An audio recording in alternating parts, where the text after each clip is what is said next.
So our main character gets isekai'd, but he inherits the memories of a total simp. Staring at a text from Bai Weiwei telling him to beat it, he kicks his charcoal pot in rage. As a former 996 corporate slave, he knows time is money. Yet the original guy wasted his prime years chasing a toxic girl like her. Scrolling through the chat logs, he realizes this so-called girlfriend is a total fraud.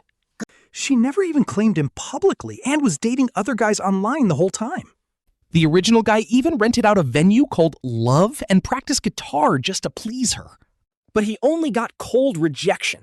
Staring at the screen, our main character has had enough. He smirks, realizing Bai Weiwei's manipulative excuses are actually pathetic. She easily fooled the old love-struck host, but she can't fool him. Imagine stringing someone along, cheating on them, and draining their bank account. Pure villain behavior. Now this mess is his problem. He checks his pockets for some relief. Out of smokes, he steps outside, immediately hit by a heavy wave of summer heat.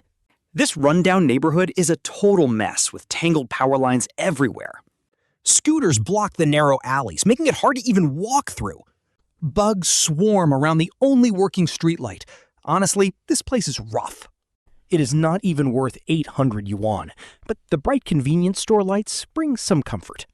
After buying some smokes, he stands outside, opening the pack, when something catches his eye. Across the street, right next to the trash cans, a young girl is huddled up. She is hugging her knees, clutching a few crumpled papers tightly in her hands. A white woven bag sits at her feet. It is already 10:30 at night. Seeing a young girl alone in a sketchy place like this, you know this is a classic setup. He goes to light his cigarette, but instantly freezes. This new body is not ready for it. He starts coughing like crazy. Hearing the noise, the girl looks up through her messy bangs. Her clear eyes glare back with obvious annoyance. Under the dim streetlight, her gorgeous, delicate face actually makes his heart skip a beat. On total impulse, he offers her a smoke. Want one? He asks. Lin Zhixia blinks her teary almond eyes, hesitating to respond. She finally takes it. Clumsily puffing on the cigarette, she immediately tears up from the harsh smoke. Even her ears turn red as she hunches over, coughing uncontrollably. Yet she stubbornly takes another puff, wrinkling her nose like a cute little walnut. The glowing cherry of the cigarette trembles between her fingers like a wild firefly. The dim light reflects her red-rimmed eyes, and he finds her stubbornness pretty amusing. Snatching the cigarette back, he laughs. Shaking the cigarette pack, he decides to tease her with some fake wisdom. You know why this brand is called Liquin, which means stand out? Smoking alone is selfish, but sharing it with a friend and even the wind? Flicking the ash into the breeze, he jokes that now they are both just acting crazy. You are the crazy one, Lin Zhixia snaps back, puffing her cheeks out in anger. She looks exactly like a defensive little hamster, but at least she has some fight left.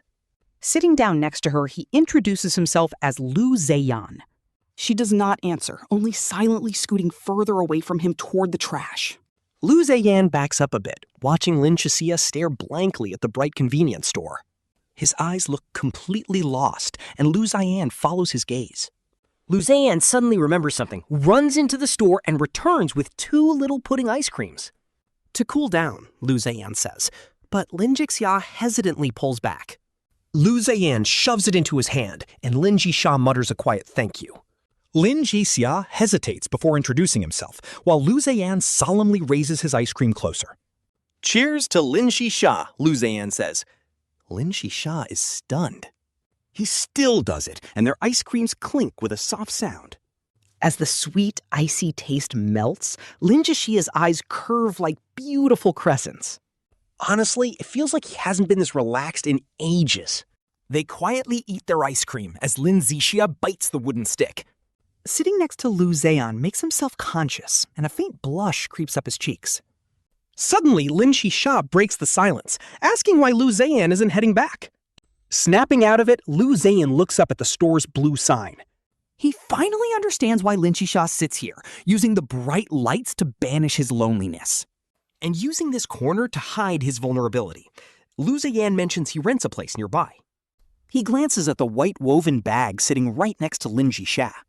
He softly asks if Lin Zhixia has any place to go, making his eyes instantly dim. Looking down, Lin Zhixia shrinks back toward the trash can and mutters he'll go back soon.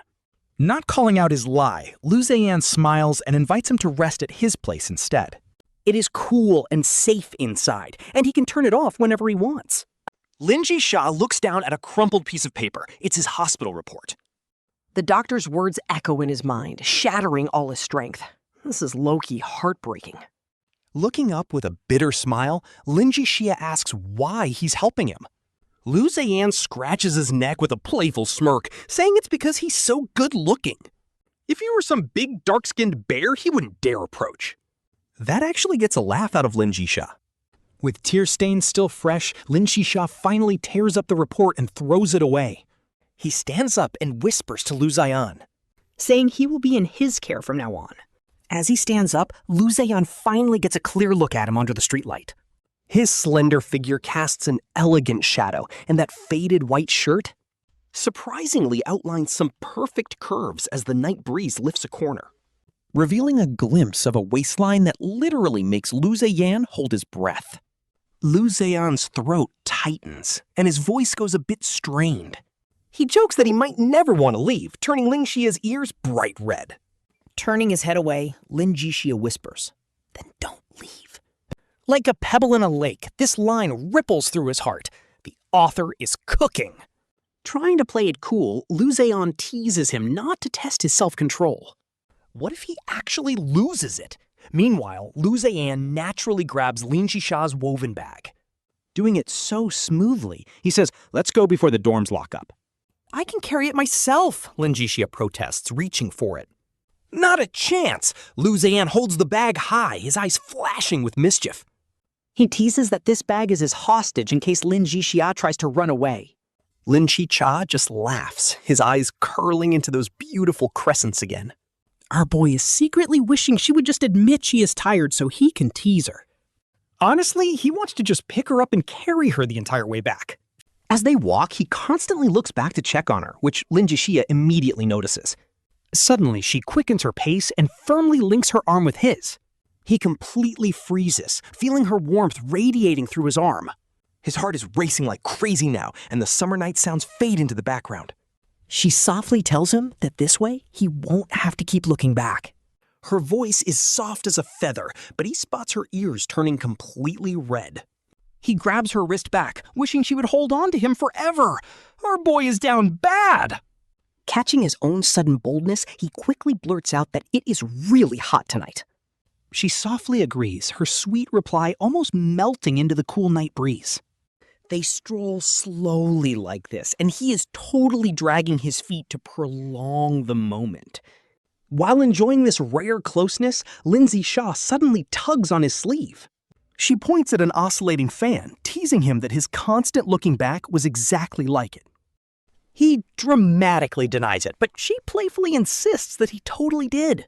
Seeing her rare, playful side is so cute, so he surrenders and raises his hands. To make it up to her, he offers to buy some barbecue, having noticed her staring earlier. She was secretly drooling over the food stall, but she quickly waves her hands in refusal. Before she can even say no, he's already pulling her toward the stall. He immediately orders 4 beef and 4 lamb skewers. Then he gently squeezes her wrist, asking if they can share some chicken wings. She blushes and quietly agrees, her voice barely a whisper. While waiting, he stares at her, jokingly thinking that 80 yuan must buy him enough looking time. He has to get his money's worth, but as soon as he says it, her cheeks immediately flush red, looking like a beautiful sunset. She hesitates for a moment, then slowly turns her face to look at him.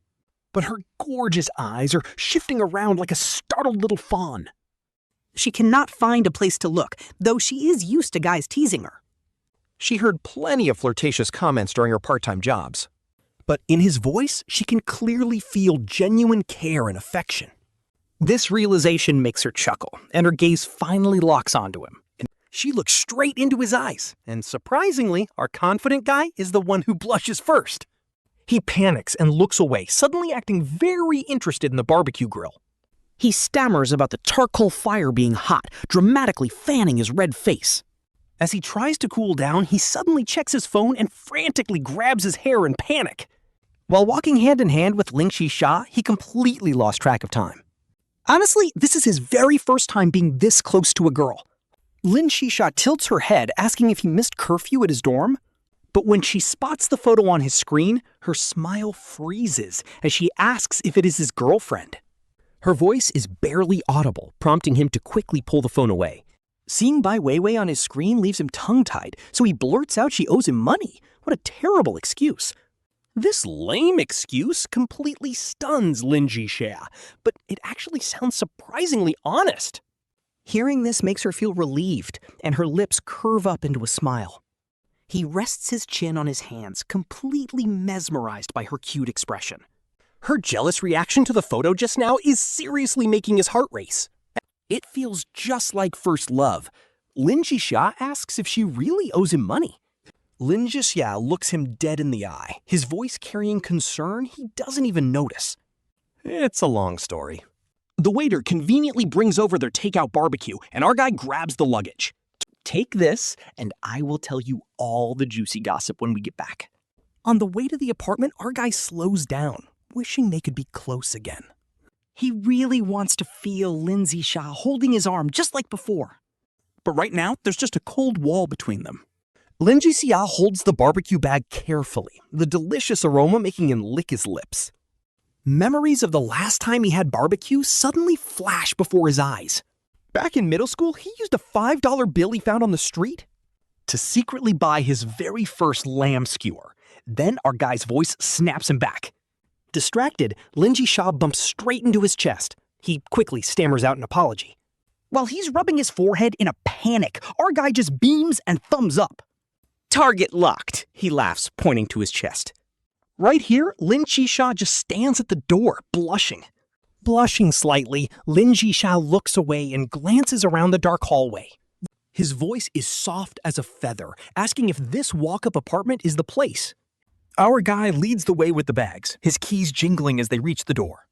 Door open, pure cold air rushes out, and he sighs with relief.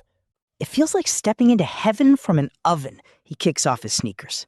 He pulls a pair of cute, light yellow slippers out for Lin Zhixia. They're clearly a matching couple's pair. Oh my god, the tension here is unreal! Leaning against the wall, he lets Lin Zhixia look around from the doorway. Small place, big cozy vibes. The soft cream walls and cute little decorations make it feel alive and welcoming. Lin Zhixia looks at the clean floor and bright lights, feeling totally comforted. But when his eyes meet our guy's smiling gaze, his ears turn bright red. Blushing, Lin Zhixia looks down, while our guy invites him in for barbecue. It won't taste good if it gets cold, he says, giving him an easy out. Lin Zhixia hesitates before finally stepping in, shivering slightly as the door clicks shut. He tenses, then lets out a quiet sigh. Seeing those matching slippers side by side makes him bite his lip in shyness. He asks if that girl really just owed him money, and our guy nods aggressively. All the proof's right here. He sits cross-legged on the rug, and our guy pulls up the chat logs. He shares the hilarious but painful history of the original owner being a total simp. She literally used his money to fund her side chick. Talk about a gold digger. Honestly, I can't even blame him for complaining. She treated him like a personal wallet. Lin Zhixia cracks up. Finally, he relaxes. He notices his luggage has been carefully placed on a neat little wooden chair. This sweet detail warms his heart, while our guy unpacks the hot barbecue. He pours the drinks, bubbles fizzing with joy. Honestly, it feels just like our guy's excited heartbeat. Best late-night snack ever. Cheers! Lin Zhixia clinks his glass with a gorgeous, happy smile. The fizzy soda pops on his tongue as Lu Zeyan throws his head back, letting out a massive sigh. Breathing out all that stress, he suddenly warns her not to go home with random guys. He hands her a mutton skewer, acting all serious. What if she meets a bad guy, but she just asks if he would ever kick her out? Lin Zhixia tilts her head, her eyes looking incredibly innocent and pure. That completely leaves him speechless, making her chuckle softly at his reaction. She adds that she doesn't just follow anyone, then asks if it was his handsome face? Or his noble character that won her over? Nope, she says it's his unique humor. Lin Zhixia blinks, noting that plenty of guys tried to hit on her tonight. But he's the first to offer her a cigarette. She clinks her skewer against his. With eyes full of starlight, she happily yells, "Cheers, Lu Zeyan!" While he's busy compiling evidence against his toxic ex, Bai Weiwei, a hot skewer, suddenly appears. He looks up, completely dazed. Meeting Lin Zhixia's blushing face, she softly tells him to eat up before it gets cold. Her soft voice makes his ears burn. He obediently takes a bite, and honestly, the vibe is just pure magic. Getting fed by a pretty girl, he's literally chewing as carefully as possible. Lin Zhixia seems to love this, feeding him skewer after skewer with sparkling eyes. Once he finishes the meat, she holds up a grilled eggplant. He's so busy calculating potential dating costs that he bites down, sending minced garlic flying. It drips right down his chin onto her hand. Panicking, he scrambles for tissues. Instead, he watches Lin Zhixia lick the garlic off her palm like a little kitten. She stammers out some excuse about not wasting food. Her face is smoking. Brain crash. He starts rambling, repeating that, she just didn't want to waste it. Regret hits hard. He wishes he could bite his own tongue off. He runs to the bathroom. Saved. Clutching his racing heart, he just stares blankly as that spicy kitten moment loops. Just thinking about her licking her palm makes his chest tighten. The bathroom door suddenly cracks open, and she asks if she can use his shampoo. Steam billows out of the bathroom as Lin Zhixia's wet hair clings to her collarbone. Instantly covering his nose, he tells her to use whatever she wants. Once the door clicks shut, he covers his eyes and falls into deep thought. Does seeing that count as needing to take responsibility, or does taking her in mean marrying her? To cool his brain down, he absolutely destroys the rest of the leftover barbecue. He obsessively wipes the table 3 times before finally sitting back down. Digging into the financial records calms him down, especially seeing how much the original owner scrimped. Yet the guy still spent over $3,000 on Bai Weiwei. Talk about a simp. If that toxic girl had actually made their relationship public, that bill would be way higher. Honestly, he's just glad he transmigrated before getting buried under even more romantic debt. When Lin Zhixia finally steps out of the bathroom, water is still dripping from her hair. Wearing an oversized t-shirt on her slender frame, she looks just like a freshly bathed kitten. Padding over to his side, she softly asks if there's anything she can do to help. Lin Zhixia tells him it's his turn to shower, so he slides the computer over to her. Everything is organized, he says, so she just needs to compile it into a PDF. What is a PDF file? Lin Zhixia asks, lowering her head in embarrassment. A soft blush creeps onto her cheeks. Did she really start working right after middle school? The air suddenly freezes as it finally hits him, and honestly, this realization is low-key heartbreaking.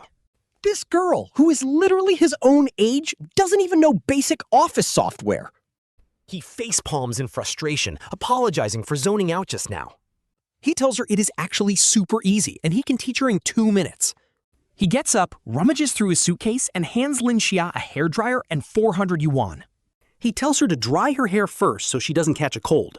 Lin Zhixia stares at the cash, the bright red color practically burning her eyes. The doctor's words from this afternoon still ring in her ears. Targeted drugs cost 1 million. 1 year at most. That was the brutal price tag of her survival. This poor guy is literally on a countdown to his death, and his mom just treats him like absolute trash. She dumps him at the door of a cheap rental room without even throwing a single glance his way. Her eyes are completely blurred with tears, and the second she turns to go take a shower, he suddenly rushes over to hug her tight from behind, sobbing that she only helped him because she wanted his body. His voice is shaking like a leaf in the wind, whispering, "Then I will give myself to you." He begs her to love him, his back getting soaked by her warm tears. Honestly, this is low-key heartbreaking. Turning around, he gathered the trembling girl into his arms and gently stroked her damp hair. He gently cups Lin Zhixia's tear-stained face, asking her to finally give dating a shot. Brushing away her tears, he suggests starting over. Honestly, this emotional payoff hits so different. So Lu Zeyan is like, look, I am your boyfriend. And Lin Zhixia literally buries her face in his chest. Lin Zhixia softly mumbles a reply with this cute, sleepy voice, while the moonlight gently shines through the lace curtains. Delicate shadow butterflies dance as our guy holds him close, soaking in his warmth. Suddenly, those $400 feel like a joke. He honestly wants to give him the entire world. He gently pats Zhixia's back, soothing his hurt feelings like a tiny kitten. Zhixia's fingers tightly clutch our guy's shirt, clearly still shaken up from everything that went down. Wrapping both arms around Zhixia's incredibly slim waist, our boy easily lifts him up with a gentle tug. He carries him over to blow-dry his hair. But then, those long legs wrap around him like a clingy koala. The soft touch drives our guy wild, and he swallows hard. He internally screams at himself to stay strong and not take advantage of this weak moment. Even though he is still young, our boy is already playing the long game. To him, dating means marriage, and honestly, we love a green flag male lead who takes things slow. Getting Zhixia settled on the couch, he grabs the dryer. He softly runs his fingers through the damp hair, letting the light scent of shampoo fill the room. Melted by this level of gentle care, Zhixia's hand unconsciously drifts onto our guy's chest. Zisha's body goes soft as the blow dryer runs for half an hour. Our guy's arms are totally sore by the time the long hair is dry, but Our girl pats his back, teasingly calling him her little girlfriend as she heads for a shower. honestly, calling him that makes his ears turn bright red, and he immediately bites his lip in embarrassment. With his head hanging low, he whispers like a quiet mosquito, asking if she should maybe think things over. She playfully pinches his nose, absolutely loving how his eyes are darting all over the place. Backing out after all that pampering? No shot. She even jokes that she already named their future kids, so there is literally zero turning back now. Zeyan flashes a cheeky grin, already scouting out several prime spots. She complains about him teasing her first, blushing so hard her face is practically on fire. Steam is basically coming out of her head as she lets out this adorable, kitten-like whine. Our boy hums a tune on his way to the shower, remembering he has to report early tomorrow. He hears a soft rustling sound from behind and turns around, fully expecting Lin Zhixia to cling to him again. Out of nowhere, she grabs his hand, stands tall on her tiptoes, and quickly plants a kiss on his cheek. She turns away with a pout, muttering that he was the one who teased her first. That sweet little kiss leaves our male lead completely dazed and blushing, stumbling his way into the bathroom. He turns on the cold water, but even that cannot cool down his racing heart. After staying under the freezing water for ages, he finally calms down enough to step back out. He musters up his courage to walk out, only to find Lin Zhixia waiting there. She is sitting there so quietly, her cheeks still looking incredibly flushed and rosy. Her fingers are nervously twisting her shirt, which immediately makes his newly calmed heart race all over again. Her confession about never having dated anyone before is still ringing loudly in his ears. He tries to play it cool by taking a sip of water, but his eyes just cannot stop drifting back to her. Our boy walks over and sits directly on the floor right next to her, while her eyes sparkle with excitement. She obviously noticed his intense gaze a while ago, nervously biting her lower lip. As she leans in close, they both realize how incredibly tense their bodies actually are. Honestly, both of them are stiff as boards, which makes our male lead suddenly burst out laughing. He points to his laptop and offers to teach her how to make PDFs, making her look totally relieved. She quickly shifts her attention to the screen, feeling both sweet and incredibly anxious about their academic gap. He explains that to write a killer expose, she needs to lay out the hard evidence and accusations clearly. That way, the story makes total sense, and the online crowd can follow the drama easily. He shows her how his toxic ex-girlfriend keeps hinting for expensive skirts paired with his actual transaction history. Along with those highly intimate photos of her with another guy, anyone with eyes can see the truth. She basically scammed him for a skirt just to go on dates, making Lin Zhixia nod thoughtfully. The girl unconsciously tugs at her own cheap, wrinkled clothes, fully knowing that he is the actual victim here. But she still feels a little jealous seeing how much he spent on his ex. He points out that showing how his toxic ex instantly turned cold after getting gifts wins way more public sympathy. Honestly, he can crush his ex in seconds with this, especially with all these extra receipts. Even though transfer receipts for food and drinks are not absolute hard proof on their own, once they are paired with the other evidence, the internet will easily connect the dots. Looking closely at these scandalous chat logs, even though she already knew he got scammed before. But seeing the actual proof still makes her absolutely furious, puffing her cheeks out like an angry little pufferfish. She playfully headbutts him with her forehead and runs off, stomping all the way up to the second-floor bedroom. Our main lead rubs his chest where she bumped him, staring blankly after her with a totally confused face. He is completely confused because she was the one who wanted to learn how to write a drama post, right? Why did she suddenly get so mad? But when he looks back at the computer screen, our main character suddenly realizes what is going on, and a smirk spreads across his face. Man, who knew she could get this jealous? They literally just made it official, and she is already sulking over his ex. With the exposé files finally looking complete and ready, he quickly saves the entire document as a PDF. He immediately sends the file to his phone, fully ready to confront his toxic ex Bai Weiwei face-to-face tomorrow. Spotting her cheap woven bag in the corner of the room, he thinks about Lin Zhixia. Remembering her faded, washed-out clothes, he promises himself that once he gets his money back, the absolute first thing he will do is take her shopping for some gorgeous new outfits. Then he will treat her to an amazing dinner, unlike his past life during college. Our main character, Lu Zeyan, always envies classmates who get to have pure school romance. No real-world pressure, just pure, unfiltered feelings. Too bad he spent his college days gaming and carrying roommates in ranked matches. Completely wasting his youth, but just as he is feeling nostalgic, he suddenly spots a pair of bright, sparkling eyes peeking down at him from the balcony. He waves upstairs with a smile, telling her that all the paperwork is done. He tells her to go ahead and get in bed while he turns off the lights. He insists he will just sleep on the couch tonight, but before he can finish, Footsteps go thud, thud, thud, and Lin Zhixia comes running right back down. she grabs his shirt, puffing out her cheeks, and says, "No way." With her ears burning red, she reminds him they agreed to sleep together. Lu Zeyan scratches his head, stammering that they literally just met today and should slow down. Lin Zhixia blushes and buries her face right into his chest. Her mind goes completely blank because back when she worked in the factory, they always said guys want this. So why is Lu Zeyan rejecting her offer? She wonders if he actually dislikes her since he said no to sleeping together. Looking up with flickering eyes, she asks if he does not want to do that with her. Lu Zeyan gulps, holding back his urges, and explains that because he likes her. He wants to cherish her and hopes this happens out of mutual love instead of force. He wants it to be real, not just some reckless, impulsive mistake before they know each other. Honestly, this completely melts Lin Zixia's heart, and mine too, because this is peak romance. After seeing so much fast food romance in factories, she never knew love could be this pure.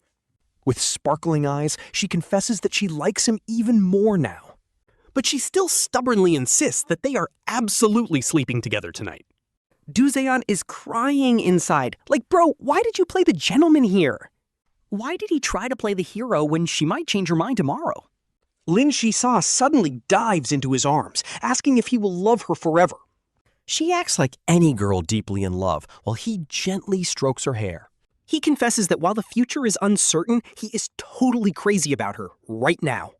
Lin Zhixia stands on her tiptoes to kiss his cheek, declaring she will always love him no matter what. She playfully blames him for teasing her first, then wraps her legs around his waist. Lu Zeyan catches her as she literally hitches a ride on him up the stairs. But then he remembers something and pulls out his phone with a grin. He asks for a couple selfies since he cannot keep his ex as his wallpaper. Lin Zhixia laughs, teasingly pointing out that the ex still owes him cash anyway. She fixes her hair, wraps her arm around his, and prepares for the shot. She flashes a peace sign as Lu Zeyan adjusts the camera angle. He catches her secretly standing on her tiptoes just to close the height gap. Just as he's about to tease her, she blushes and tries to snatch his phone. The camera clicks, freezing her cute, embarrassed pout in a perfect photo. Beside his mischievous grin, she immediately demands to see if she looks bad. Lin Zhixia playfully swings her fists as Lu Zeyan shields the phone. He laughs, saying this is their very first photo together, and it is precious. In the picture, his warm gaze is completely fixed on Lin Zhixia with absolute tenderness. Staring at the photo, Lin Zhixia looks down and softly tugs on his shirt. She demands he set her photo as his wallpaper, warning him not to look at other girls.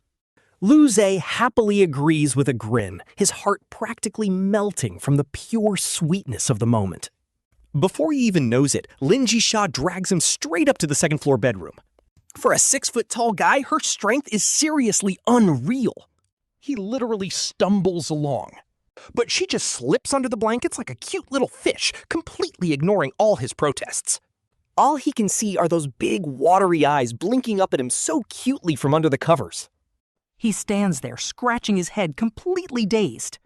This incredibly gorgeous girl is actually sitting there waiting for him to hop into bed and sleep with her. This wild pacing is making him seriously question whether he has fallen into some kind of dream. Click. Room lights off. Guided only by the faint moonlight spilling through the window, he slips under the covers like a stealthy thief. It is incredibly warm inside, filled with a sweet, comforting vibe. He can immediately smell her signature faint scent of gardenia, which drives him crazy. Suddenly, he hears the rustle of sheets as she starts wiggling over like a little bug. She slowly scoots closer and tightly wraps her entire arms around his arm. She rests her neck on his arm and wraps her fingers around his other hand as well. Her whole body is curled up against his chest, leaving him completely speechless right as he tries to speak. He holds a warm, unbelievably soft bundle in his chest. The sweet fragrance from her hair drifts right into his face. This scent instantly melts away all his stress, prompting him to slowly and very gently tighten his warm embrace around her. Holding her close, he can actually hear a rapid heartbeat through her thin pajamas. Her heart is racing. Turns out this bold girl gets just as nervous as he does. Then, in the quiet darkness, she suddenly whispers to him that he is the only one she has left. Her voice trembles slightly, so he gently runs his fingers through her soft hair and reassures her that he is here. His voice softens as he tells her to get some sleep. She curls up like a peaceful little kitten in his arms, but he finds himself completely unable to fall asleep. He mentally counts his 2,025 yuan. He spent 125 yuan on food and cigarettes last night and gave her 400. Only 1,200 left. He sighs to himself because even though Lin Zhixia offered to go out and get a job, she looks way too exhausted. Besides, dating means going on real dates, not just eating at cheap cafeterias. Plus, he really needs to replace her faded clothes and her completely ancient phone. His head is literally pounding. At this rate, he definitely needs to land a part-time gig as soon as possible. Early the next morning, just as the first light of dawn begins to break, he wakes up even before his alarm can go off and instinctively reaches out to her side of the bed. But his hand only touches a completely empty bed, leaving behind nothing but her faint gardenia scent on the pillow. He rubs his eyes sleepily as a sudden wave of unexplained anxiety washes over him. He quickly scans the living room, searching for her white woven bag to make sure she is okay. He finally breathes a sigh of relief. He assumes she just went out early, so he casually freshens up and pulls open the door only to find her shivering right outside. Her face is completely crumpled up, looking like she just suffered the biggest heartbreak ever. As soon as she sees Lu Zeyan come out, she runs over to him. Holding up her breakfast, her voice is incredibly soft, sweet, and slightly whiny. She bought him buns, but locked herself out. She was trapped outside and did not want to wake him. The breakfast is still steaming hot. Zeyan's heart melts completely, and he pulls her into a tight hug. He softly whispers that he was terrified she had left him.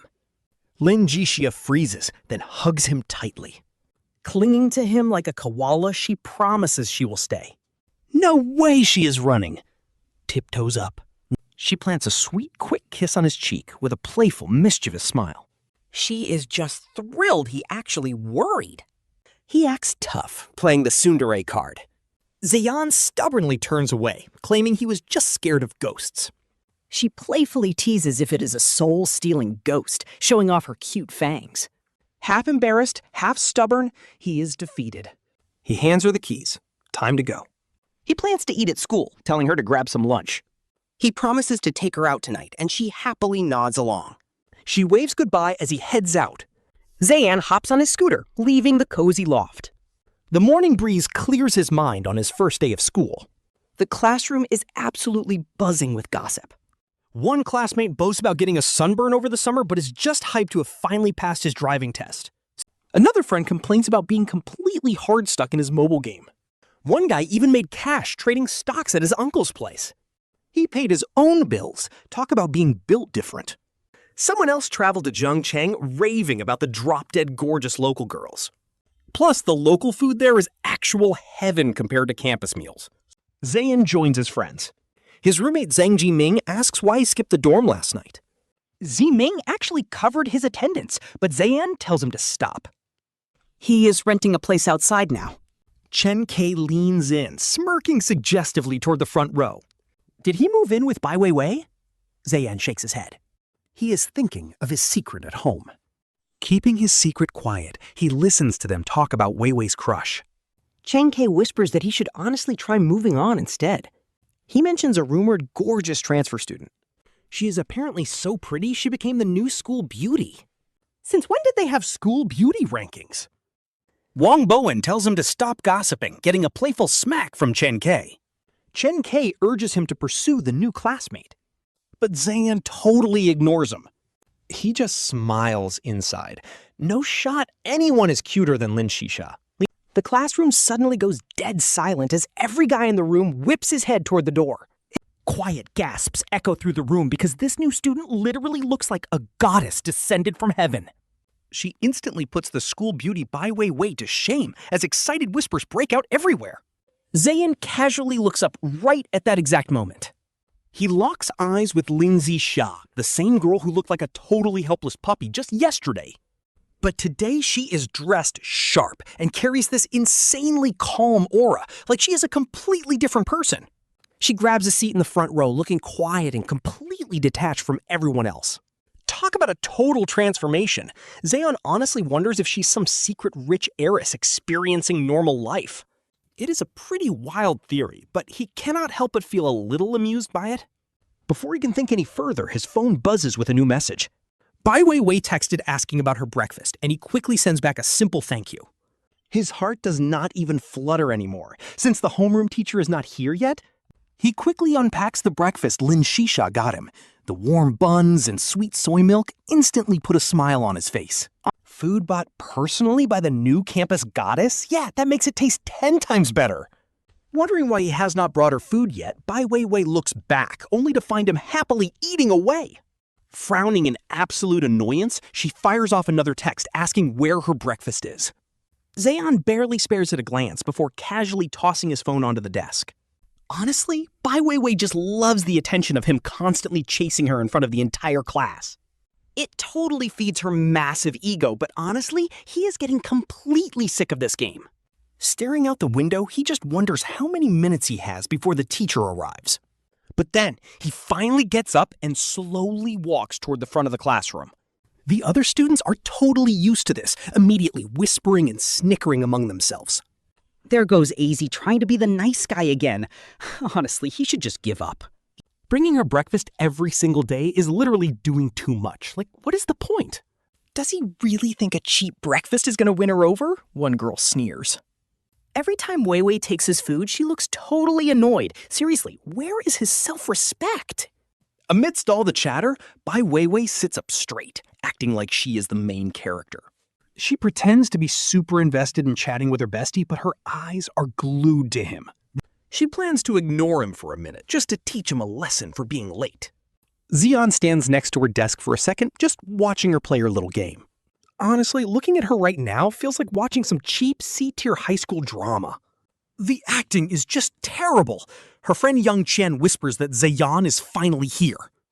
Bai Weiwei frowns, putting on her best annoyed face before turning around to scold him. But just as she opens her mouth to start complaining to Zeyan, plot twist! He treats her like absolute air, walking right past her, straight to the new girl. The entire class is absolutely stunned as whispers explode across the room. Oh man, he is actually doing it! Azuri is finally switching targets. Honestly, simping for half a year with 0 results? I would have left way sooner. If the girl clearly is not interested, why keep wasting your time? Exactly. Weiwei clearly never liked him. She should have just rejected him from day one. You remember last week during study hall? Weiwei was cozying up to some other guy. She treats literally everyone nicely, except him. That is just straight up toxic behavior. Bai Weiwei's face turns bright red with anger as she glares daggers at his back. Her precious ego is completely shattered. Meanwhile, Zeyan casually sits down, resting his chin on his hand. He gives Lin Zhixia an amused look, fully expecting her to act shy and look away. Our guy is blushing hard, but she just gives him a cold frown. She stares at him with this half smile and calls him classmate. She asks if he knows it's rude to stare like that. Her voice is dead serious. She is radiating absolute boss energy, so our boy just raises his hands in defeat. He stops staring, and right on cue, the homeroom teacher walks in with a counselor. The classroom instantly goes dead silent as the teacher starts speaking. He tells the class to keep an eye on real-world trends and industry shifts. Then he drops a heavy truth bomb. Economics is popular, but without family backing? Most of them will just end up as corporate cogs in the finance machine.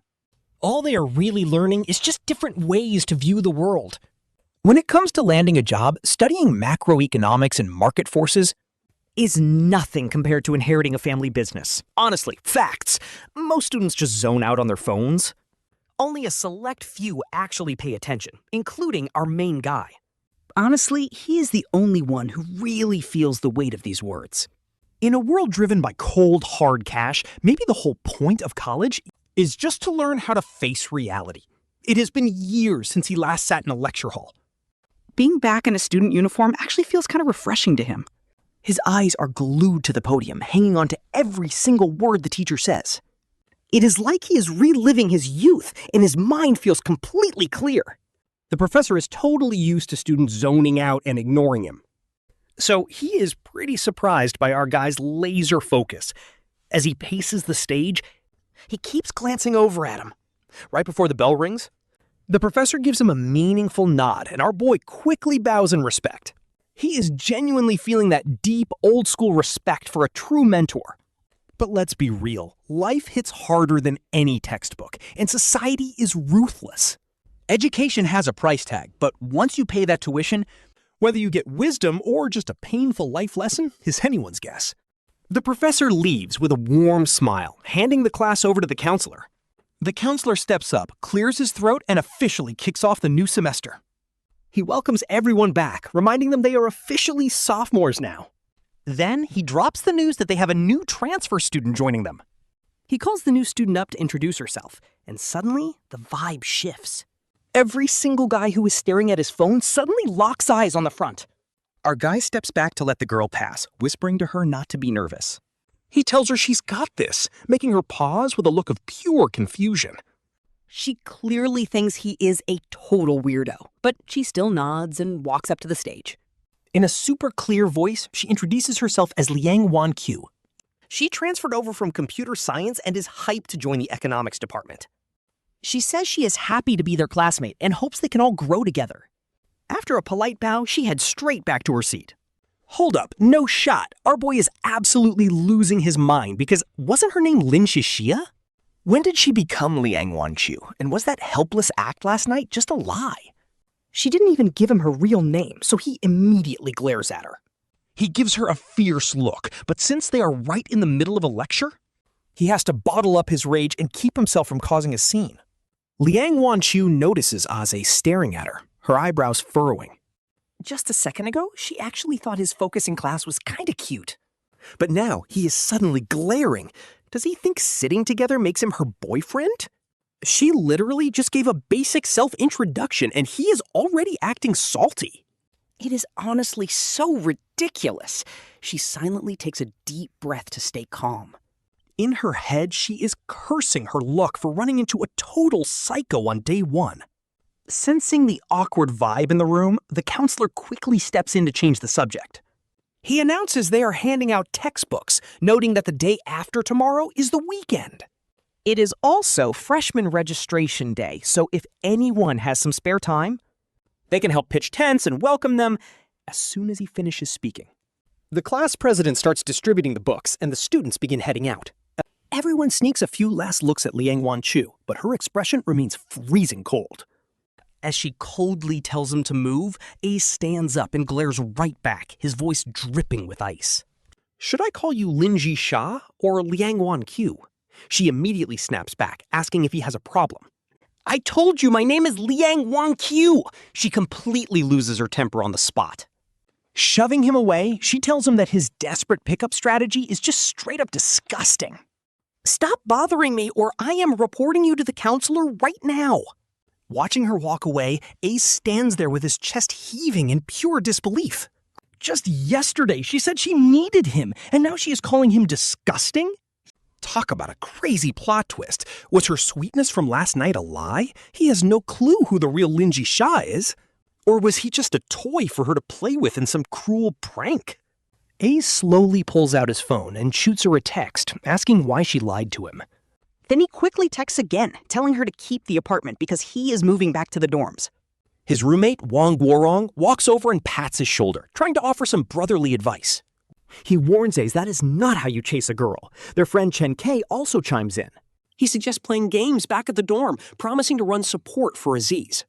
Let Guorong teach us some romance tips. Zhang Zhiming also joins in, teasing them to cut it out.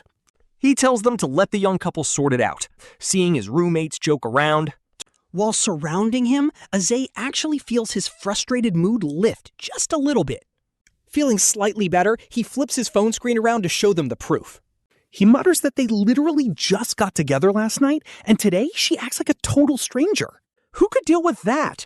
But when the guys look closely at his screen, seeing their cozy couple photo, their jaws literally hit the floor. Honestly, who can blame them? Ain't no way you moved that fast! The school beauty just arrived and you already backed her? No wonder you dared to sit next to her. You two already knew each other. You definitely have to treat us, Chang Zhiming laughs, ushering the group out. He winks at Ace, whispering to go make up with her quickly. Don't let things drag out. Oz can only let out a bitter laugh. To him, this feels like a chaotic trial run of a dating simulator. The pacing is wild. Just as he thinks the sweet phase is over before it even started, his phone lights up. And then, a major twist. A flood of messages pops up from her saying she did not mean to lie. She was just scared he wouldn't like her, so she did not dare say anything. She asks where he is and begs to see him, promising to explain because he is all she has. She begs him not to ignore her and not to abandon her again. After all, he was the one who approached her first. Aze just stares at his screen, completely stunned. He's about to text her to stay away because she is disgusting, but then he remembers last night. He pictures how she huddled in his arms crying and ends up deleting the entire message. Classroom empties. Total quiet. Suddenly, the class beauty Bai Weiwei walks up to him with her toxic bestie, Yang Chen. What is your problem? Were you supposed to bring me breakfast today? Her voice is dripping with blame, and her bestie immediately chimes in to back her up. She snaps at him, asking if he seriously forgot about Weiwei's bad stomach. If you didn't want to bring it, you should have said so instead of making her starve. At this point, Lu Zeyan is totally done playing nice and throws all patience out the window. With a cold stare, he fires right back. Didn't I already text you about this yesterday? He raises his hand and makes a super sarcastic finger heart gesture right at him. Just straight up mocking them. Seeing him do that, Bai Weiwei's face turns pale with anger, her mouth twitching in disbelief. She looks completely disgusted, but he just slowly rubs his fingers together anyway. He coldly asks if the great class beauty loves being served that much, only caring about free breakfast. He tells her to pay him back first, asking if she is seriously ending their friendship over breakfast money.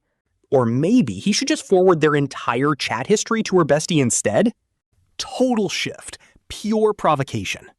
Bai Weiwei's cheeks flush with embarrassment, but her eyes turn even colder and more disgusted. Seriously, who would have thought? That finger heart was actually just him demanding his cash back after buying her breakfast for an entire semester. He never asked for a single dime back then, so why the sudden change today? Honestly, it is just breakfast. Does he really have to be this petty about it?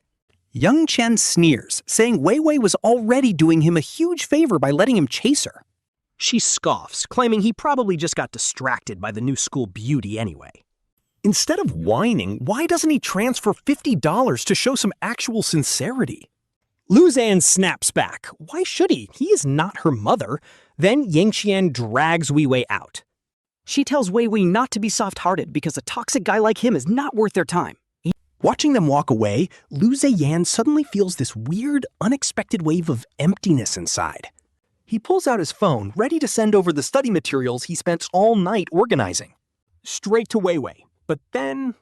It is completely flooded with desperate, urgent messages from Lin Zhixia. His wallpaper is a photo of her grinning widely, but right now that bright smile almost stings.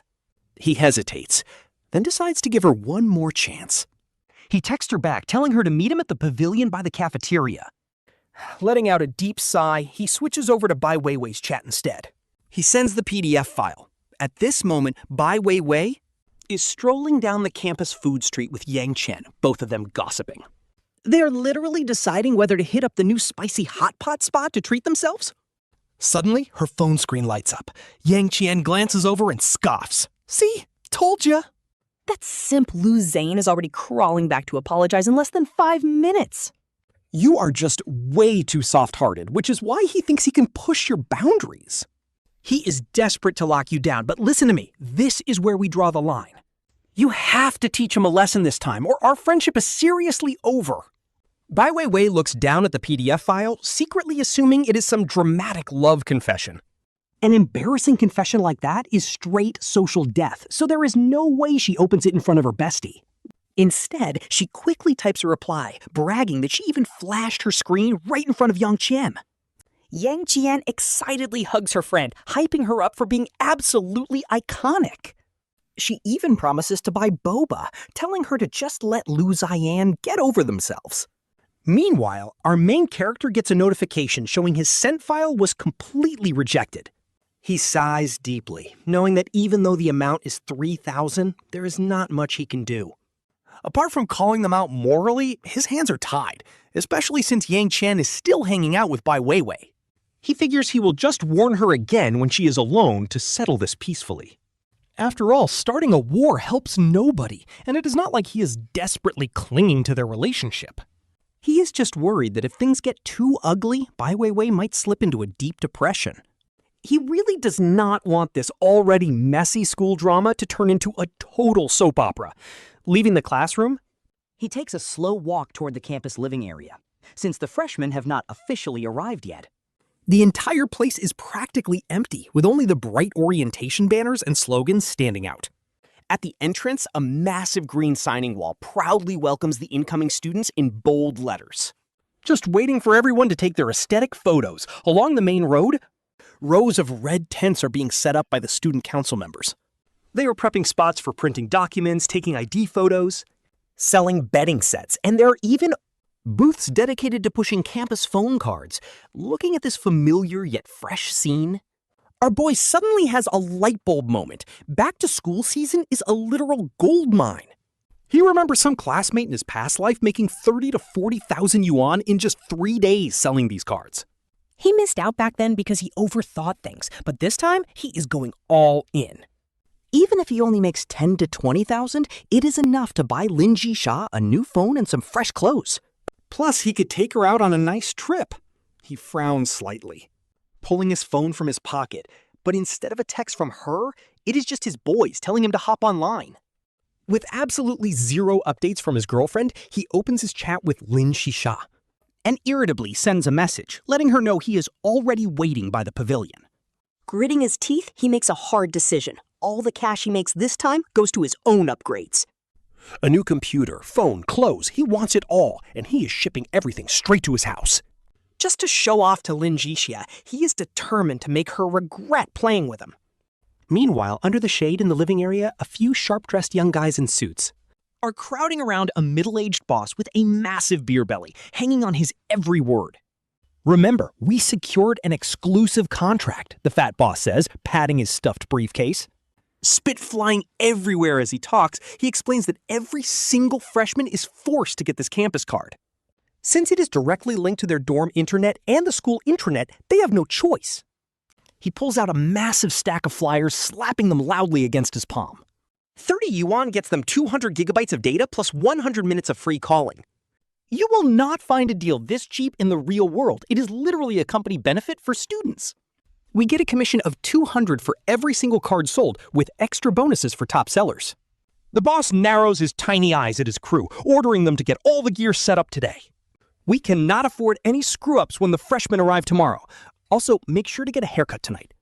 Girls need to wear makeup because we have to sell that highly professional vibe. The three young recruits nod frantically, absolute dollar signs flashing in their eyes. They know exactly how insane the profit margin is on these cards. It is basically free money. If they can pull off selling 200 cards, that is 40,000 yuan in their pockets. That is easily worth 3 or 4 months of normal salary. Our MC leans against a tree, listening to the whole pitch before casually walking over. He pulls out a pack of cigarettes, smoothly flicking one over to the boss. He asks if they are hiring campus agents, catching the older guy off guard. The man sizes him up, looking closely at this college-aged kid. Taking the cigarette, he notices how incredibly natural and experienced our guy looks. $30 a card, and the commission bumps to 50 if you sell over 100. The man blows a smoke ring, his tone completely indifferent. Our MC frowns, asking the boss if he looks like some gullible idiot. He half jokes that the rival carrier offered 150, scaling up to 200. The boss claims they are exclusive, then instantly pulls out his phone to scroll videos. Annoyed, he says this cheap plan practically sells itself, making you over 1,000 a day. That is easily a month of living expenses, so do not get too greedy. Just think of it as building real-world experience as an exclusive agent. Our MC scoffs, knowing exclusive just means they cannot set up a booth here. He offers to play a recording and the boss's face instantly drops. As ash spills onto the man's suit, our MC quickly saves the recorded conversation. He turns around and walks away, completely blowing up the deal. But that recording might come in handy later. Soon, he's at a pond pavilion. For the third time, he checks his phone, staring at the screen. The chat is still stuck on his humble apologies to Ling Zi, with no replies back. Irritated, he dials her number, listening to the tense ringing of the phone. Anxiously tapping his knee, a robotic voice says the line is disconnected. That automated voice feels like ice water. He stares at the wallpaper of Lingji's smiling face. Then he remembers her phone battery was draining super fast the night before. Maybe her phone just died. Holding on to that thought makes him feel slightly better. Hop on the scooter, it is time to head to Zone B to try his luck. At the Zone B carrier booth, a senior wearing glasses is sorting through some flyers. Hearing our MC is from the city, the senior's eyes light up. Turns out he is also an economics major, class of 2019, named Zhang Guanghao. He laughs self-deprecatingly, prompting a polite greeting from our guy. Curious, our MC asks about the commission, mentioning the scammy agent he just dealt with. Only 30? Zhang Guanghao pushes up his glasses, saying it is normally 100. Over 200 sales gets you 200 each, plus 10% extra in Zone A. He lowers his voice, adding that over 300 cards earns a 5,000 bonus. The other side might have an exclusive deal, but they lack proper channels. This is a major win. Our guy is hyped because this deal is 10 times better. He signs the form immediately, grabbing 500 flyers for his mission. Racing back to his dorm room on the scooter, he hears screaming before opening the door. His roommates are absolutely losing it, screaming at Lu Zeyan to stop feeding the enemy team. The jungle is completely overrun because their jungler is playing like a total bot. They flame Zhao Rui because his ADC farm is worse than the support. Zhao Rui claims it is a tactic, since the support has maximum item stacks. Our MC kicks the door open, announcing to the dorm that their daddy is back. The dorm goes silent as 5 pairs of eyes lock onto him. The roommates all lock their eyes on the box of flyers in Lu Zeyan's hands, shocked he is actually selling campus SIM cards. Xiao Rai is the first to jump over, completely hyped because he heard this makes thousands of dollars. Meanwhile, Chen Kudu chimes in with a sarcastic smirk, reminding everyone that their boy already has a school beauty girlfriend. Why would he care about petty cash? But Li Zeyan just sighs and tosses the box onto his bed. He complains they are currently fighting, and honestly, he might be completely single again by tomorrow. Hearing this, Wang Guorong drops his mouse, asking if he seriously picked a fight with Liang Wanqiu already? Lu Zeyan opens his mouth to explain, but then gets a hilarious, brilliant idea. Putting on a deeply dramatic, heartbroken face, he sighs that it is actually all her fault. The clicking of keyboards instantly dies down as he laments how her eyes always carry this heartbreaking, misty look. He intentionally drags out his words, dramatically sighing that after being loved by someone like her, His heart can never beat for anyone else again, making all 5 roommates instantly shudder in pure cringe. With goosebumps breaking out everywhere, he just keeps going, blaming it all on the beautiful night moon. Totally improvising now, he sings out that the night scenery was just too beautiful. And she was just too gentle. Hearing this, Wang Belong suddenly widens his eyes in shock. He gasps, asking if they actually did the deed, sending the entire dorm into a dead silence. Lu Zeyan takes this exact moment to slip toward the door, suddenly bursting into song at the top of his lungs. Singing that he admits it was all the moon's fault because the night was too beautiful and she was too gentle. Bam! He slams the door shut behind him, leaving his roommates inside completely losing it and shouting curses at him. He runs off laughing, but as he reaches the campus pavilion, he finds it completely empty. Classic sad reality check. He scrolls through his phone, looking at the photo he took yesterday with Lin Zhixia. Her shy expression in the picture was so real. So why did she act like Liang Wanqiu today? She is even avoiding him now. Frustrated, he tries dialing her number once again. It is out of service. Meanwhile, the flyers on his scooter's back seat rustle loudly in the wind. It matches his completely chaotic mood perfectly, but looking at his screen, he suddenly bursts out laughing. It is a random laugh, but it finally lets his incredibly tense nerves relax a little. It seems Lin Zhixia must have left her apartment right after sending that last text message. Her phone was out of credit, so she never got his reply and missed their meeting at the pavilion. He quickly tops up her phone with 30 yuan and dials her familiar number once again. The call is picked up on the very first ring, and a trembling, tearful voice fills the receiver. She cries out, apologizing to Lu Zeyan, sobbing that she asked everyone but simply could not find him. Her voice sounds like fragile, rain-drenched feathers as she begs him not to disappear on her. She cries that she only has him, each of her heavy sobs cutting like tiny glass shards. They twist painfully in his chest with every single heartbeat. Lu Zeyan takes a deep breath. Softening his voice, he tells her to send her location because he is coming over right now. He does not care about the cold, arrogant girl from this morning anymore as long as she explains things. Why did she suddenly push him away? She quietly tells him she is at his campus south gate. Right by the fountain, she sniffles, begging him that he absolutely has to come. Telling her to give him 5 minutes, he hops onto his scooter, his mind still racing. They were literally sitting in the exact same classroom this morning, so how is it that now... She does not even know which campus she is on. The economics building on the north campus is a solid 20-minute drive away from the science buildings on the south campus. Down by the fountain, several guys are already trying to hit on her petite figure. But Lin Zhixia just stands on her tiptoes, completely ignoring them to search the crowd. She ignores everything until a light green electric scooter suddenly screeches to a halt right before her. Her eyes instantly light up like bright sparks as she calls out Lu Zeyan's name. This girl lunges onto his electric scooter so hard he almost loses balance, leaving him holding her trembling body. Right away, he catches a familiar scent of sweet shampoo, nothing like that sharp, pungent perfume from this morning. The girl in his arms is soft as a cloud. Just then, a jealous bystander grumbles, "Hey man, treat your girlfriend right." The guy mutters sourly that she'd been wandering around holding Lu Ze's photo and asking directions the whole way. Lu Ze thanks him, but instantly freezes. A photo? Why would she need his photo when they literally just met in class that morning? He gently cups Lin Zixia's face to take a closer look. Her eyes are completely damp. Her nose tip is slightly red, making her look completely different from that arrogant and aggressive girl from this morning. They're like night and day. Suddenly, his phone starts vibrating. An unknown number calls, and a sharp, furious girl's voice screams out Lu Ze's name. "How dare you spread rumors that I'm your girlfriend? Is spreading gross lies about girls your idea of fun, Lu Ze? Then do you actually think this will make me like you?" Hearing this, Lu Ze completely freezes in his tracks.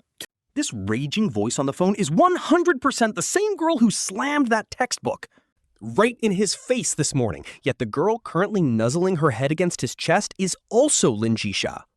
And the girl on the other end is still screaming, "Aren't you childish? You are just making me feel disgusted." Talk about a plot twist. If the sweet girl snuggling in his arms right now is indeed Lin Zhixia, then who on earth is this aggressive, fast-talking version of her screaming through the phone? He looks down at the girl in his arms, comparing her to the morning girl. Same face, totally different vibes. The sheer absurdity of the situation hits him as Liang Wanqiu's angry voice continues to blast through the speaker. The actual Lin Zhixia is timidly clutching his shirt like a frightened little rabbit. This is wild, guys. Liang Wanqiu's voice cuts through the air like a sharp ice pick, stabbing straight into his eardrums. She warns him not to change the subject, saying the students from the South Campus already told her everything. She spits out every single word with so much rage, it feels like she is trying to punch through the screen. You are seriously ruining my life here, she snaps. You better give me an explanation tomorrow. Otherwise, she is taking this straight to the counselor. Lu Zeyan can already picture her frowning face. Her fingers, painted with nude polish, are probably tapping the desk in pure impatience. This voice perfectly matches the aggressive girl who threw a fit in the classroom earlier. But she is the exact opposite of the sweet girl currently humming happily on his shoulder. Meet me downstairs in 10 minutes, she orders before hanging up. Seeing him end the call so abruptly, Lin Zhixia looks up at him with those big, teary eyes, her lashes trembling like butterfly wings wet with rain. Her lashes shake slightly, but before she can say anything, Lu Zeyan stops her. He suddenly pinches her soft cheek and asks if she has a long-lost twin sister somewhere. Lin Zhixia shakes her head in confusion, her soft hair brushing gently against his wrist. That sweet orange shampoo scent wafts over again, and Lu Zeyan notices a tiny mole behind her ear. He remembers the girl from this morning had a high ponytail, and that exact spot was completely bare. As the scooter glides down the avenue, Lin Zhixia suddenly buries her face into his back. Through his thin school uniform, he can feel her nose softly nuzzling against his shoulder blade. She mumbles softly that whenever she used to ride on her mother's bike, she was always too scared to hold on tight like this. Her voice sounds so small and sweet. Downstairs at the girls' dorm, Liang Wanqiu is already standing there waiting with her arms crossed. She looks as sharp as an unsheathed sword, ready to fight, but just as she opens her mouth, her entire expression instantly freezes, her eyes locking onto the space right behind Lu Zeyan. Standing right there is a girl with the exact same face, only wearing a faded, washed-out dress. Her timid, fragile eyes make her look like an old, faded photograph left out in the rain. The moment the two identical girls face each other, it feels like two parallel worlds are violently colliding. After a tense silence, the sweet twin, Lin Zhixia, is the first to speak.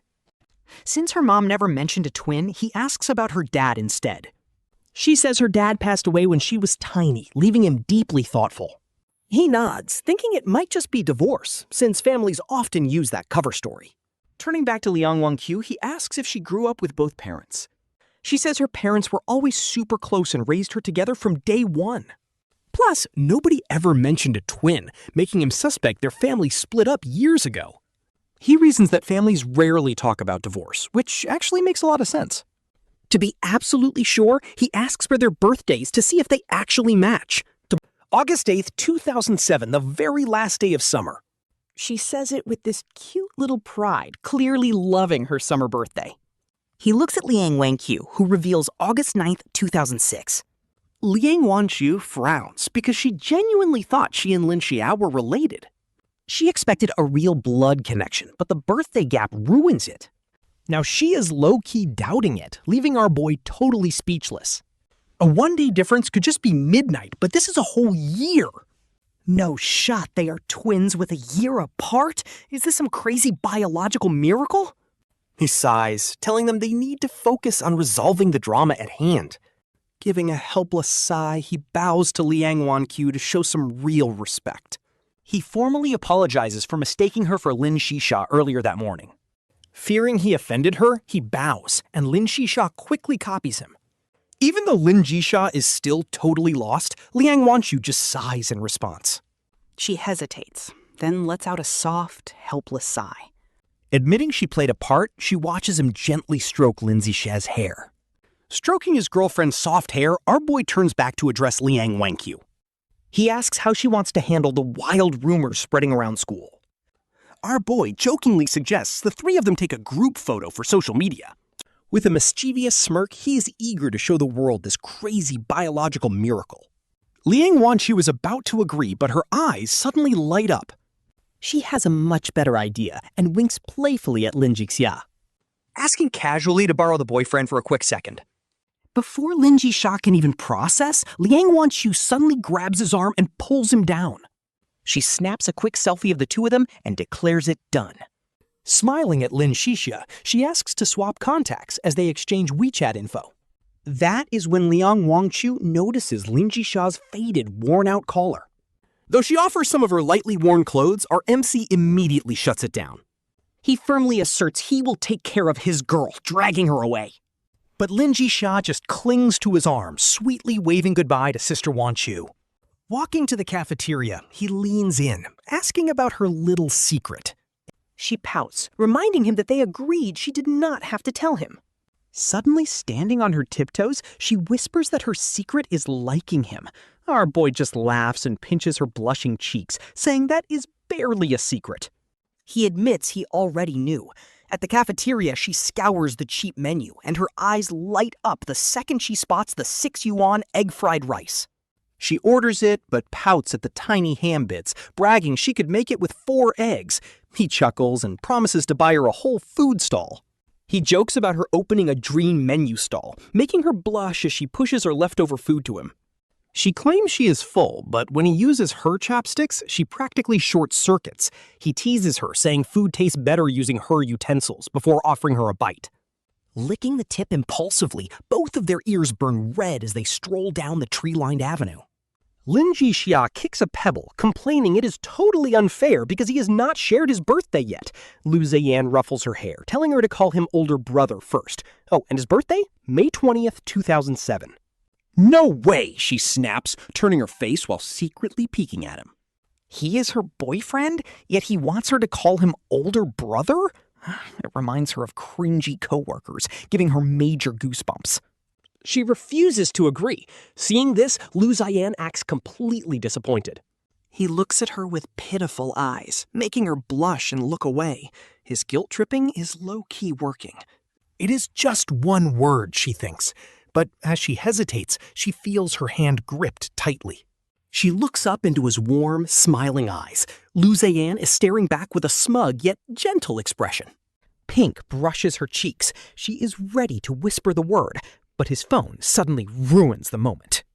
The phone vibrates violently, shattering her courage. He answers the unknown number.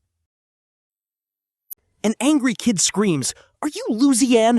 Break up with Wanqiu right now!" Lu Zeyan sighs, wondering why teenagers are so dramatic. He calmly replies, "First, I am not dating her. Second, I already have a girlfriend.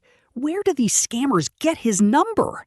The guy threatens to expose him for cheating. Lu Zeyan laughs. Does this kid think he is next in line? With a wicked grin, Lu Zeyan tells him, "She is right next to me. Want me to kiss her?" The caller fumes, warning him not to dare, but Lu Zeyan immediately kisses Lin Zhixia's forehead. He holds the phone close so the loud kiss transmits perfectly. Lin Zhixia turns bright red, totally flustered. After a dead silence, the kid absolutely loses it, screaming at Lu Zeyan to come down and fight. Lu Zeyan jokes about starting a live stream so the kid can watch him in real time. Lin Zhixia's brain turns to mush. Shyness and confusion mix in her eyes as she stares at his phone. Since the other end is quiet, she whispers, "Is he not talking anymore?"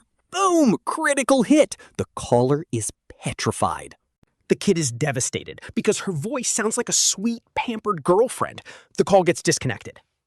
The boy is clutching his pillow, crying over his tragic, unrequited love. Honestly, you almost feel bad for him. Lu Zeyan smirks proudly. Lin Zhixia flusters, making up excuses that phone calls cost money anyway. She tries to rationalize her panic. Lu Zeyan gently taps her forehead, right where he kissed her. He grabs her hand, saying they should head back since they have work tomorrow. Soon, they are zooming home on his scooter. His phone keeps buzzing with texts demanding a breakup. He realizes these are the wild side effects of dating a school beauty. He playfully asks what he should do. Lin Zhixia huffs, pointing out those guys want him to break up with Liang Wanqiu, not her. Suddenly, he remembers he added Liang Wanqiu earlier, and Lin Zhixia quickly checks her social media. The pinned post is a photo of them with a poetic caption about destiny, announcing Lu Zeyan is her boyfriend. Lu Zeyan's mouth twitches. Talk about a plot twist. Now he finally understands what she meant by borrowing a boyfriend. He calls her back, demanding to know what she is playing at. Didn't they agree to clear up the rumors? She just cuts him off, asking if sweet Lin Zhixia is nearby. Lin Zhixia quickly chimes in, leaning close while resting her hand on his leg. Liang Wanqiu says since they will be seen together anyway, claiming him saves everyone from tiring explanations. Honestly, she cooked with that logic. Hearing this, Lin Zhixia flushes red and looks up at Lu Zeyan with puppy eyes. She asks if he will still take her out. Lu Zeyan looks away shyly, but then firmly promises he will. Liang Wanqiu laughs, celebrating that her world is finally quiet. Meanwhile, Lu Zeyan realizes the peace is only for her. Because all those annoying spam calls are now redirected straight to him. Liang Wanqiu asks if she can keep the post up. Lin Zhixia thinks of the forehead kiss and giggles, saying it is fine. But then, her cheek gets pulled. Lu Zeyan pinches her soft cheek, complaining that they are teaming up while ignoring the real victim. You are not important, Liang Wanqiu shoots back. Lu Zeyan just tosses the phone to the girls and gets back to work. He stares at his screen, struggling with a poster design. He and Senior Zhang agreed to make it themselves to avoid corporate interference. Their competitors already signed an exclusive deal, so setting up a booth is like declaring war. He searches the templates. He remembers the rivals always use boring red posters. Tapping his keyboard, a spark of genius hits him. Why not try minimalist white? This white design will highlight their price advantage. Meanwhile, Lin Zhixia finally hangs up and sits next to him. She leans on his shoulder, asking what he is working on.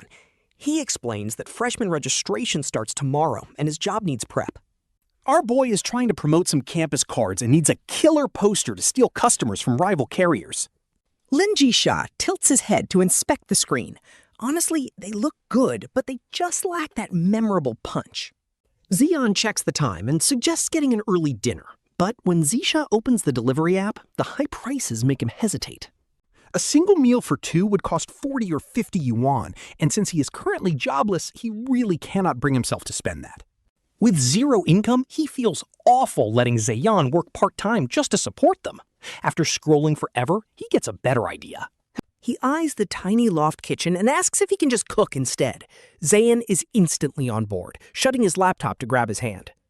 Zeyan is surprised he can cook, and Zhixia proudly brags about cooking for his mom. Honestly, these two are too cute. Let us go shopping then. Zeyan pulls him up, and Zhixia's eyes light up with pure joy. He never imagined he would get to buy groceries with the person he loves.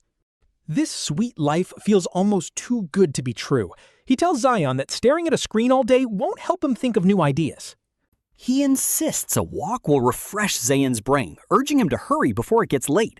Laughing, Zeyan pushes him out the door like a little train. Outside, the cool evening wind blows as Zhixia clings tightly to Zeyan's back. Ever since his mom kicked him out yesterday, he had felt completely lost. He was ready to just give up on life, but Zeyan not only saw his struggles, but cared for him so deeply. His heart is literally melting.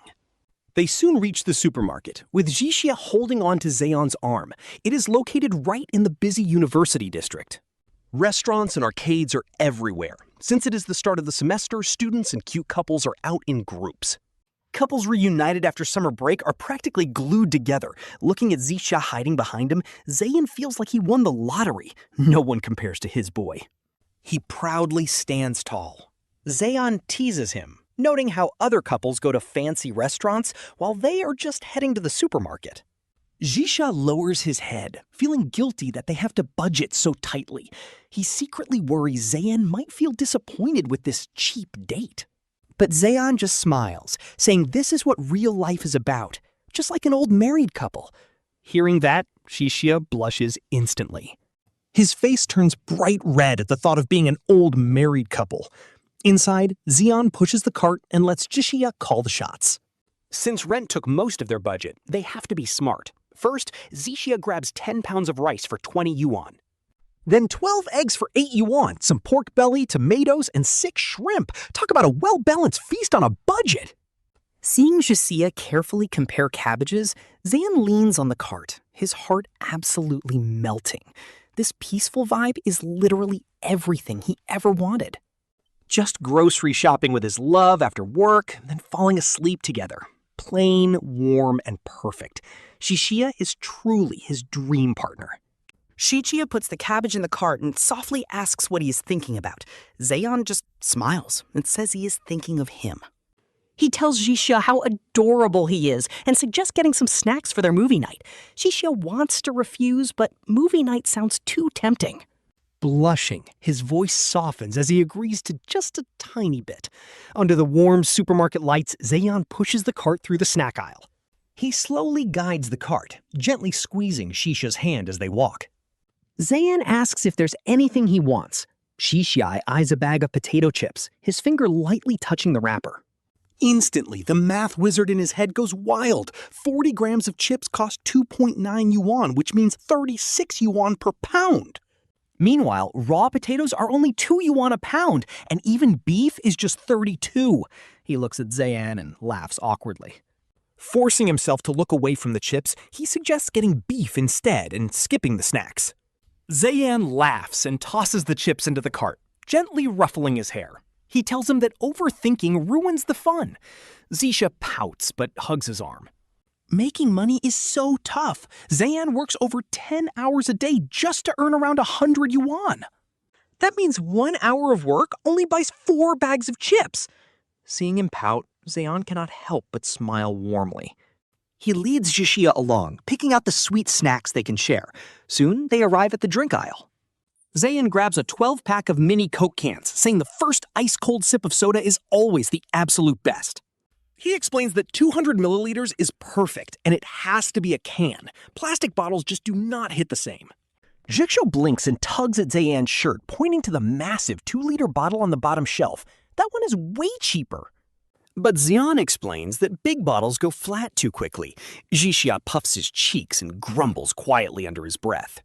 He complains that he's the one losing his steam. Why is his boyfriend so bad at saving money?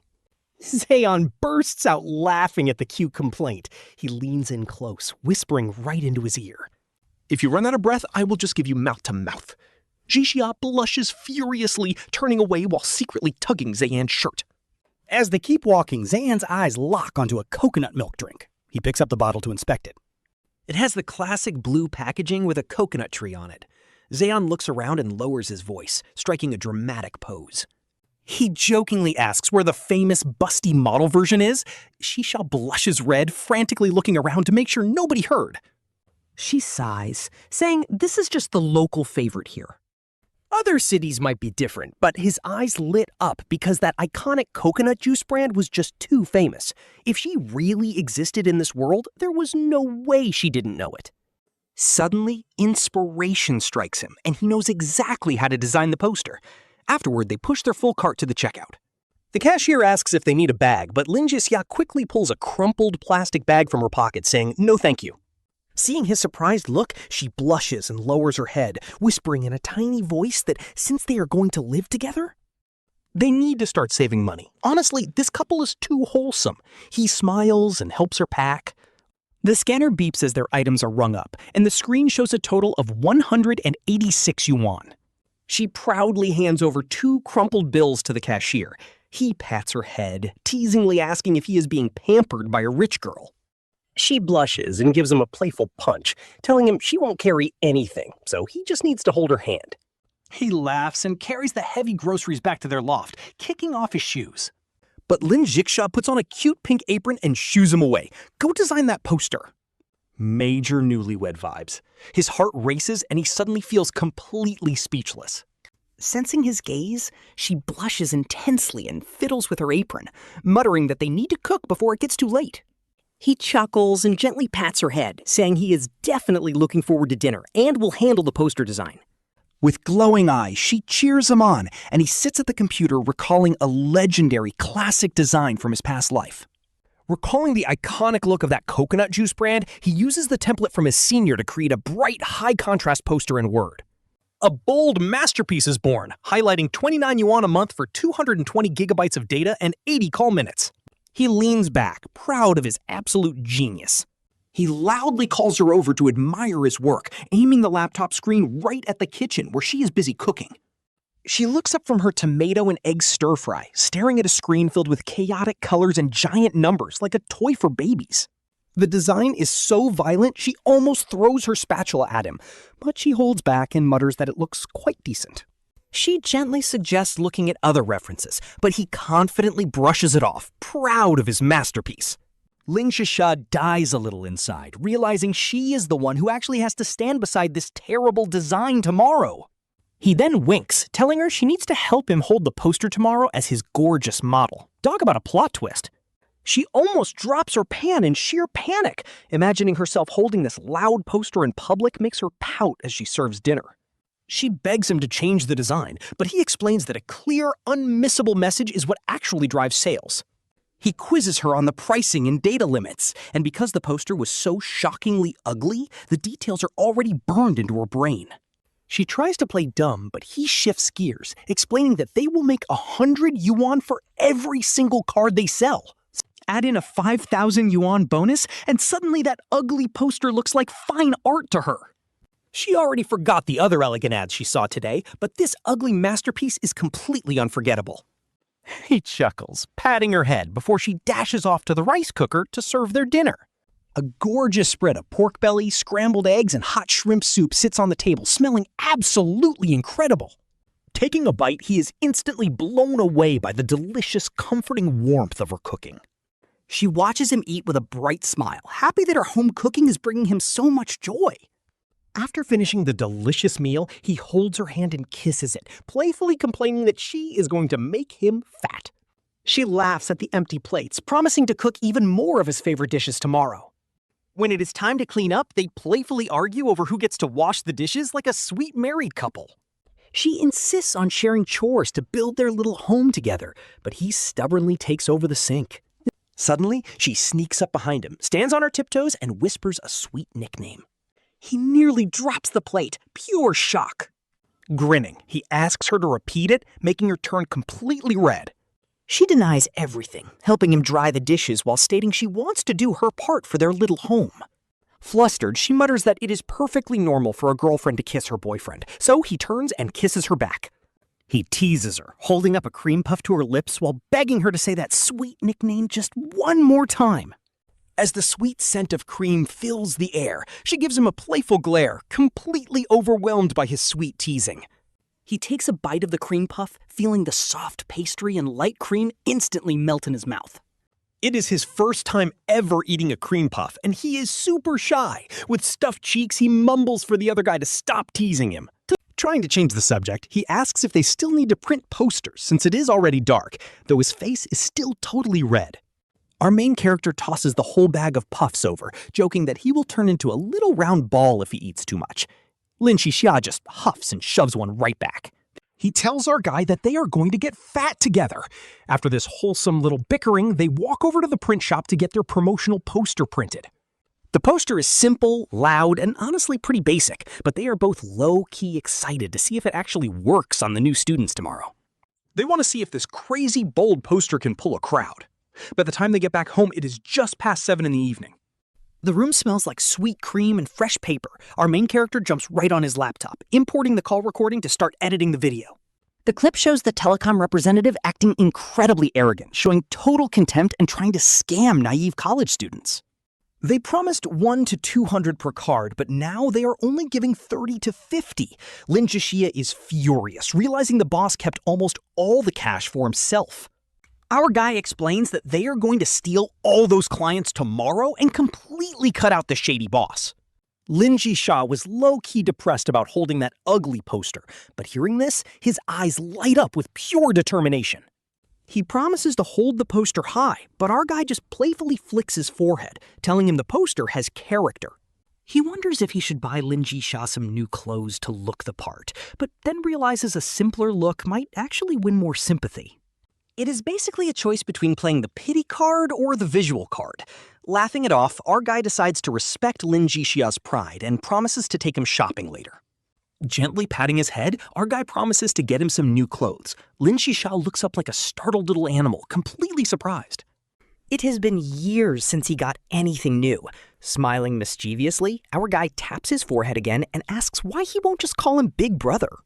Lin Zhixia bites his lip, his face turning red as he mumbles in a soft voice that he is absolutely not calling him Big Brother, turning away like a flustered cat. Our guy cannot help but pinch his cheeks as they laugh together. He just needs to find a good background track for the audio before they head out. But searching through the music library, everything is either too depressing or too empty. He wants something more authentic. Suddenly, a spark of inspiration hits. He grabs his guitar and decides to compose an original track himself. As the chords ring out, Lin Zhixia's eyes instantly light up. Surprised that he can play, Lin Zhixia listens as our guy winks and tells him he hit the jackpot. Lin Zhixia blushes, calling him a total show-off. As our guy keeps teasing him while tuning the strings, Lin Zhixia grips his knees, looking down with ears turning completely red. His ears are red as ripe cherries as he accuses our guy of talking nonsense, but our main character just leans in closer with a smirk. He asks if Lin Zhixia is trying to lead him on, teasing that he might just have to do the same tonight. But as our guy smirks, Lin Zhixia suddenly goes quiet.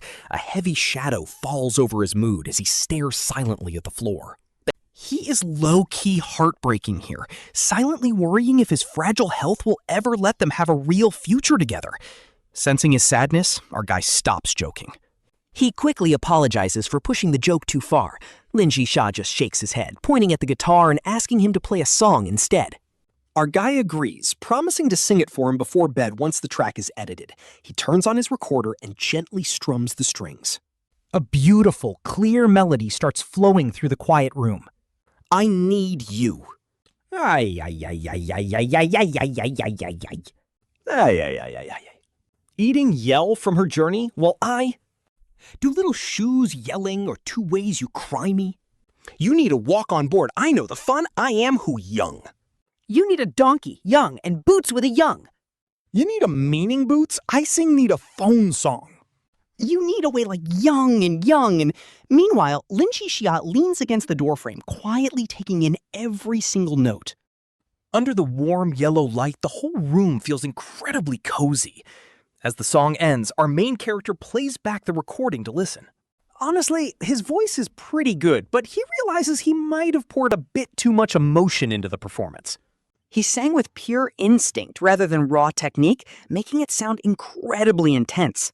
Lin Zhixia is so touched that he claps his hands red. He asks what song it is since he has never heard it before. Our guy proudly winks and tells him it is his own original. He quickly mixes the audio track into his video edit, adjusts the volume, and proudly uploads his masterpiece onto the video sharing platform. To make sure his hard work does not get buried, he even spends 100 yuan on targeted promotions to reach their exact audience. After securing every college student within 20 kilometers, our boy Lu Zeyan dusts off his hands, ready to head out. He tells her to hurry up. He looks just like a kid who won a video game, making Lin Zhixia laugh. She tells him to stop rushing. At the gate, he playfully acts like a gentleman and offers her his hand. He jokes that shopping needs a boyfriend to feel official. Blushing, Lin Zhixia holds on tight with a sweet smile. They step onto the bright street near the college town, bustling with young people while heading toward a boutique. Honestly, he is mentally counting his budget. He spent 100 on promo and 30 on her phone bill. That leaves 1,300. 600 for food and 300 for bills means their free cash is super tight. Only 400 left for fun. Luckily, summer clothes are cheap enough that 400 buys a whole outfit. He pulls out his phone to check his chat with Bai Weiwei. Since she hasn't opened his file, he texts again. He reminds her to check it tonight. Honestly, this gold digger used fake love to scam the original host's money. But during the school opening, he will make her realize Lu Zeyan is not her brainless, obedient simp anymore. For now, marketing is key.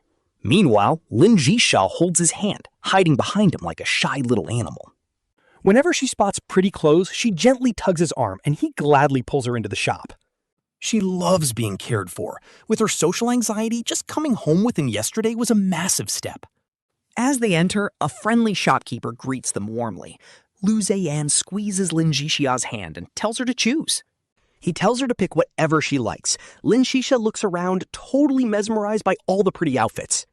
The shopkeeper smiles and compliments her, handing her a trendy new outfit that just hit the shelves. But when Lin Zhixia sees the price tag of 120 yuan, she instantly shakes her head. The owner notices her hesitation and kindly explains that seasonal sales make these clothes as cheap as a meal.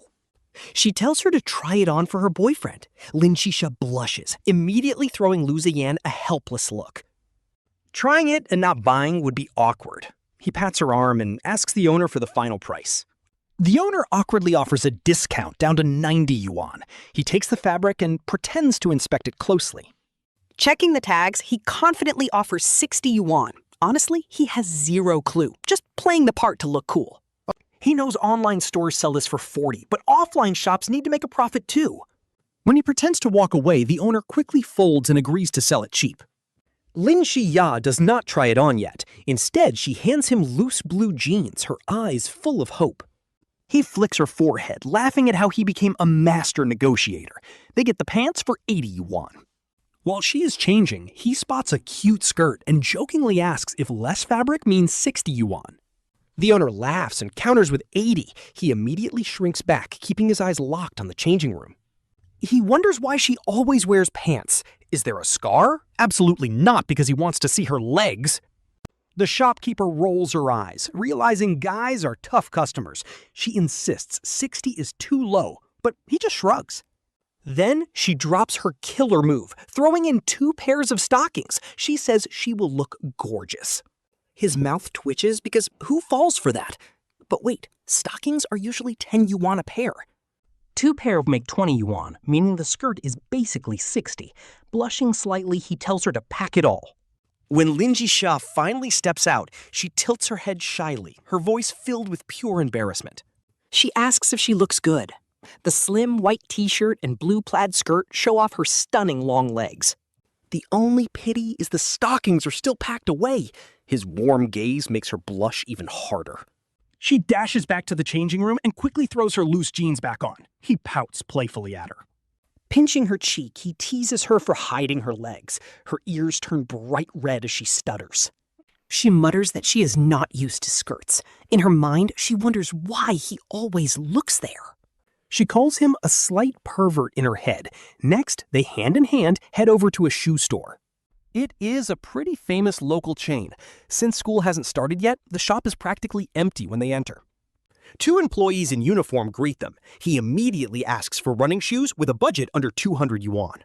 Since big brand stores do not haggle, being direct saves everyone time. The clerk happily leads the way. She takes Lin Zhixia to the display wall, showing off all the great options under their budget limit. One of the employees tells Lin Zhixia she can try on whatever she likes, while another hands Lu Zeyan some warm water and tells him to take a seat for a bit. The clerk mentions they just got their new autumn arrivals on sale and asks if he wants to check them out, but he politely declines with a smile. Feeling a bit bored, he looks around and notices some serious workplace drama unfolding over by the counter. A slightly older, dominant-looking woman, who seems to be the store manager, is giving a serious pep talk to a young guy and girl. She tells them if they hit 30,000 in sales over the next 2 months, they can return to headquarters early, earning a base pay of 2,800 plus a 200 perfect attendance bonus. She claims making 7,000 or 8,000 with commission is actually easy, but they need to stop thinking like students. Lu Zeyan watches the 2 newly graduated interns and remembers his own past life. Both he and the original owner of this body chose humanities majors, graduating right when the economy shifted from wild growth to high-quality development. Liberal arts majors were the first to get absolutely crushed as industry stopped expanding. High competition for incredibly low pay was the sad reality. Meanwhile, the manager just keeps on complaining. Honestly, she rants, I hate training college grads who cannot even read wash labels. What did you even learn after all those years? I only finished middle school. And yet, here I am as manager. It is way better to start working early. Hearing this, Lu Zeyan feels a mix of the manager arrogance, the intern's confusion, and his own memories. But then, a sudden snap breaks his train of thought as Lin Zhixia jumps right in front of him. Lu Zeyan, she calls out. I picked my shoes. She lifts her pants slightly to show off her ankles, but honestly, he is staring straight at her ankles instead of the actual shoes. Talk about a simp moment. She huffs and quickly pulls down her pants to hide her ankles. He laughs, ruffles her hair, and turns to the salesperson to ask for the price. The original is 218, but with the school discount, it is just 170. The salesperson quickly packs up her old shoes and hands them over. He heads over to pay, and the bossy manager tells the female intern to handle the checkout to get some practice. The poor girl steps up. Looking incredibly flustered, she keeps glancing between Lin Zhixia's shoes and the screen, sweat dripping down her face as she apologizes for being new. To help her out, Lu Zeyan bends down, peels the barcode sticker off Lin Zhixia's new shoes, and hands it to her to scan. The girl sighs in relief. She quickly scans the code and finishes her first transaction with a huge sigh of relief. But looking at the manager's sour face, this poor girl is definitely getting lectured later. As they leave, he looks out at the night sky, gently takes Lin Zhixia's hand, and suddenly whispers something incredibly deep. He tells her that education is meant to show us that life is not just about chasing the coins on the ground, but also finding our own white moonlight. With that deep quote, they slip away into the gentle night. But the moment they leave, the store manager immediately turns on the intern with total frustration. She snaps at her for still not knowing how to use the register or distinguish products, asking what she will do if inventory goes missing. As she is being scolded, the intern stares out the glass window at the bright moon, thinking about her own far-off dreams. Honestly, this scene is so relatable. Meanwhile, Lin Zhixia is leaning on Lu Zeyan's shoulder as they ride through the night, asking in a sweet, curious voice what he actually meant. What do the sixpence and the white moonlight actually mean? As they ride, the gentle night breeze messes up his hair. Her voice sounds like a soothing stream in his head. After a brief pause, he explains that the sixpence is just old British currency, representing survival. It is the struggle of daily life. When she asks about the white moonlight, he plays hard to get, waiting for her to lean closer before suddenly slamming on the brakes. She bumps right into his back, blushing furiously as she murmurs how much she hates him. He can't help but grin. Being called a tease only makes him happier. But just as he is about to start the motorcycle, he spots a flower shop and tells her to wait. Doing some quick math, he realizes he has exactly 10 yuan left from his budget. He runs inside the flower shop and buys her a small bouquet of daisies.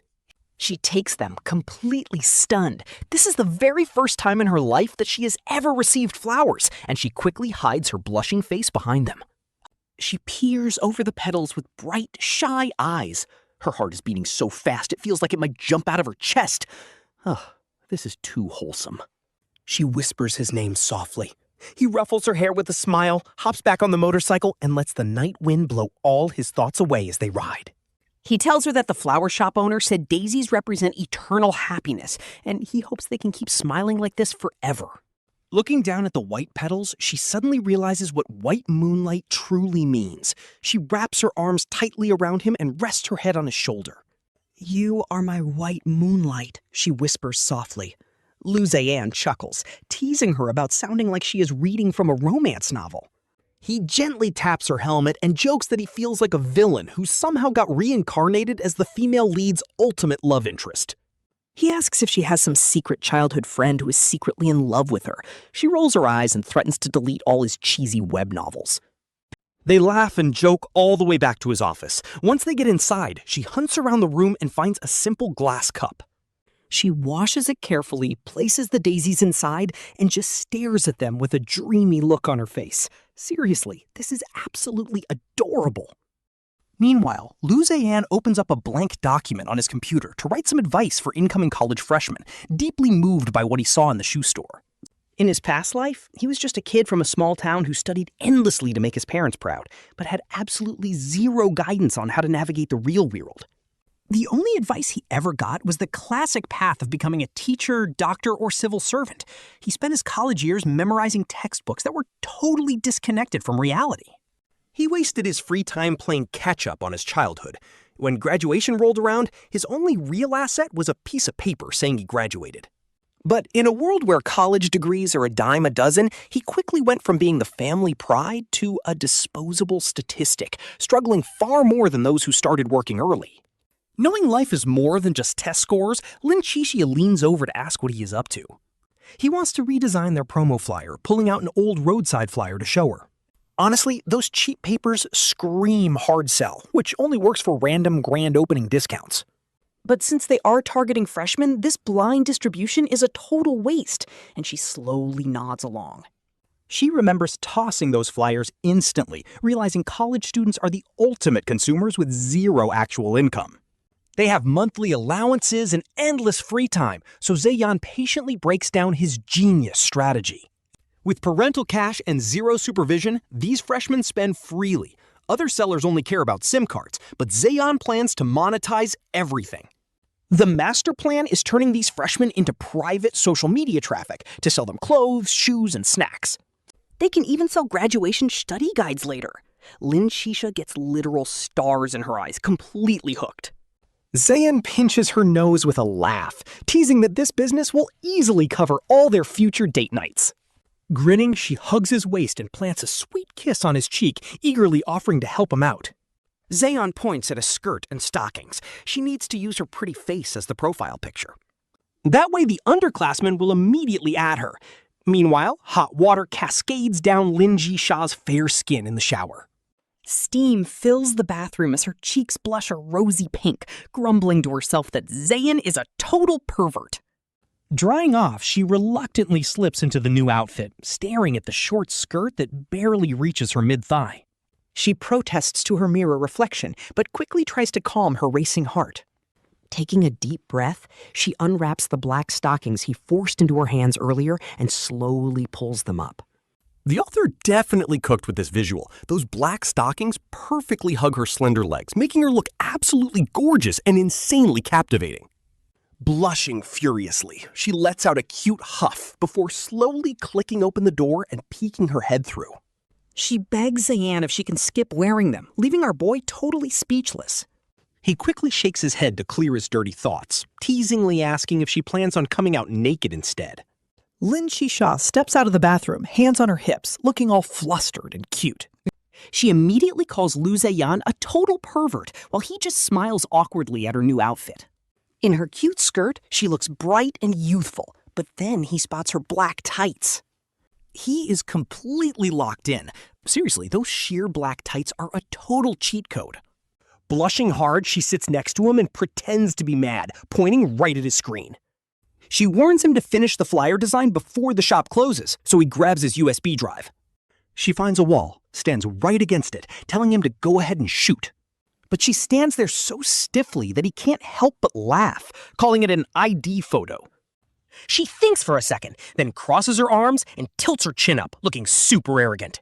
He quickly snaps the picture and instantly loses it, making her yell at him. Blushing like crazy, she tries to defend herself, saying she copied professional headshots. Wiping a tear from his eye, he teases her, asking if she got it from realtors or tutors. She pouts hard, biting her lip as her face turns even redder, asking what he wants instead. He spots some small flowers in the room and remembers the beautiful way she looked at him earlier. He tells her to lie down, fan out her hair, and cover half her face. 3, 2, 1, click.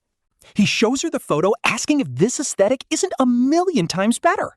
She nods in agreement, but then asks why she even had to wear black tights for this. He coughs awkwardly. Classic. Wondering why her focus is always so random, he looks at the sofa. It is about to make sense, he promises, directing her to sit and dangle a slipper. He squats down, right in front of her dangling foot. He locks the camera's focus right on that dangling slipper. Honestly, looking at the screen, the composition is absolutely brilliant, showcasing her in the best way possible. Those legs and black stockings are seriously doing things to his heartstrings. Blushing like crazy, Lin Zhixia asks if Lu Zeyan is finally done. All right, that is perfect. Let us take one last photo. Lu Zeyan says this deadpan while lying flat on the living room floor. He points to the floor next to him, telling her to take off her shoes and stand there.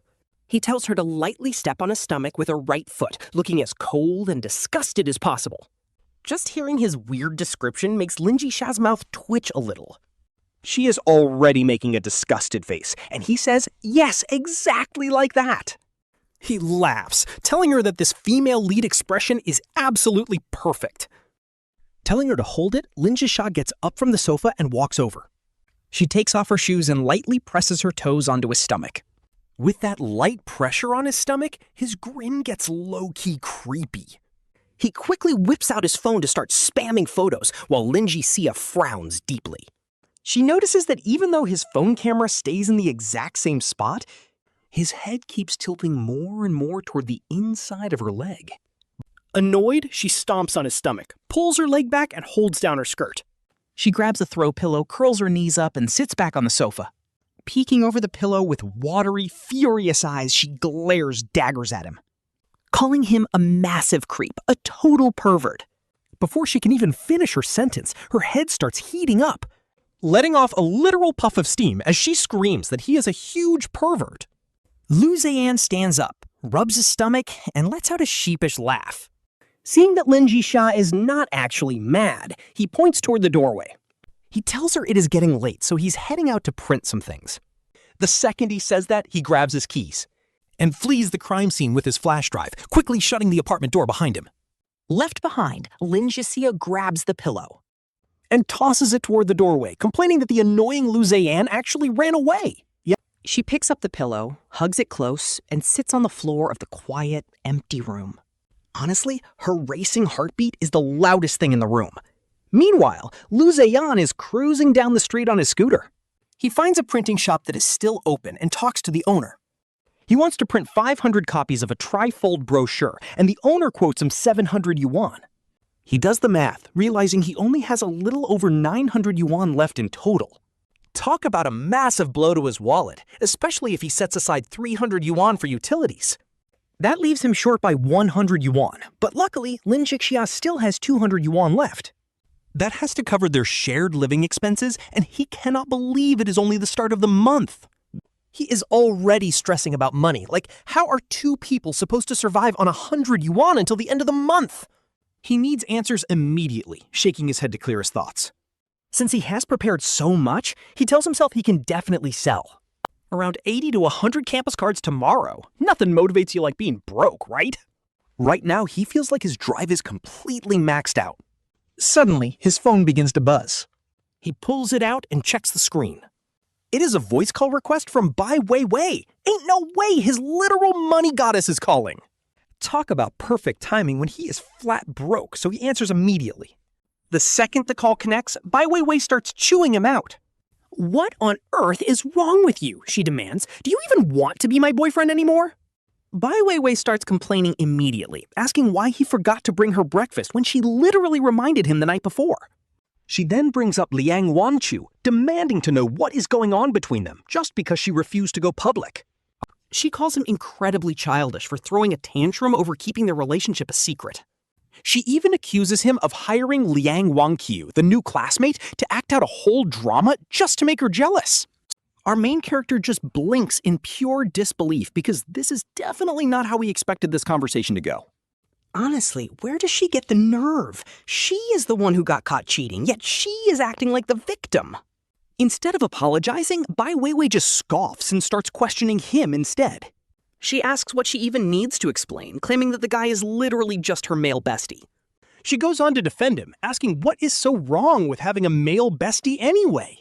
She even asks if pure friendship between guys and girls is impossible, saying she cannot just cut off all guys just because they are dating. Yeah, right, a male bestie. He points out that he's the one paying for her game top-ups.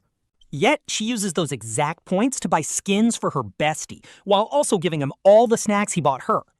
Even the cute skirts he bought her were given to the bestie first to check the material. Now that is actually insane. He asks if she is going to have a baby with her bestie next, just to strengthen their pure friendship, and she responds that if he wants to think like that, she cannot stop him. Bai Weiwei sounds deeply disappointed, claiming her relationship with her bestie is completely pure and innocent. She argues that she knew him way before they met, and if they wanted to date, they already would have. It would not even be his turn, a ridiculous statement that honestly makes her main character laugh out loud. He asks her if she seriously calls this a privilege. They are not even public, yet she is taking his hard-earned cash to fund her and her bestie. The two of them are literally treating him like a massive sucker, and she expects him to be grateful. He sarcastically asks if he should thank her for the golden opportunity to be her personal ATM. Bai Weiwei breathes heavily into the phone, asking if this is all just because he wants to go public. Her voice is dripping with anger as she screams that she has absolutely had enough of him. She calls him incredibly annoying and repeats that the guy is just an ordinary friend. She asks why he has to overthink everything and constantly suspect her of cheating. She asks if he is not tired of this, claiming she is exhausted from being constantly doubted. Our guy just whistles in a completely relaxed tone, saying that is actually an easy fix. If their relationship actually counts as dating, including the 2 summer months, they have been together for 5 months. They have been dating for about 5 months now, and his total expenses reached a whopping 5,000 yuan. That averages out to 1,000 yen every single month. And that does not even count what he spent trying to win her over, with most of it spent directly on her. At least 3,000 yuan went directly to her, and he honestly wants her to pay him back. He explains that if he were single, he would never visit those expensive restaurants that cost a fortune. On normal days, even when he wants to treat himself, he keeps things incredibly simple. A cheap 3 yuan soda, some 30 yuan barbecue, and playing video games all night. Watching gaming streams is already the absolute peak of luxury for him.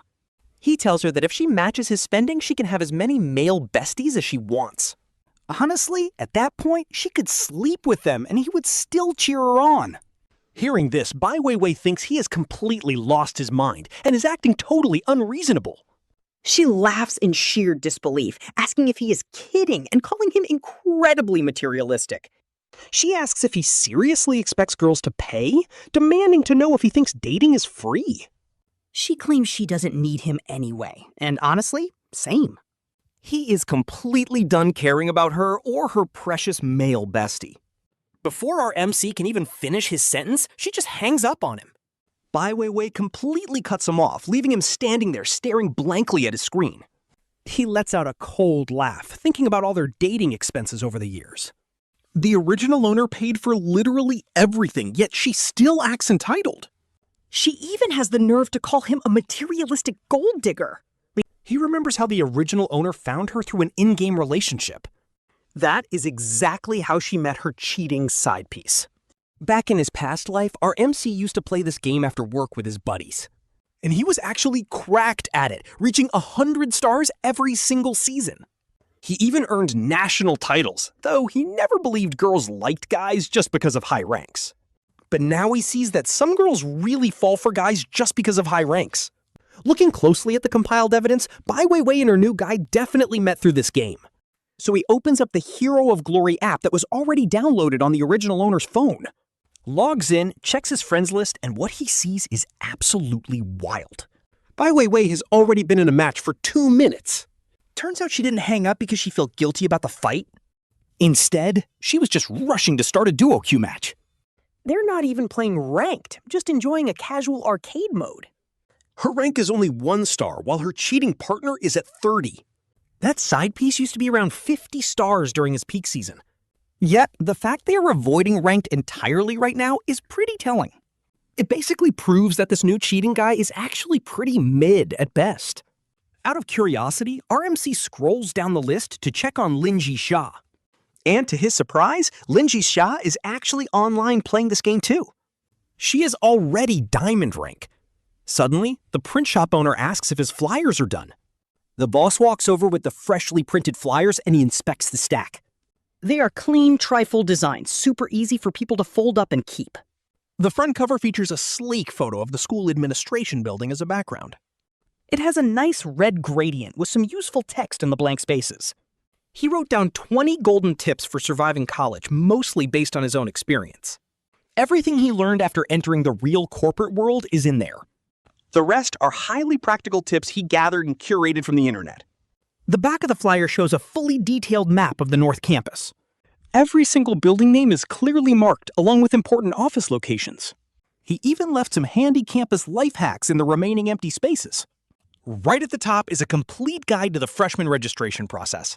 It covers where parents can eat and some cool spots to hang out nearby. The other tips cover everything else, like topping up meal cards, borrowing library books, and finding local package drop-offs. But of course, the most crucial detail is placed right at the bottom.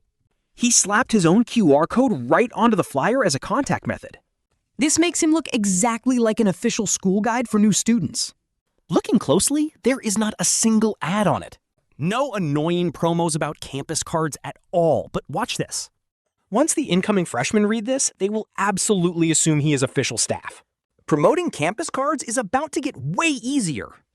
Actually, student carrier packages are all basically identical anyway. So it really just comes down to who can pull off the absolute best marketing. 500 flyers loaded. He zooms right back to the apartment. But then she spots Lin Zhixia in the apartment, looking completely bored out of his mind staring at the TV. She lets out a laugh and raises an eyebrow, asking why he stopped playing his favorite mobile game. Who knew our boy Lin Zhixia was living a double life, secretly gaming the second her back was turned? But right before she walks in, he quickly switches it over to some boring TV drama to act innocent.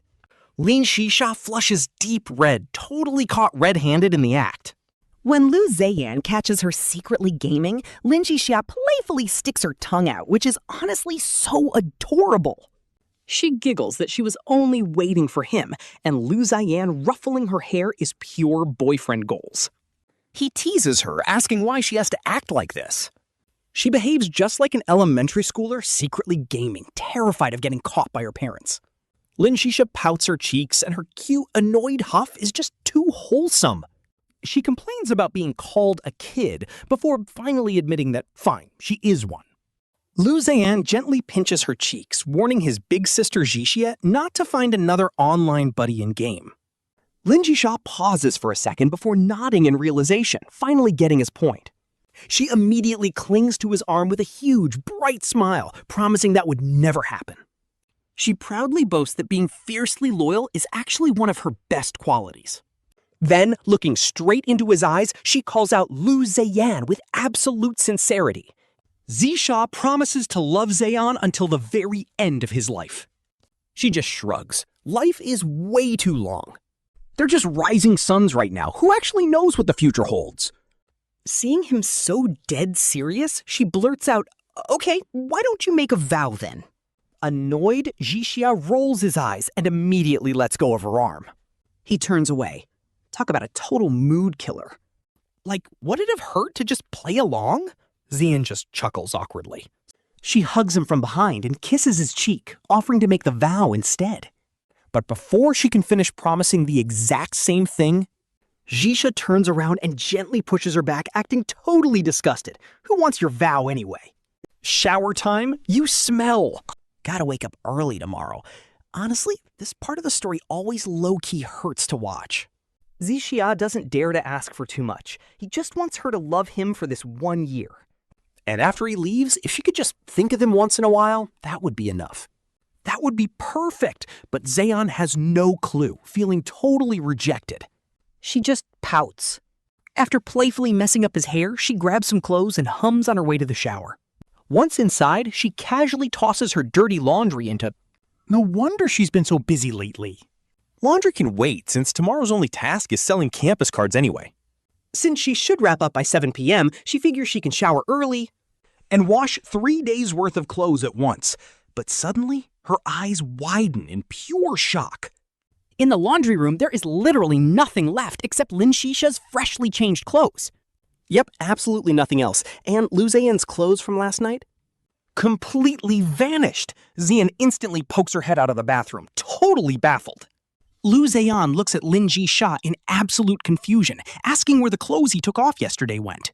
Lin Zhixia immediately looks away, a deep blush creeping onto her cheeks.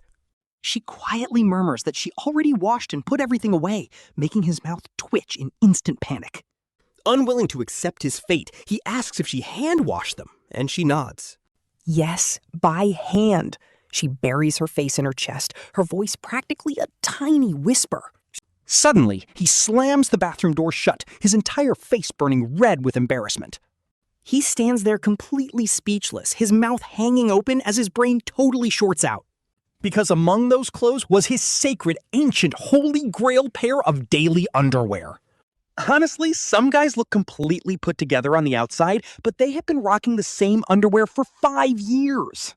If he knew Lin Zhixia was going to hand-wash his stuff, he would have preferred some creepy stalker to just steal them. He rushes straight under the shower head and turns the water pressure all the way up. Letting the scalding hot water wash over him is the only way to drown out this agonizing awkwardness. To be completely honest, he instantly regrets everything. He should have just cleaned up his room yesterday, while Lin Zhixia sits on the couch hugging her knees. Her mouth is slightly open, and her big, watery eyes are staring blankly ahead. Washing Lu Zeyan's intimate wear this morning actually required her to sit down and have a massive mental pep talk first. After all, since she is currently staying in Lu Zeyan's apartment, doing whatever basic chores she can around the house is the absolute least she could do. It would have been fine if Lu Zeyan just kept it to himself, but after finding out she washed them, he actually asked if she did it by hand, which reminds her of that other weird thing he did. And after making her step on his stomach last time, Lu Zeyan is definitely a certified closet pervert. A while later, he finishes cleaning himself up and sits down on the living room couch. He leaves a little gap between them, but Lin Zhixia keeps her back turned to him.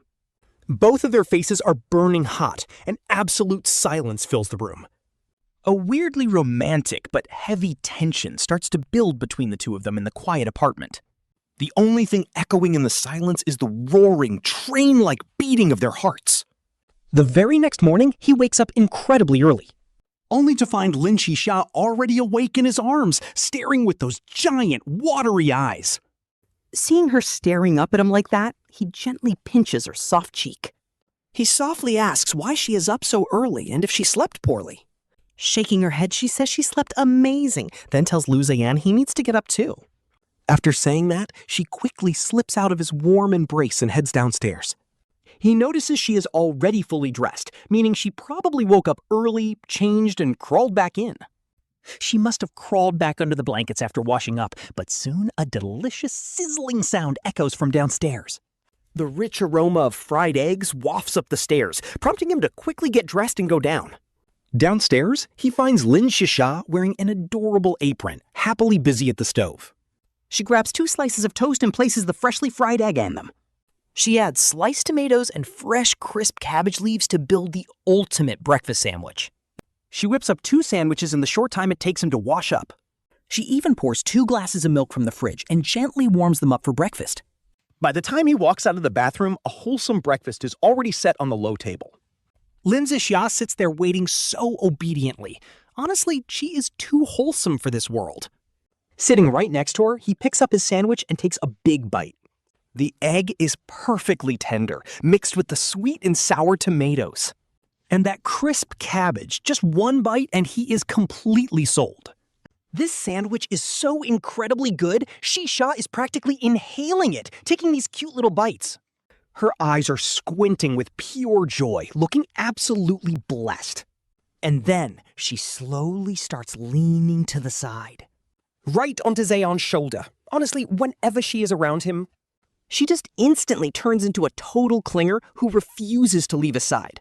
Zeyan gently pats her head and tells her she does not need to wait up just to make breakfast. But Zhixia just shakes her head with a cute, bright smile. She insists he needs his rest to stay healthy. And maybe even grow a little taller, which honestly cracks him up. She definitely treats him like a kid. But anyway, breakfast is done. They leave the messy kitchen for later and grab their flyers and posters. It is time to head to the campus dorms before the first wave of freshmen arrives. Zhixia glances at the poster they spent all night staring at.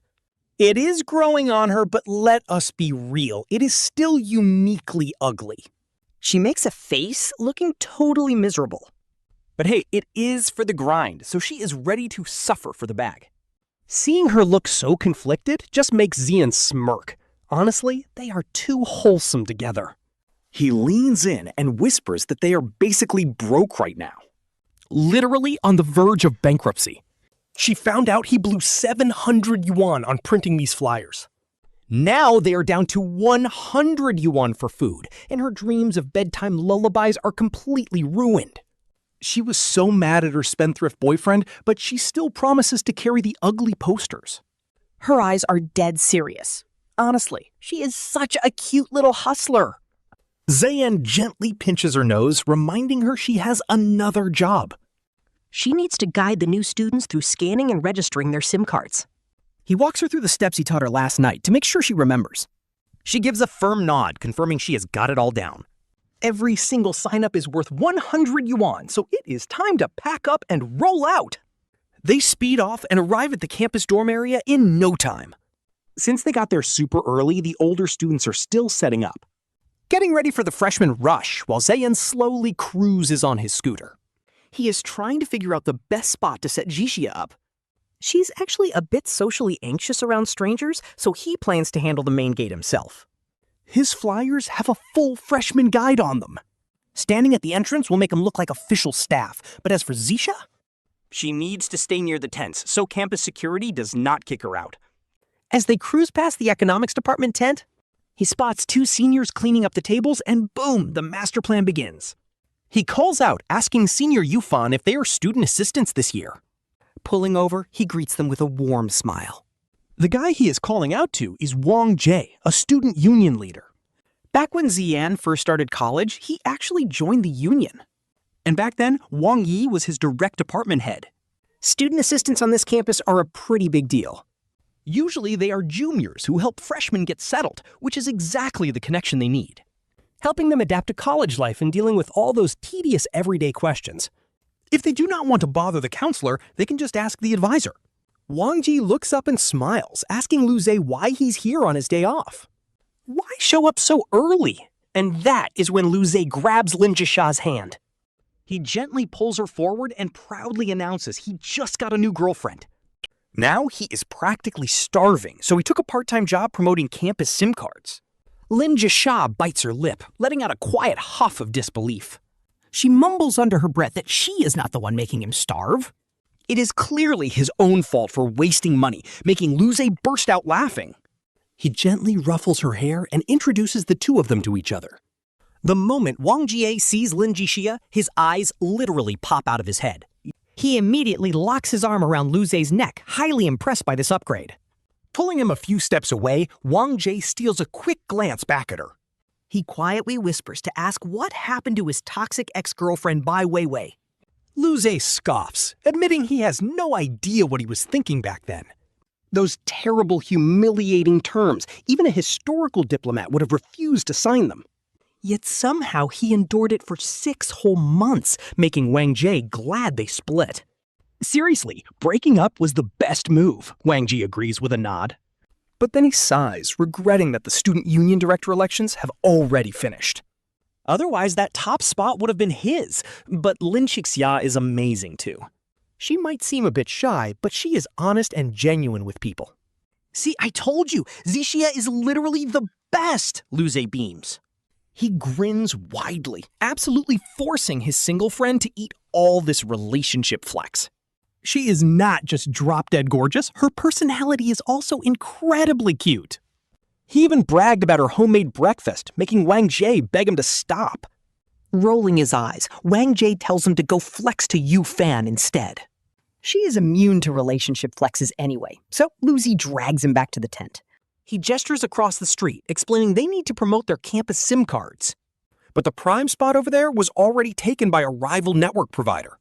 Since they cannot set up here, they ask to leave their gear behind. Wang Jie looks at Yufan, and seeing she does not mind, he agrees. But he clears off some table space for them, and Lu Zeyan approaches Zhixia. He teasingly ruffles her hair with a playful grin, telling her it is time. She needs to stand up because the freshmen are about to arrive any minute. They need to get their banner ready, making Lin Zhixia blush in pure embarrassment. She shrinks back, looking completely flustered as she glances around the crowded campus. She softly begs Lu Zeyan, asking if they can please not hold that sign. Just then, a freshman walks up and asks if this is the registration booth. The student is carrying heavy luggage, and Wang Ji quickly confirms they are correct. He stands up and asks the kid for his admission letter and ID card. While Wang Jie is busy registering the student, Lu Zeyan hands him a flyer. He explains it contains the registration map and tips for settling into the dorms. But just as the freshman starts looking at the flyer, trouble walks right up. A rival promoter rushes over and hands the freshman another flyer right away. He instantly pitches their own SIM card, telling the freshman to sign up there. Only 30 yuan a month for 200 gigs of nationwide data. Plus 100 minutes of talk time? The freshman glances over the rival's flyer. He slips it under our MC's flyer, saying he hasn't signed up yet. He tells them he'll get it done after registering. The rival promoter turns back, flashing a peace sign to his coworker, and heads straight back to his booth. Ready to spiel the deal, our MC glances over at Lin Zhixia. Seeing her looking down and blaming herself, he gently pats her head to reassure her. He turns back to the freshman with a big grin. Hey there, buddy. We're actually students doing some part-time work here, and we've got campus cards too. Our deal is just 29 yuan for 220 gigs of data. Plus 80 minutes of talk time. Honestly, the plans are practically identical. So you should totally consider getting yours set up through us. With that, he nudges Lin Zhixia. She knows she can't hesitate anymore. Clutching that ridiculously ugly seal plushie our MC designed, she stands up, blushing. Trying hard to remember what our boy taught her last night, she whispers their offer.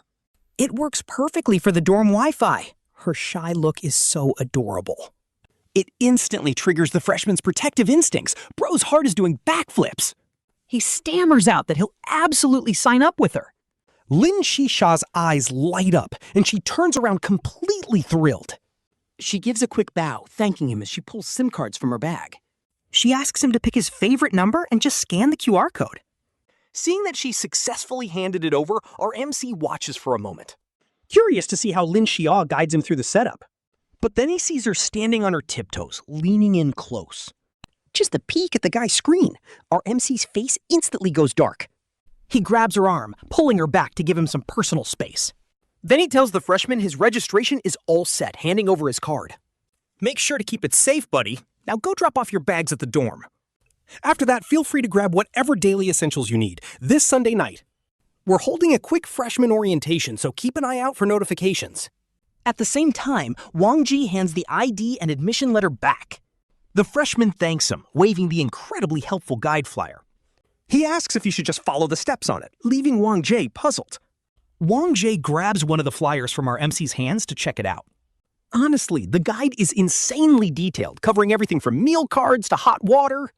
It even lists the best local spots for a free day. Talk about a cheat code. Wanqiu quickly nods. Yeah, exactly. Just follow this step by step. The freshman sees the registration success screen and shows it to Lin Zhixia, asking her if everything is officially good to go now. Lin Zhixia bows once more while clutching her seal plushie, confirming that it is. She sweetly thanks him. As soon as the happy customer walks away, Wanqiu nudges our MC with his elbow, grinning. All right, dude, I see you. He admits he thought it was just some basic ad. Even UFan grabs a copy. Quietly nodding in approval, he wonders why they never had a guide like this. Honestly, looking back at their own chaotic orientation day, this is a lifesaver. Remember how tough it was finding delivery spots on campus? Lu Zeyan recalls searching for 3 whole days just to find his packages. So he proudly rubs his nose. Honestly, can you blame him? He spent forever putting this whole guide together. The school never bothered with a guide before, even if it is just the absolute basics. After a month or two on campus, most freshmen would eventually figure it out anyway. But then Lu Zeyan's face darkens as he turns to pinch Lin Zhixia's cheek. He warns him not to get too close to other students when signing them up for campus cards. Lin Zhixia just giggles sillily, completely lost in his own little world. He is absolutely thrilled after making his first $100 in a single go and thinks of making more. If he signs up another student like that, that is $200. In his past part-time jobs, working a grueling 12-hour shift from 8 to 8 did not even guarantee making $200. Lin Zhixia giggles, teasing Lu Zeyan about the $100, while Lu Zeyan just pouts. He pinches the little money grubber's cheek a bit harder, telling him to stop obsessing over $100. Lu Zeyan worries he will end up selling himself out, but Lin Zhixia just shakes his head. He slaps Lu Zeyan's hand away, proudly declaring that there is absolutely no way that would happen. $100 cannot shake his iron will. Hearing this, Lu Zeyan just flicks his forehead. Oh, so he basically needs more money then. Lin Zhixia just snorts in response. He waves his hand in front of Lu Zeyan, gesturing for him to lean down close. Cupping his hands like a megaphone right next to Lu Zeyan's ear to hide his face, he sneaks a quick kiss right on his cheek. Lin Zhixia blushes, looking down at his chest. He silently wonders if Lu Zeyan gets the message now. Talk about a major romantic win. Feeling that soft, sweet kiss, Lu Zeyan can only smile and gently fix Lin Zhixia's hair. He tells him he gets it, but warns him to stay focused when helping the students. He seriously needs to keep his distance from those college kids and stop leaning all over their phones. Turning to his roommate Wanqiu, Lu Zeyan asks the big boss for a favor. He asks him to keep an eye on Lin Zhixia while he heads to the gate to hand out flyers. He leaves some flyers behind too, telling them to pass them out if any of their classmates need help. With that, Lu Zeyan grabs a stack of flyers and heads straight for the main campus living area entrance. It is barely past 7 a.m., so the massive wave of students has not started arriving yet. First, he stops by the security booth to offer the guards a couple of cigarettes. Handing over his flyers, he politely greets them and explains he is just there to help the incoming freshmen settle in. The guards inspect the flyer. One side is filled with warm wishes from senior students, while the other side is a pure step-by-step registration guide, completely free of any spammy ads. Thinking he is a volunteer officially sent by the school, they let him stay without any trouble. They even bring him a plastic stool to sit on. Honestly, these guards are absolute legends. But Lu Zeyan still looks back with worry, seeing Lin Zhixia just standing there blankly holding a poster. He is shaking his head back and forth like an electric fan to show it to every single passerby. Even though they are 70 meters apart, Lu Zeyan can still see right through Lin Zhixia. Those cute eyes are literally overflowing with a desperate hunger for cash. Meanwhile, right across from him, a group of employees from a rival telecom company are gathering together for their quick morning meeting. One employee tells Sister Lu she had a bad start, and she complains that some freshman totally flaked on her. He actually flaked. She turns to their leader, Brother Dong, asking why someone else is setting up across from them when they were supposed to have exclusive rights. The arrogant middle-aged man who clashed with Lu Zeyan yesterday just lets out a cold sneer, aggressively claiming that the opponent is probably just some cheap student part-timer hired by another brand. Since there is only one kid over there, he orders his team to be much more aggressive today. If any students show up, just go right up and start your pitch. Keep a super close eye on the ones heading over to the competitors. We can't have any more lost customers. We literally signed a hard commitment on this. Everyone knows their target quota, right? Yes! The staff all shouted back in unison with determined faces. All right, get ready. Things are going to get crazy packed here once it hits 8 a.m. Meanwhile, our boy takes advantage of the morning lull to pull out his phone and slack off. But the second he opens his social media app, his phone starts vibrating like crazy. Notifications are absolutely flooding in like a crazy blizzard, with over 99 unread comments sitting at the bottom. His eyes instantly light up. Looks like the video he posted last night went completely viral. He clicks into the comments section and finds everyone absolutely tearing that sketchy middle-aged manager to pieces. One comment asks how they remember the promo rate being $200 per card. Where did the other $100 in commission go? Look me in the eye and answer. Tell me, did the dog eat it, or did you just pocket all of it? Telling young people they need to struggle and work hard? Why don't you just get lost? Exploiting students while acting all high and mighty is seriously the most shameless thing ever. Another incoming freshman says they already shared this video straight to their class group chat. They want to warn all their classmates to avoid this scam. Honestly, these internet comments are absolutely savage.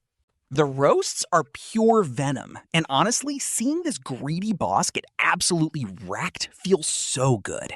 He really should have just laid into that greasy and oily middle-aged manager right then and there. As the morning rolls on, more and more cars start pulling up to the campus. Tons of parents are parking right by the dorm zone, carrying heavy luggage and heading in to register their kids. Our main character steps right up to the cars, handing out helpful flyers to the parents. He greets them politely. Hey there, here is a handy guide for today's freshman registration. Feel free to take a look, especially if you are planning to get a campus SIM card. We have some students here working part-time to pay for school. We hope you can support them. He doesn't do some aggressive hard sell, he just lets the parents and students know. He explains that real college students are promoting these cards, leaving parents to choose between a giant faceless corporation or supporting a hard-working, cash-strapped student who's just trying to make an honest living. The choice is entirely up to them, and honestly, the outcome goes exactly as expected. A huge majority of the parents end up guiding their kids right over to Lin Zhixia, especially since they see Lin Zhixia looking super adorable while holding up this incredibly eye-catching but kind of ugly hand-drawn seal cartoon. Honestly, Lin Zhixia is already naturally gorgeous. She has this incredibly sweet, wholesome look, and that goofy seal sign she is holding is clearly handmade by her. Its slightly clumsy, imperfect design, honestly, just makes her look even more adorable and dorky. Since all the phone plans are basically identical, plus our guy's clever little psychological hint, parents naturally feel way more inclined to help out a kid the same age as their own. Plus, Lin Zhixia genuinely bows and thanks every single person who signs up for a card. Her deep bow and the pure joy shining in her eyes Are completely contagious, and it doesn't take long before a massive crowd of customers gathers right around her. Tons of people are suddenly lining up to get their campus SIM cards from her. Luckily, the registration process is super straightforward and has been simplified as much as humanly possible. It is basically just a quick identity verification step, but while the actual freshmen are busy filling out their school registration forms, a bunch of parents start crowding around Lin Zhixia. A few of them get super particular about the contract details, questioning every single tiny checkbox on the screen. They keep asking for her opinion, and poor Lin Zhixia starts getting a bit overwhelmed and flustered. Wanqiu glances over at Lu Zeyan, who is working hard handing out flyers by the entrance. He takes a quick look at Yufan, then gets up to help Lin Zhixia with her work. The telecom carrier Lu Zeyan partnered with has also sent a representative over. Instead of helping out directly, this rep just stands to the side and quietly observes the scene. He confirms all the SIM cards are going to students while noticing the massive line forming at the rival booth. Meanwhile, the rival carrier booth only has a few scattered people trickling in. With the crowd packing the area, one of the rival staff asks their boss Dong what they should do. Furious that everyone is running to the opposite booth, Dong snaps and calls his entire team absolute idiots. He yells at them for just sitting around and tells them to go over there and steal clients, pointing out that Lu Zeyan only has a few staff to handle a massive, growing line. He orders his crew to drag those waiting parents over while he handles the registrations himself. Scared of getting chewed out again by the middle-aged boss, the rest of the employees scramble. They rush over to the parents in line, desperately pitching their own campus SIM cards. They promise they can handle everything instantly so the parents do not have to wait. No need to scan codes or fill out long forms. They will do all the work. Since the parents are in a rush to get their kids registered, time is super tight. Hearing they can skip the hassle, quite a few of them are actually lured over. Dong greets them with a fake smile, asking them to pick a number and hand over their kid's ID. But as soon as one of the parents hears this middle-aged man's voice, they freeze. The parent frowns deeply and asks him to repeat what he just said. A bit confused, Dong starts explaining the registration process again. He tells them they just need to pick a number and provide an ID for verification. Hearing the voice clearly now, the parent finally realizes why it sounds so familiar. It is the arrogant guy from that viral video. The parent immediately stands up and says, "No thanks." They decide they would rather wait in the other line, leaving Dong's employee completely bewildered. Honestly, seeing Dong get instantly rejected is pure comedy, and his face goes totally dark. He snaps at his worker, telling them he has no idea and to just go grab someone else. But out of the next 6 people they managed to bring over, nearly half of them react the same way.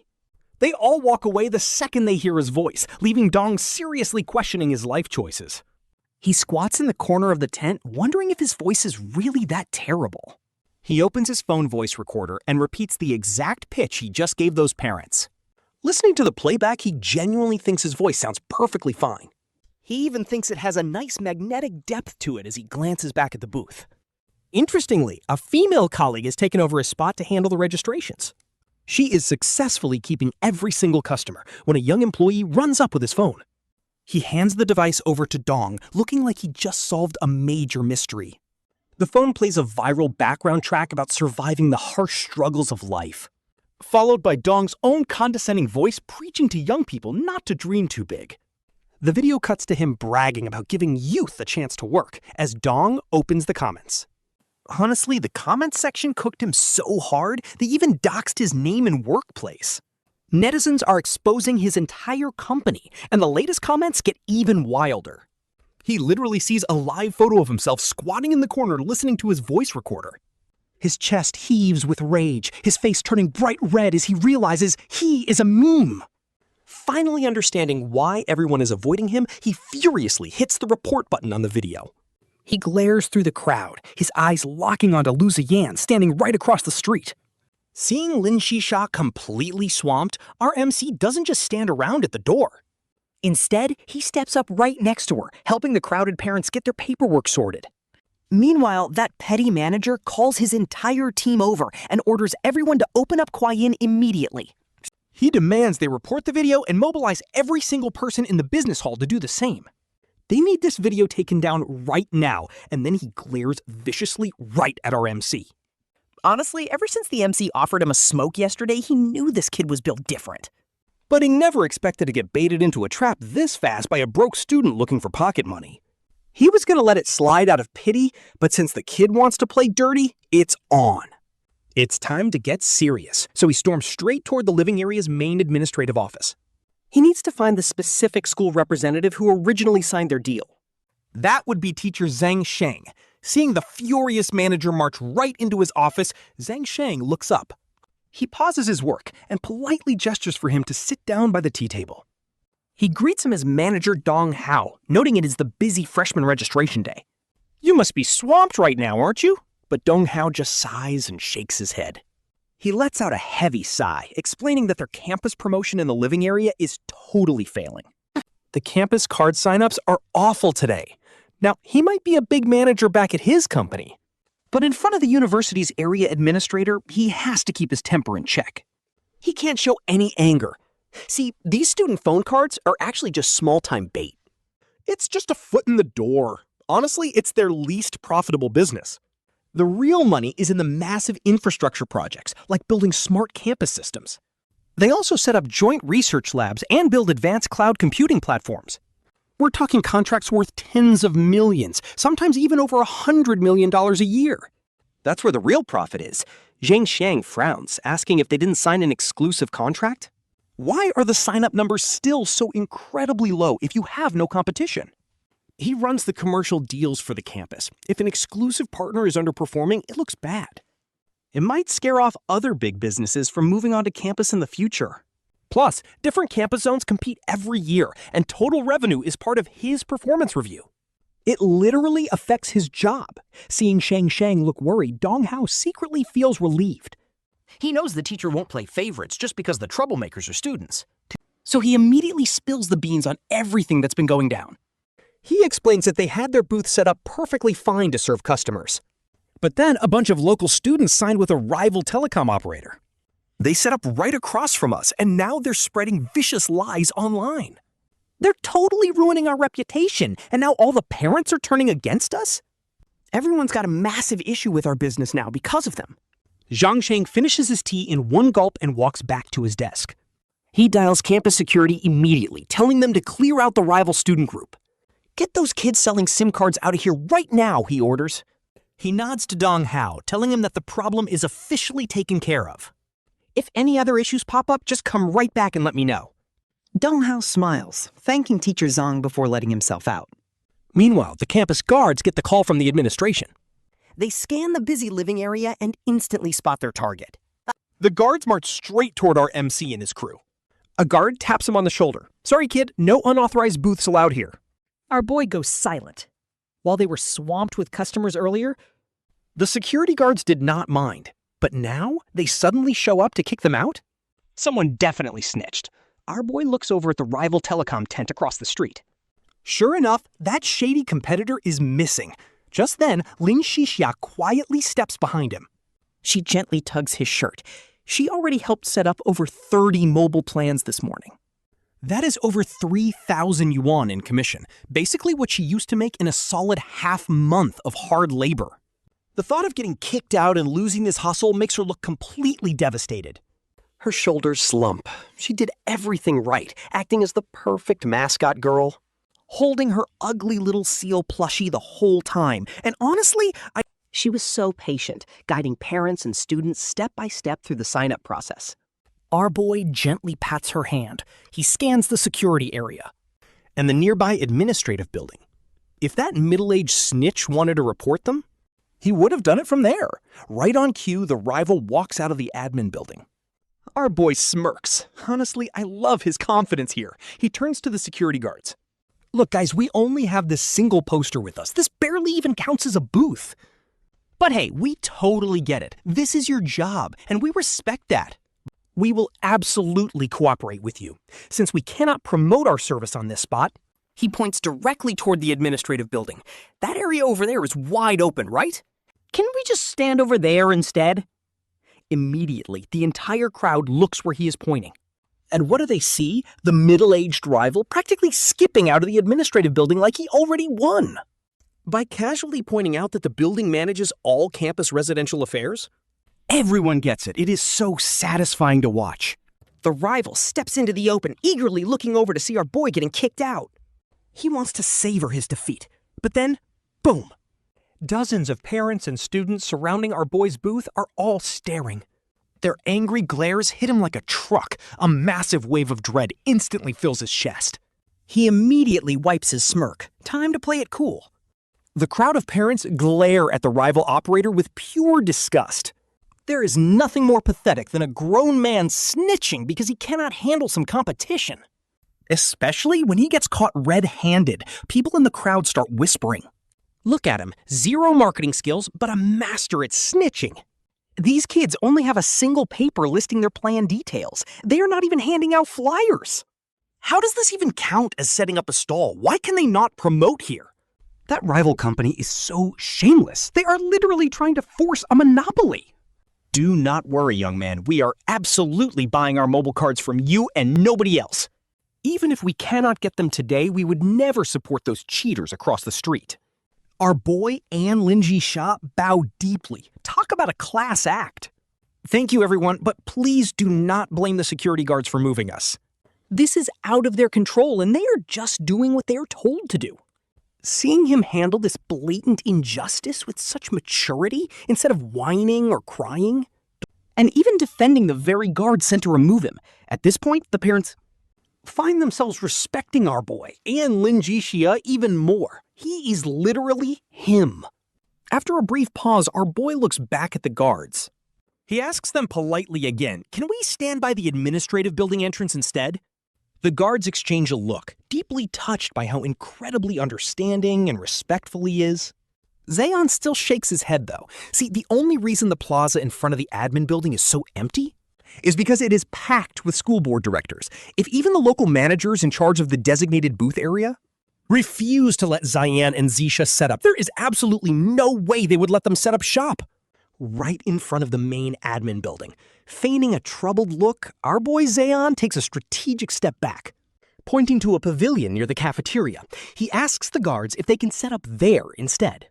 Talk about a marketing genius. Zeyan's game plan actually started the second the freshmen walked through the campus gates. The pavilion isn't directly on the main pathway, but it is still completely within everyone's line of sight. Sure, the promo exposure isn't quite as crazy as the current spot, but noon is fast approaching. The September heat is absolutely brutal, and that pavilion offers some much-needed shade. Honestly, the conversion rate should still be insane. Seeing the surrounding crowd, with parents giving them deadly side eyes, the two guards look over at the pavilion. Then back to their own station, making sure they can't actually see the pavilion from inside. They exchange a look, choosing to stay silent, neither agreeing nor outright objecting. Instead, they just turn around and head back to their post. Zeyan leads Zhixia, bowing once more to the helpful parents, and they grab their sole piece of equipment, which is literally just a goofy-looking seal sign, and march over to the pavilion. Once that drama settles down, the parents who are still lingering around campus gather right around the rival middle-aged vendor's booth, gossiping hard about what just went down. Before this, a few stray students were still signing up for cards with that shady middle-aged guy. But now, with everyone whispering and warning each other, nobody dares to even breathe near his booth. Just like that, the whole morning flies by. Around 12 p.m., things finally quiet down. Most of the morning wave of parents have already headed out after finishing their kids' registration. Zeyan watches the very last parent finish up their registration at the pavilion and walks over to Zhixia. The poor guy looks absolutely drained, with his hair completely messy, but his eyes are glowing with pure, unadulterated hype. It's honestly unreal how excited he is. Zeyan hands him his own meal card, telling him to go grab some lunch first while he watches the booth. Zhixia complains that his throat is literally on fire. Then he eagerly asks how many cards they actually managed to sell this morning. Zeyan chuckles, ruffling Zhixia's messy hair. Complaining like a kid is low-key adorable. Zhixia is built different when it comes to cuteness. Zeyan whips out his phone to check the sales backend, and the screen reads 137. Even Zeyan is stunned by this. When he talked with Senior Zhang Guangho yesterday, he mentioned that Area A only has about 1,200 freshmen this year. Split that across 4 registration shifts, and this morning, only about 300 freshmen actually showed up in this residential zone. With high data plans being so common, a ton of kids already got their cards before arriving. That easily takes out about 1/3 of the potential market. Yet out of the remaining 200 students, our boy secured a massive 70% of the sales. The giant telecom competitors only got to split the leftover crumbs. Zeyan flips his phone, showing Zhixia the final screen and gently pinches his cheek. He asks if his throat still burns now that they just made 13,700 yuan. Zhixia's eyes go wide. He lets out a sudden gasp, immediately clapping his hands over his mouth. He ducks right behind Zeyan, scanning the area like a little secret agent to make sure nobody heard. Once the coast is clear, he looks up at Zeyan with a massive, beaming smile. Let it smoke. Then, our guy leaned in and whispered right into Lin Zhixia's ear. He whispered that hitting their goal of 200 cards would actually be pretty easy. Because of that, they needed to double their price per card, and right after saying it, our guy immediately slapped his hand over Lin Zhixia's mouth, already knowing what was coming next. Muffled squeals of pure excitement came from the little money lover. Double meant 27,400 yuan. In her old job, that kind of cash would have taken her almost 6 months to earn. But today, she just did what our boy said and held up that ugly poster all day. Making that much bank in a single morning had Lin Zhixia licking her dry lips in disbelief. She rested her head right on his shoulder. Suddenly, her throat did not feel so dry anymore. She wished school opened every single day as he hugged her and playfully messed up her hair. He gently reminded her that this stack of cash did not actually belong entirely to them. His roommate had come out to help, plus Senior Yufan's boyfriend was there too.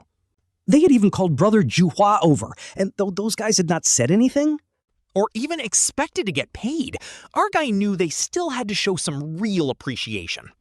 Lin Zhixia nodded in total agreement, then looked up to ask if they could invite everyone over. Could they cook them a nice dinner at their place, which honestly surprised our guy a bit. He was originally planning on throwing a big celebration party at some fancy restaurant outside. But a warm home meal felt way more personal, so he gently pinched Lin Zhixia's soft cheek. He joked that he would be counting on her cooking as they started eating lunch in shifts. Lin Zhixia grabbed his meal card and headed off to the campus cafeteria first to eat. Since they made a killing that morning and her throat was actually burning from all that talking, she grabbed the free cafeteria soup and treated herself to an extra ice-cold bottle of green tea. She finished quickly and returned to the pavilion right as our boy was helping a late-arriving parent. He was setting up a campus card, and she could not believe that in just a few minutes, they had secured another full day of profits, making her eyes sparkle with absolute joy. He took his meal card back, handed the parent over to her, and headed off to eat. Our guy practically inhaled his lunch to get back to the hustle as fast as possible. But before leaving, he bought 5 extra plates of sliced watermelon to share around, along with 5 bottles of ice-cold sodas, making his first stop the campus security guard booth. He set down 2 plates of fresh watermelon and sodas right inside the guard shack. He greeted the 2 guards, telling them to enjoy a cool treat in this brutal heat. The 2 guards were actually pretty stunned, even though they had silently tolerated his little business setup. They were still the ones who originally kicked him out of his prime spot earlier that morning. "So, how did you guys do this morning?" one of the guards asked him, quite casually. Our boy handed them some cigarettes and smiled, saying they were just trying to cover tuition fees. He added that he wanted to take some pressure off his parents after a hard morning's work. Seeing how tough it is to earn a living made him respect his folks even more. The middle-aged guards nodded in appreciation, telling him to bring some of his flyers over to them. Since they were stationed at the gate all day, they could easily pass them to newcomers. Talk about an absolute cheat code. This was a major, unexpected win for his hustle. He quickly grabbed half of their remaining flyers and handed them over to the helpful guards. With the security guards actively backing them up at the main gate, things were looking up. Now, our boy did not have to stand watch and could keep Lin Zhixia from getting overwhelmed. After thanking them, he grabbed the remaining 3 plates of watermelon and cold sodas. He headed straight over to the tent area and set the refreshments down for Sister Wang. Lu Zi sits with his team leader Wanqiu and Senior Yufan, asking where Zhu Hua is. He bought him food. Yufan sighs, explaining that Shuhua got completely exhausted from helping them all morning. So he went back to sleep because things were truly chaotic earlier. Lu Zi awkwardly scratches his head, asking if they remember the new apartment he rented. He wants to invite Chen Yu over once things quiet down. They can have dinner together with Sijia and ZJ before recruitment starts. These guys are his classmates. They join the student union together, with Wang Ji leading their department. Senior Yufan is officially the vice head of their entrepreneurship department. Managing student startups is their main job. And they also organize the big campus innovation competitions. During freshman year, aside from some light paperwork, their job was super chill. Mostly, they just chilled. And yeah, this is actually where the original owner used to date Bai Weiwei. Talk about awkward. It was literally the same spot his seniors used to take him to. Wang Jie suggests a night out. Actually, let's do afternoon so we can shop for groceries together, Yufan says. Lu Zhe nods in agreement. They lock in next weekend, leaving the exact plans for later. Lu Zhe mimics holding a glass and winks at Wang Jie. Wang Jie flashes an okay. He winks back with a hilarious, knowing smirk. Yufan tisks, looking at the two of them with utter disgust. You guys are so gross, she laughs under the warm afternoon sun. Fresh flowers scent the warm breeze. Walking back, Lu Zi sits down next to Lin Zhixia. She gazes down at the flower beds, completely lost in thought. Her eyes hold a deep, quiet longing. She gently wraps her arms around him, resting her head on his shoulder.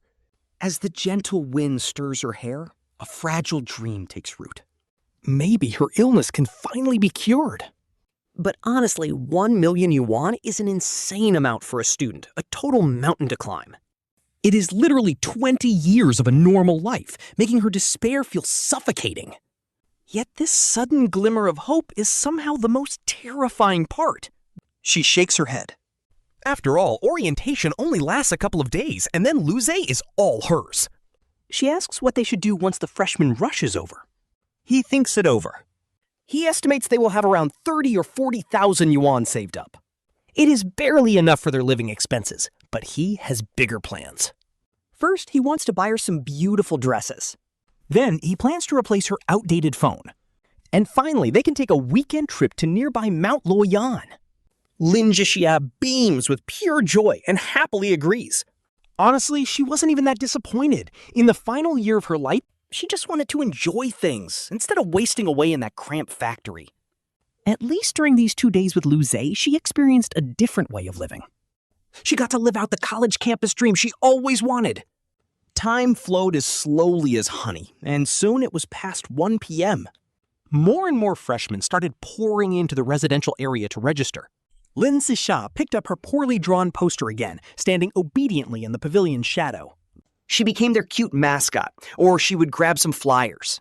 She stood at the intersection of the main road, handing them out to passing parents and students, trying to get them to sign up, but they weren't in the main pedestrian path. Even with the security guards helping out, the promotion results were pretty weak. Lu Zi glanced over toward the rival telecom company's promotion tent. It looked like they realized the spot was bad because their manager wasn't even there.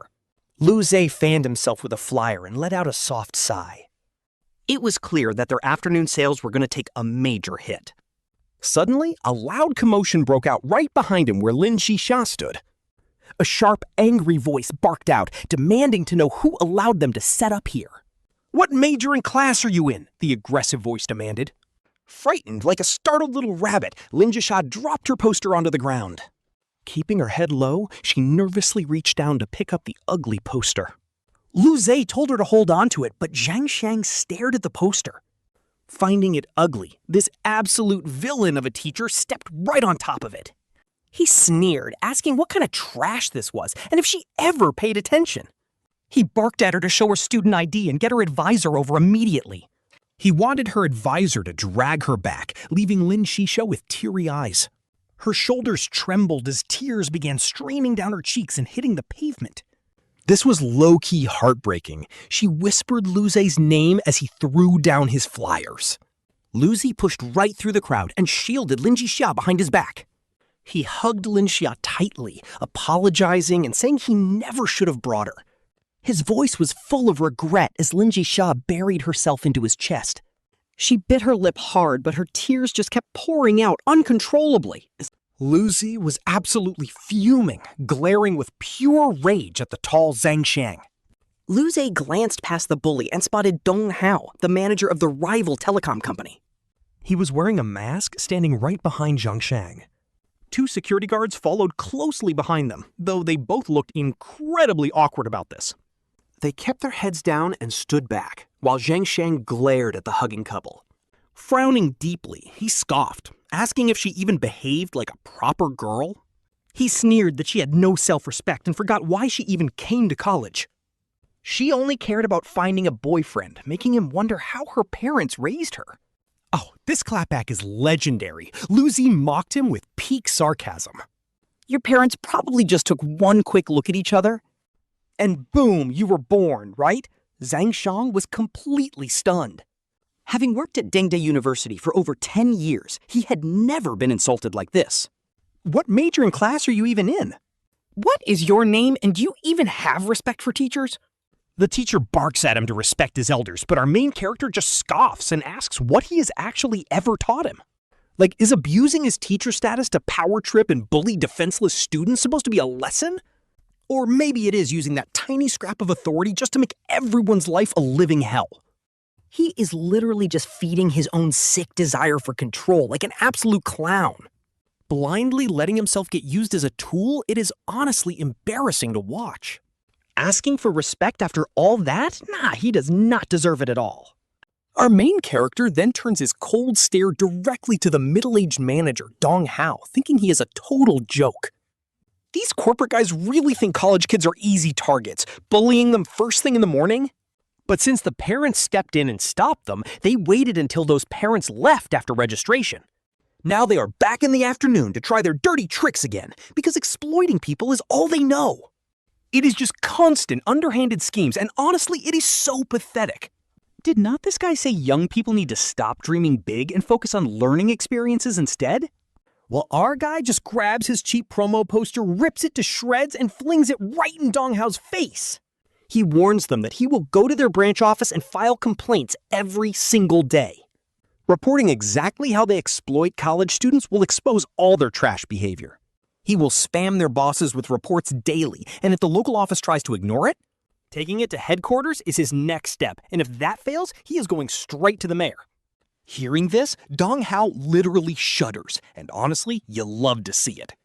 If it goes that far, his company will definitely try to force him out to save face. He is already middle-aged and worked so hard just to secure this minor manager role. There is no way he can compete with hungry young kids in the job market anymore. Plus, knowing our main character's style, he would probably livestream the whole drama online.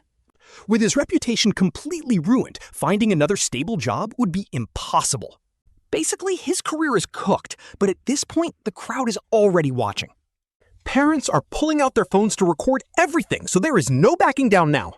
Doubling down on his lies is his only option, taking a deep breath to compose himself. He tries to sound calm and tells our guy that shouting does not make him right. According to him, they signed an exclusive contract to operate in this campus living area. Supposedly, only their company has the legal right to set up booths here this week. So the students setting up their own table is directly violating their corporate rights. He even threatens to sue them if they do not pack up and leave immediately. Claiming they are being nice by only getting the school staff and guards to warn them first. The corrupt teacher, Zhang Xiang, nods along to support this ridiculous threat. He tells our main character to cool his temper since the school already signed the deal. Acting like they are doing this for the kids' own good, he plays the victim perfectly. Our main character just shrugs and tells him to go ahead and sue them. With a disdainful laugh, our guy breaks down their supposedly flawless contract. That exclusive deal only bans staff from other major telecom companies from setting up booths. But they are just local students working a casual part-time gig to make some extra cash. It is not even an official internship, and he already cleared this yesterday afternoon. He already talked with his senior, Zhang Guanghao, to confirm they were completely in the clear. They verified that promoting these campus cards would not cause any legal issues whatsoever. Plus, he points at the ripped poster and asks where the actual booth even is. All they have is a sheet of paper with plan details to help parents sign up. So is this clown really trying to claim that students are not allowed to stand outside? She snaps back. Does helping parents set up phone cards really require running around like this? Or is it because you signed an exclusive contract? So, every incoming student is forced to use your campus card? Hearing Lu Zeyan's sharp comeback. The middle-aged manager, Zhang Sheng, just stands there with his mouth wide open, completely speechless. Talk about getting instantly folded. See, other campus districts have different carriers too. Who also signed exclusive deals, and the company behind Zhang Sheng Definitely recruits students for card promotion. But those kids usually just sneak into freshman group chats or help carry luggage to promote them. At most, they sweep dorms at night. They don't just pull up and confront people face to face like our girl Lu Zeyan. Shang is panicking. He knows his contract is sketchy. He's just trying to protect the exclusive rights of his contracted carrier. Just to secure his sponsorship cash. Honestly, he never expected Lu Zeyan to be this tough. Any other student, they would have run away crying. But now, since a parent is literally recording everything on their phone, he's totally trapped. Then, a nasty idea. He sneers, asking how they can even prove they are actual students. For all he knows, they could be rival agents. He demands to see their student IDs. At this, Zeyan hesitates. She's not worried about her own counselor finding out. But Lin Zhixia being an outsider makes things super risky. Since Lin Zhixia doesn't even go here. Of course, Zhang Shang immediately notices her hesitation. He smirks. Kids will always be kids. They always freeze up when teachers are mentioned, and as the dorm manager, he knows that once he gets their major and class details, he can summon their counselor. He can make these juniors suffer. He really wants to see if they'll keep acting tough in front of authority. Zeyan hesitates. then calmly whips out her student ID. Lu Zeyan, class of 24, business economics. She instinctively shields Lin Zhixia behind her. She glares with a cold smirk. And then, first he had the guards kick her out. Now he pulls up with zero proof just because she's a student? She mocks him. The Qing dynasty fell ages ago. Did his school miss the memo? These sharp words pierce right through Zhang Xiang, turning his face bright red. Zhang Shang glares, then shifts his gaze to the quiet girl hiding behind her. Easy target. Zeyan is too tough to crack, but this quiet girl looks like a total pushover. He barks out, fine, she can prove she's a student, but what about her friend? He accuses Lin Zhixia of being some random outsider. Zeyan could easily lie and say Lin Zhixia is Liang Wanqiu, but things are too tense. She doesn't want to drag someone else into this mess. Under strict rules, even the best excuses fall flat. But that split-second hesitation, Zhang Xiang and Dong Hao spot it instantly. And then boom, the teacher catches them, scolding them for pushing their luck again so soon after this morning. He screams that they are being completely rebellious, causing drama right in front of their parents and ruining the school reputation. Now, Lu Zeyan and his girl have to march straight to the office and wait for their teacher to pick them up. Just when things are about to explode, a girl in a baseball cap with a ponytail pops out of the crowd and slips a card right into Zeyan's hand. He looks down and no shot, it's literally Liang Wanqiu's student ID. The photo on the card is super eye-catching, and Zeyan takes a deep breath. Hiding his excitement, he suddenly puts on this total sad boy face and calls out to the teacher. Apologizing for their mistakes, he hands over the ID to play along with the act. He claims she's his classmate, Liang Wanqiu, while gently patting Lin Zhixia on the back. Lin Zhixia looks up, her face still covered in fresh tears. Her delicate features look incredibly vulnerable, though her ID photo usually looks so vibrant. But right now, her crying face is just so heartbreakingly beautiful and pitiful. Zeyan explains they only wanted some part-time work to help out their families. Turning to the crowd, he lowers his voice, saying their parents worked so hard. They didn't want to rely on their parents, but just for helping with campus cards. They get treated like criminals. He says he honestly doesn't understand why. Zeyan takes Lin Zhixia and bows deeply to that middle-aged man. He apologizes, saying since this spot is already contracted to them, they shouldn't be selling here, and they will tell all the other students to cancel their numbers and just buy from these guys instead. Now, Dong Hao is breaking out in a cold sweat. Zeyan's words sound like an apology. But they actually throw him straight into the line of fire. This simple business competition? has suddenly turned into straight-up corporate bullying. As Zeyan bows, The surrounding parents look ready to skin Donghal alive with their glares. he can already tell that once word of this gets out, forget about giving kids a chance, his own job is completely done for. In this brutal job market, he is competing with absolute tryhards. The worst part is they used to work hard for promotions. But now they grind just to keep their jobs. Donghao is totally cornered. Next, Zeyan shoots an apologetic look at Zhang Sheng, making him freeze in fear. Shang Shang curses himself for letting Donghao drag him into this mess. He thought he could use the student ID situation to force Zeyan to submit. Make him apologize publicly and give these parents an explanation. But here is the thing, the tables have completely turned on him. Zeyan is not even scared of discipline, leaving Zhang Sheng to take the heat. With the situation blowing up, his performance looks absolutely terrible. He even made the school look bad. Say goodbye to any promotions. Honestly, his entire career is on life support. Before Zan can speak, Zhang Sheng quickly backs down, saying the school actually supports student businesses. He claims they just had an exclusive deal that restricted other sellers. He plays it off as a simple misunderstanding over a student report. Now that everything is cleared up, they are allowed to keep selling. They can even use the main road. Zeyan gently pats Lin Zhixia's hair And makes a promise to himself. The second she was brought to tears, he was officially done holding back. He pretends to be scared and bows. He gaslights them, saying they would never dare to set up stalls again. They will leave all the business to the school and that other guy. He puts on a helpless act, claiming they just wanted to lighten their family's burdens and study. Watching the scene unfold, the parents see him looking so small and completely terrified. Pair that with Lin Zhixia's non-stop tears, and the crowd starts fuming over these shady school tactics. Some parents even openly wonder how good a school can be if their own kids got in. They start whispering about recent news exposures where shady colleges practically sell their own students off to sweatshops. No wages, just a cheap internship stamp, and they hold your degree hostage if you do not go. Honestly, factory work is the light version. Remember that professor last year who did way worse? The suspicious murmurs quickly spread through the crowd, and suddenly all those questioning looks land right on him.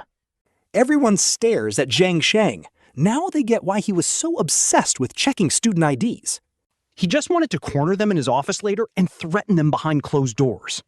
This is straight up holding their graduation over their heads, which is wild because these kids are just trying to help. Cold sweat starts dripping down Zhang Sheng's face as the crowd completely turns on him. He only wanted to scare them with a quick lecture and a written apology to end it. But now, the parents have painted him as the ultimate villain. He is suddenly some tyrant holding their futures hostage, so he forces a fake smile and tries to explain. He claims it was just an anonymous report and they were simply checking IDs by the book. He swears there is no retaliation, especially since it is peak registration season right now. To save his own skin, Zhang Sheng blames the whole scene on the telecom rep, telling him to leave. He does not care if the parents buy it. RMC just grabs Lin Zhixia and bows repeatedly. Please do not expel us, he begs, explaining this telecom company pays 100 yuan per card. But the middle-aged guy here only offered them 30, so they just wanted a fair cut. They just wanted to help their parents, admitting they should not have promoted in his campus zone. The moment they apologize, the crowd absolutely explodes. Talk about a plot twist. Every single eye locks onto Zhang Sheng as the math starts running through everyone's heads. With thousands of new students, that is millions in kickbacks. No wonder he wanted to chase rivals out. He acted so noble earlier, but now the parents tell our MC not to worry. They promise to help them report this, asking where the principal's office is. They want to go right now, and Zhang Sheng looks absolutely pale. He glares death threats at Donghao, the middleman who got him into this mess. Zhang Sheng knows the business inside out, and our MC's quick calculation was deadly accurate. Donghao was pocketing up to 170 per card, completely playing Zhang Sheng for a fool. If this reaches the principal, Zhang Sheng's entire career is going down in flames. He might not have taken direct cash bribes, but those expensive corporate gifts will not look good under investigation.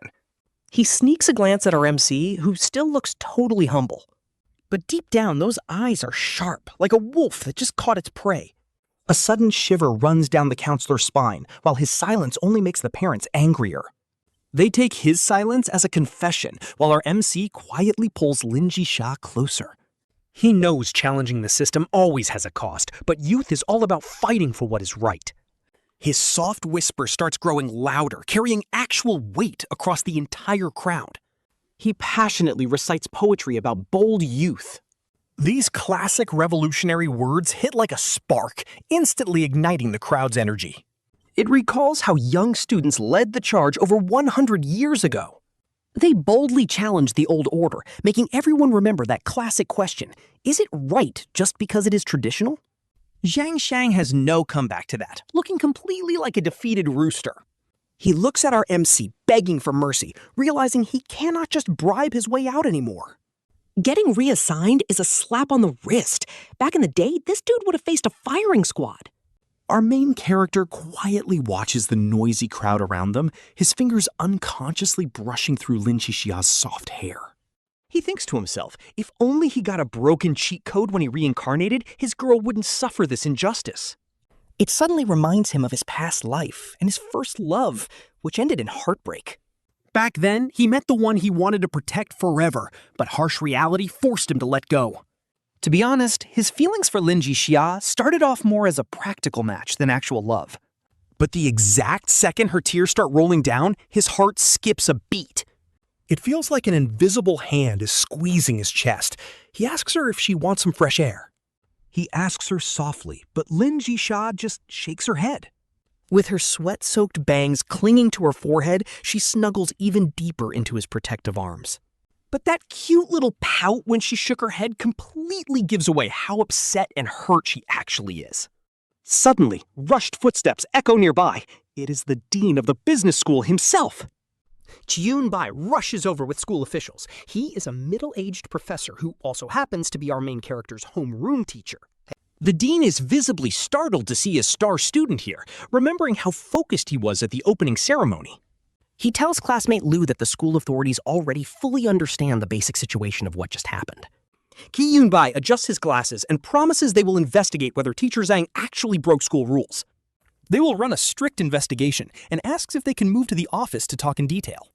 Our main character glances at the pale-faced villain, thinking, oh, so now you want to make peace? He pulls out his phone to check the time. It is exactly 2:30 p.m. He deliberately raises his voice, announcing that teacher Zhang just gave them permission to continue their business.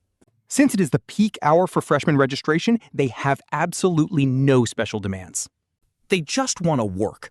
Zhang Xiang's face twitches in pure frustration. The corrupt teacher is fuming. He tried to kick them out earlier, and now they refuse to settle. Instead, they want to work. He forces a fake smile and calls out to classmate Lu. He tells them to resolve this quickly so everyone can wrap up early. Our main character suddenly raises his voice, declaring they have absolutely nothing to settle.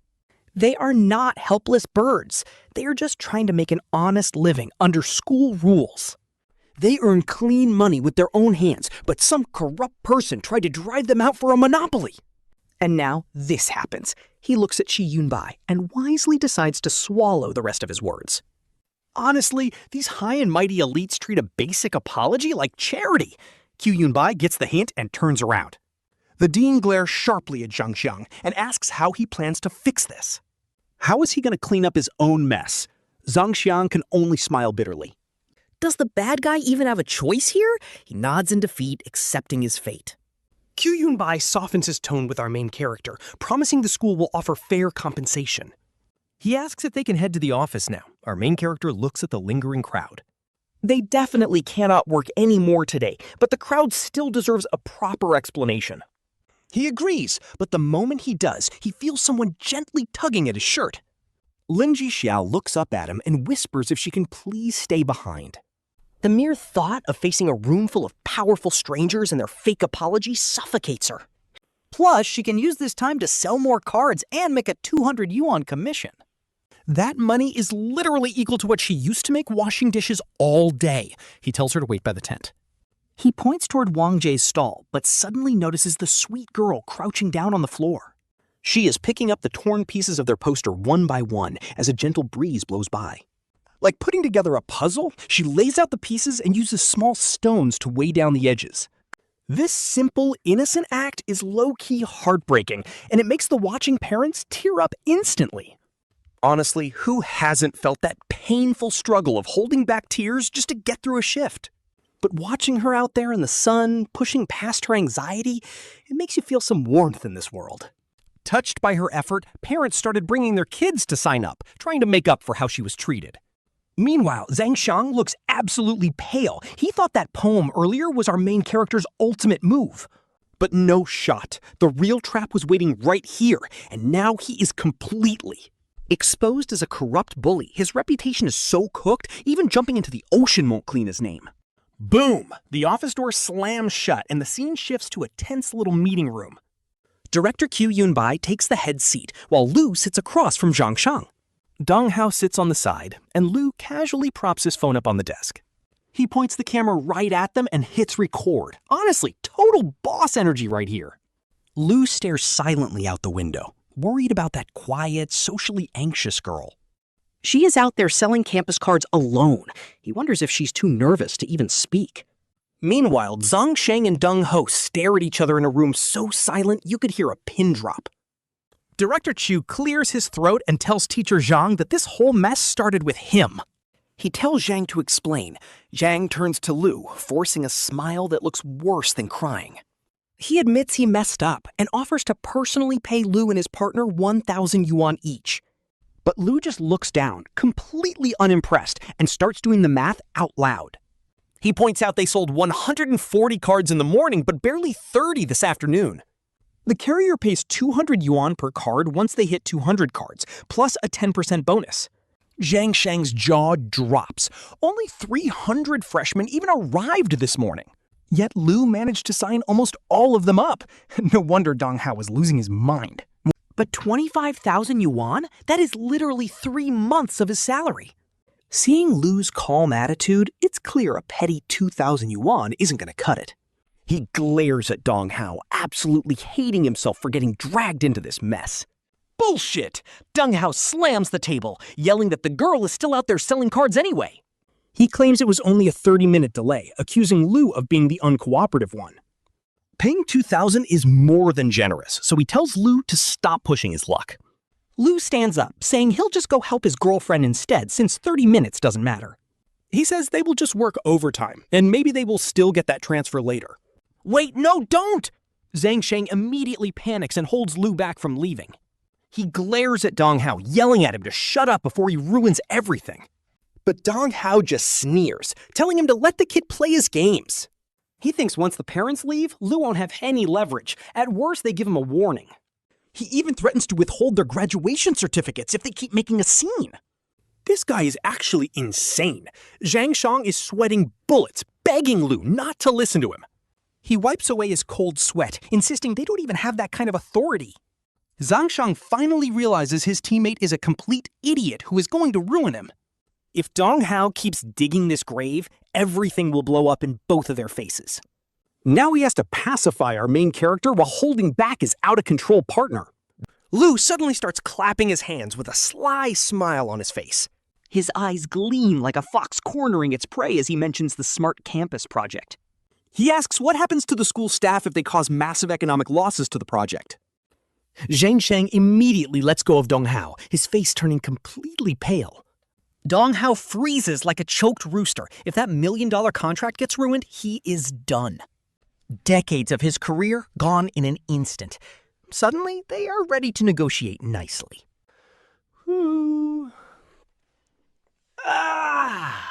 He acts terrified, saying he is ruined if he does not get his degree. 4 years wasted. He mentions the breeze on the admin roof is pretty nice. Guess he will just jump. Hearing this threat, Zhang Xiang's face turns pitch black. He literally thought this kid was helping him, but now he is blackmailing them. Qiu Yunbai quickly steps in, promising the school would never withhold a diploma. Zhang Sheng grits his teeth and offers 25,000 if he signs a settlement. He claims the parent drama was just a misunderstanding, tilting his head innocently. But if they had not messed with him, he would have made that cash anyway. Honestly, watching our MC absolutely finesse these corrupt teachers is so satisfying. He glares silently at Dong Hao in blame. After all, they only delayed Lu for 30 minutes. Peak losses during rush hour were 5,000 max, yet they have to pay 20,000 extra? Talk about a complete ripoff. Chu Yunbai joins in to help convince him. Playing the mature card, he tells Lu he has not entered the real world yet. He says Lu has no concept of money, and freshman rush only lasts 2 days.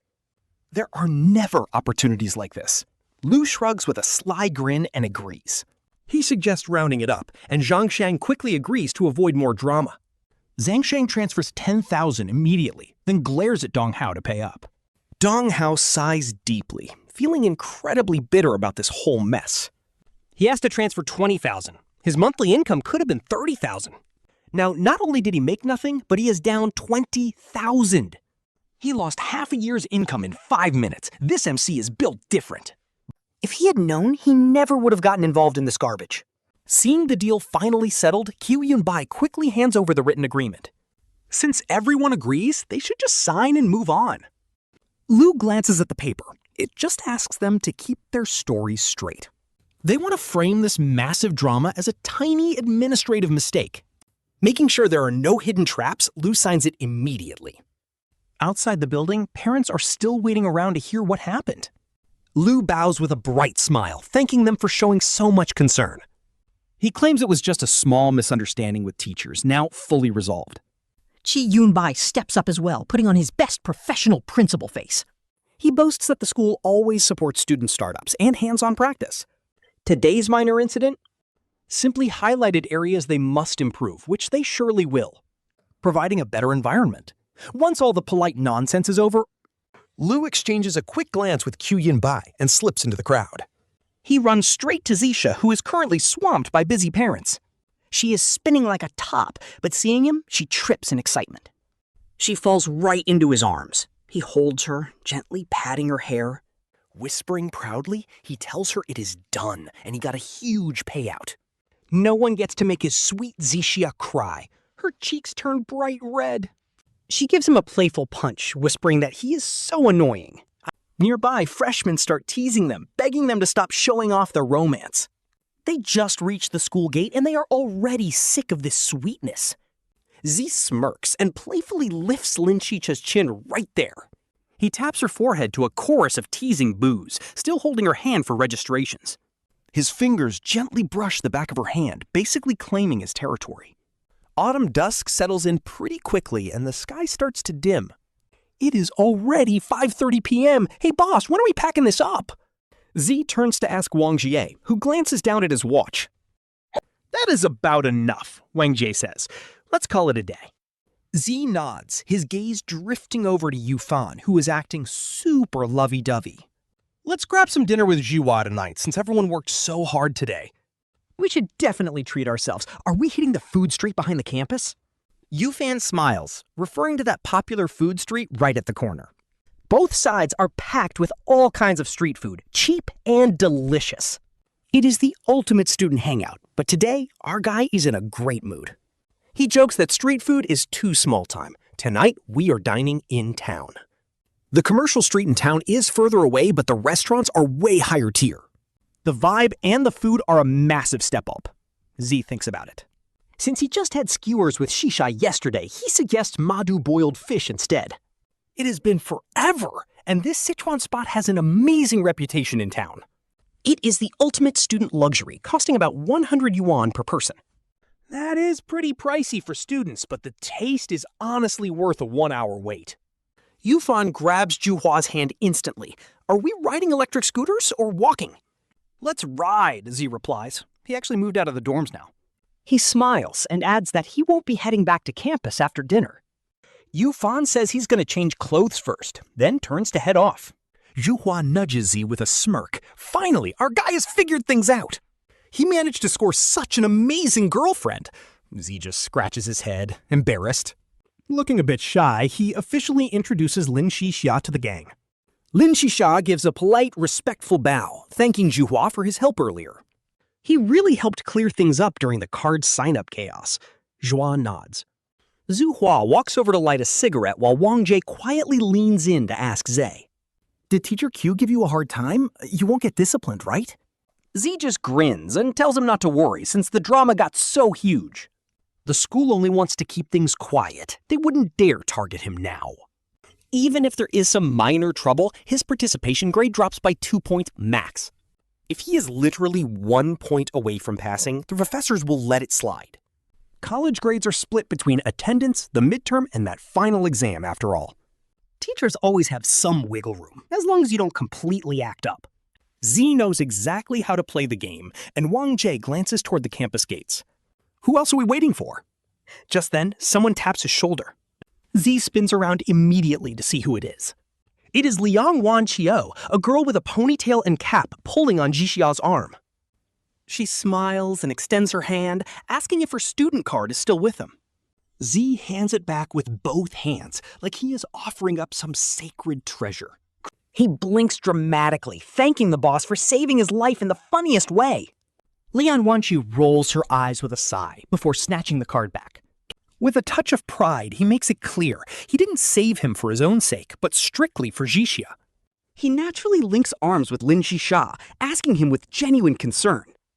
Asking if he was all right, since slipping that card to Lu Zeyan back then was mostly a panic move.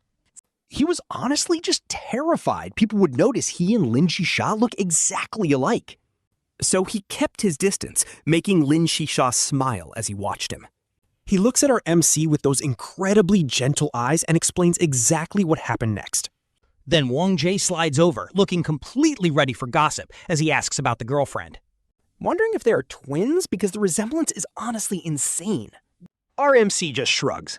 Totally innocent, since their birthdays are a whole year apart. You won't even find a case like this in a biology textbook, so let's just call it a miracle. Besides, doing a DNA test is just way too much trouble and expensive anyway. They both have their own families anyway, so what would finding out even change? A quick barbecue session is more than enough to put that little bit of curiosity to rest. From their recent chats, our MC has pretty much guessed some of Lin Zhixia's past. He was actually super spoiled by his mom as a kid, but then the family dynamic totally flipped. And as for his father, that section of his life has always been a total blank. Our MC snaps his fingers, acting all mysterious and asking Wanqiu if she ever asked her parents about Zhixia, which makes Liang Wanqiu pout, saying she did. But her parents insisted there's only her and her brother, making Lin Zhixia's eyes dim. He silently leans closer to our MC, who immediately senses his shifting mood. Pulling him close, our MC softly comforts him, asking if this isn't actually perfect. It proves they aren't even twins, just a one-of-a-kind little miracle of nature. Smiling mischievously, he adds another thought. You still have me by your side, and honestly, the explanation doesn't even matter. Even if they really are twins, there is no guarantee they would even want to connect. If not, who cares anyway? Because having him around is more than enough, which makes Lin Zhixia look up. With the warm sunset on his face, he smiles like a stray kitten finally being held close. Lian Wanqiu is totally grossed out by the sweetness, pretending she is getting massive goosebumps. She complains about keeping her cool goddess image at school while they make her look like a third wheel. Our MC raises his brows and smirks, pointing at his own cheek, making Lin Zhixia blush instantly. He stands on tiptoe to plant a gentle kiss, earning an exaggerated groan of disgust from Wanqiu. She pulls Lin Zhixia over as Yu Fan, now wearing some loose, comfy clothes. Runs over completely out of breath, urging everyone that it is time to head out. Seeing this, Zhu Hua mimics Lu Zeyan and points directly to his own face.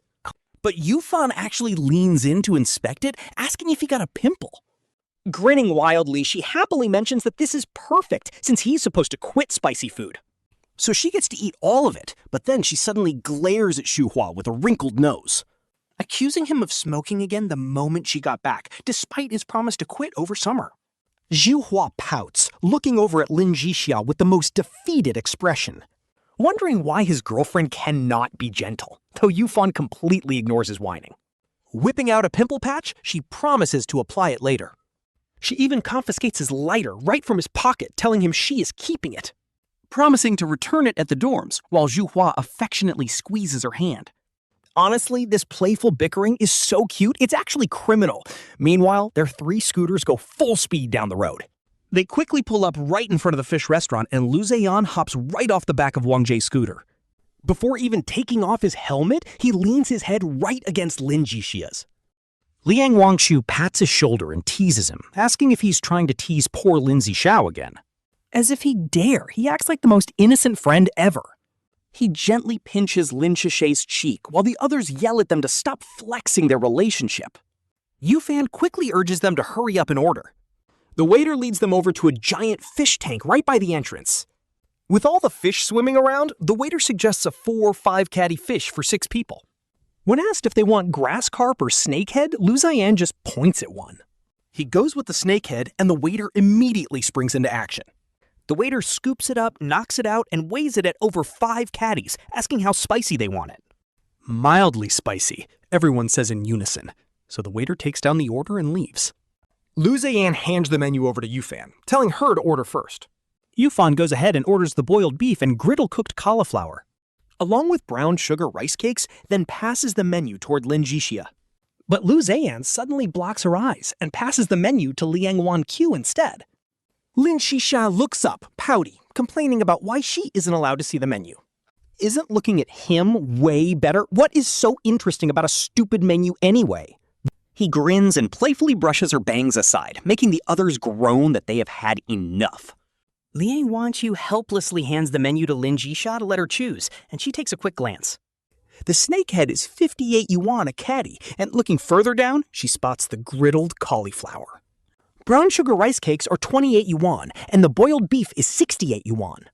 Her inner calculator immediately goes wild. Just the fish alone is over 300 yuan. Everything combined is several hundred, but her new clothes yesterday did not even cost 400. So she obediently covers her own eyes and buries herself in his chest, whispering softly. She hopes this is all just a dream, and her money-saving panic is absolutely adorable. This makes everyone burst out laughing, while Liang Wanqiu can barely suppress her grin. She did not expect this girl to be so cute, originally thinking Lu Zeyan was just being stingy.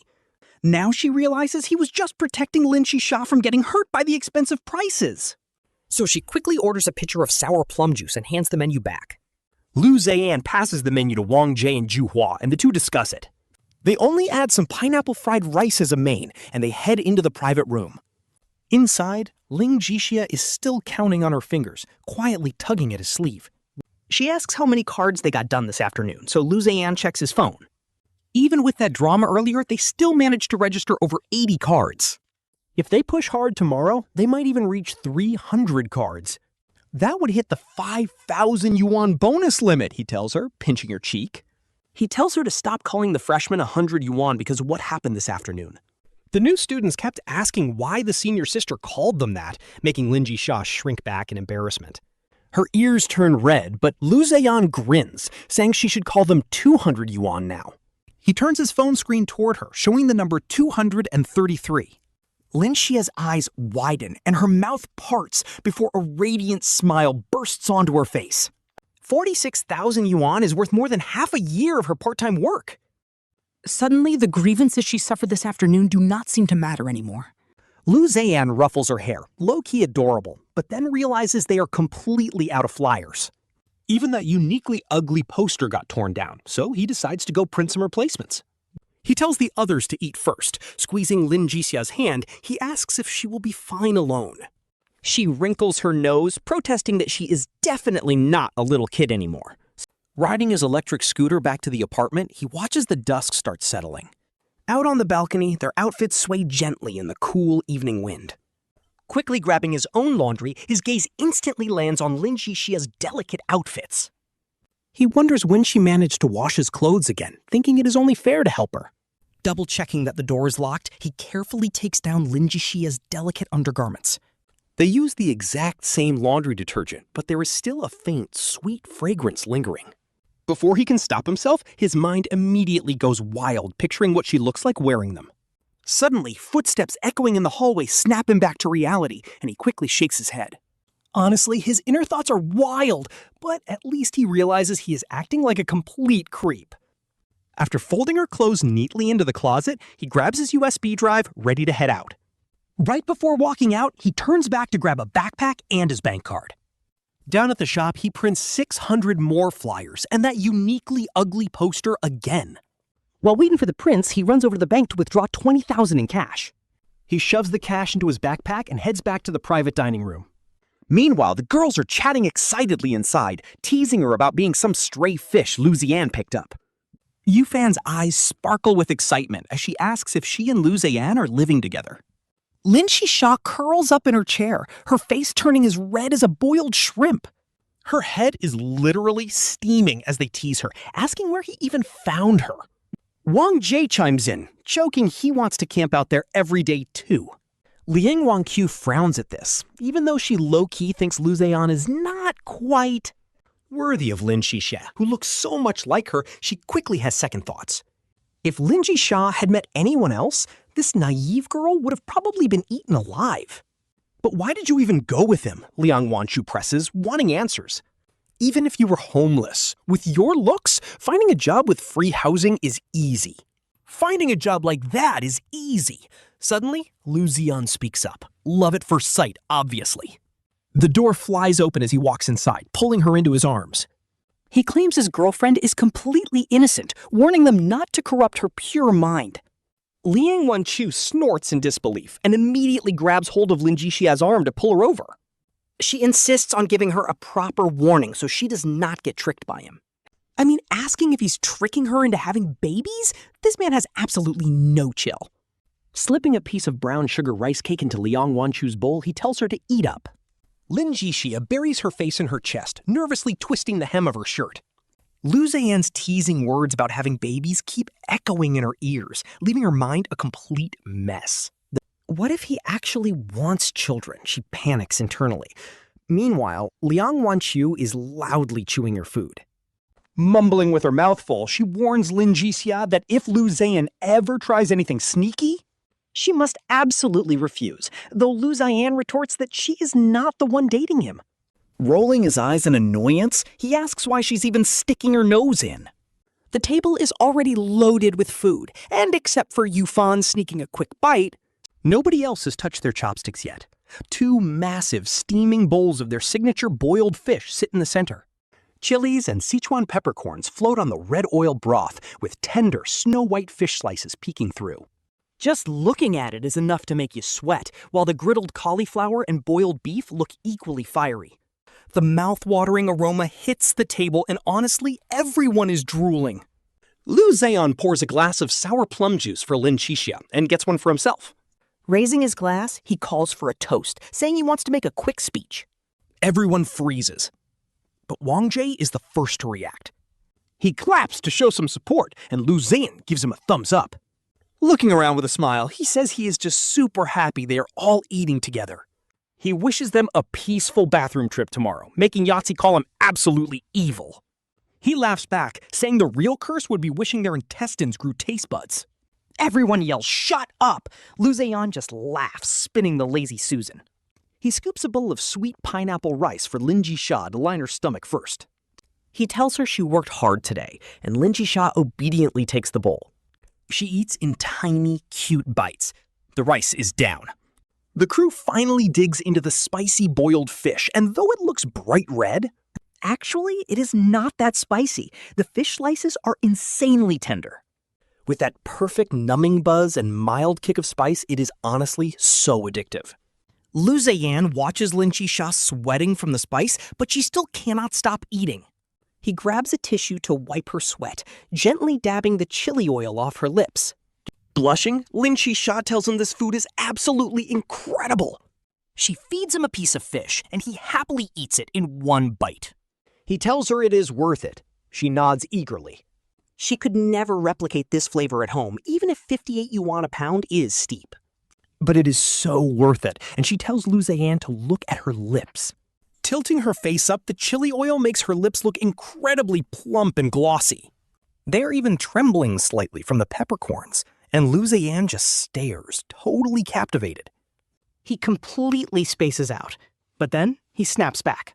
He tactically sips from an empty cup while Lin Zhixia quickly looks away, blushing. Her cheeks are burning hot, though nobody knows if it is spice or pure shyness. Under the table, Liang Wanqiu kicks Lu Zeyan, giving him a look of pure disgust. She's honestly wondering if posting that photo on social media yesterday was a mistake. It got rid of her suitors, but at what cost? Her cold goddess persona is fully turning into a lovesick simp. They chat about life, classes, and summer plans, and Lin Zhixia is hanging on every word. It is kind of sad because she spent all those years working endless factory shifts. Lu Zeyan squeezes her hand under the table, promising to make up for lost time. The bill comes to over 500 yuan, even after ordering extra rice to fill up. Just to make sure everyone is actually full, they head back to the private room. They are all packed up, it is getting late. Time to head home, Lu Zeyan says, while Yufan checks his watch. It is only 7 o'clock, so he grabs Juhua's hand. Saying they are going on a date, while Wanqiu warns everyone to check their bags.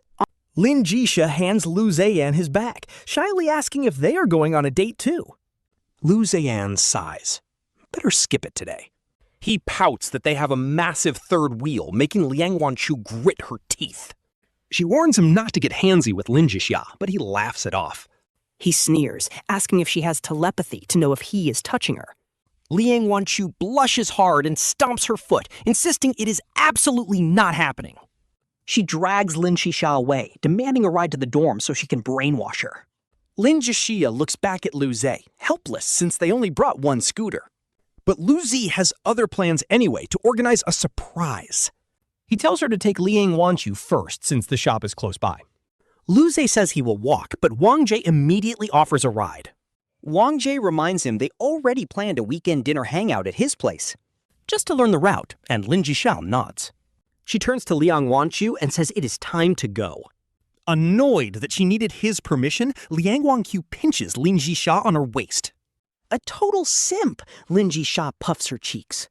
She denies it, her eyes curving into adorable crescents as she smiles. She claims Lu Ze told her she always puts her friends first. Liang Wanqiu just rubs her temples, staring in pure disbelief at her whipped friend. Yep, this girl is officially a certified hopeless love brain, and Liang Wanqiu looks over at Lu Ze. But Lu Ze is already on the back of Wang Jie's scooter, giving her a smug wink. Liang Wanqiu immediately grabs Lin Zhixia's arm, urging her that they need to leave right now. She warns her that she is way too innocent and might get played. But Lin Zhixia instantly pouts, insisting that Lu Ze would never do that. She thinks Liang Wanqiu is biased, but her friend asks if she blindly believes everything he says. Hopping onto the back, Liang Wanqiu lectures her that relationships require a slow, proper process. Honestly, she has zero actual dating experience herself, but she has watched plenty of dramas. So she starts spitting textbook romance advice starting from the very first meeting. Like childhood sweethearts reuniting after years apart, or meeting through some dramatic, beautiful misunderstanding. They get tangled up by a twist of fate, slowly confirming their feelings as they spend time together. First comes holding hands, then sweet hugs, and finally a kiss. And moving in, that is the final boss step. Lin Zhixia rides slowly, totally confused, and points out she and Lu Ze already did all that. She even asks if pressing their faces together counts as kissing, leaving her friend speechless. Talking to her is completely useless, and if Liang Wanqiu tells her it does not count, this incredibly naive girl might actually try to make it happen tonight while they are alone. If they jump straight to that, it will be wild, so she insists romance needs proper pacing. She warns her that guys do not value what comes too easy, leaving Lin Zhixia thoughtful. But Lin Zhixia just says she will ask Lu Ze tonight, making her friend facepalm. Seriously, how did this sweet girl get so completely wrapped around Lu Ze's finger? Meanwhile, Lu Ze rubs his nose, wondering if he is really that great. He guesses Liang Wanqiu is trash-talking him, but Wang Jie suggests Lin Zhixia is just missing him. Wang Jie laughs, and Lu Ze claims her missing him would look like this. He lets out a massive, dramatic sneeze, making Wang Jie shake his head at his antics. Honestly, he is still such a dork, and Wang Jie remembers when he dated Bai Weiwei last year. At first, he genuinely supported them, but soon realized something was way off. The girl was always absent, massive red flag. Wang Jie warned him so many times, but Lu Ze always brushed it off as the last time. He wanted to bring it up again this term, but seeing how sweet Lin Zhixia is, there is no need. At least this will be beautiful, though his face suddenly shifts. Wang Jie tells Lu Zhe to get serious since he has a girlfriend. Like, what's his plan for Lin Zhixia's future? College dating is all fun and games? But Zhixia has already worked, so their spending habits are totally different. Since Zhixia is currently unemployed, Lu Zhe can't support them both on a student budget.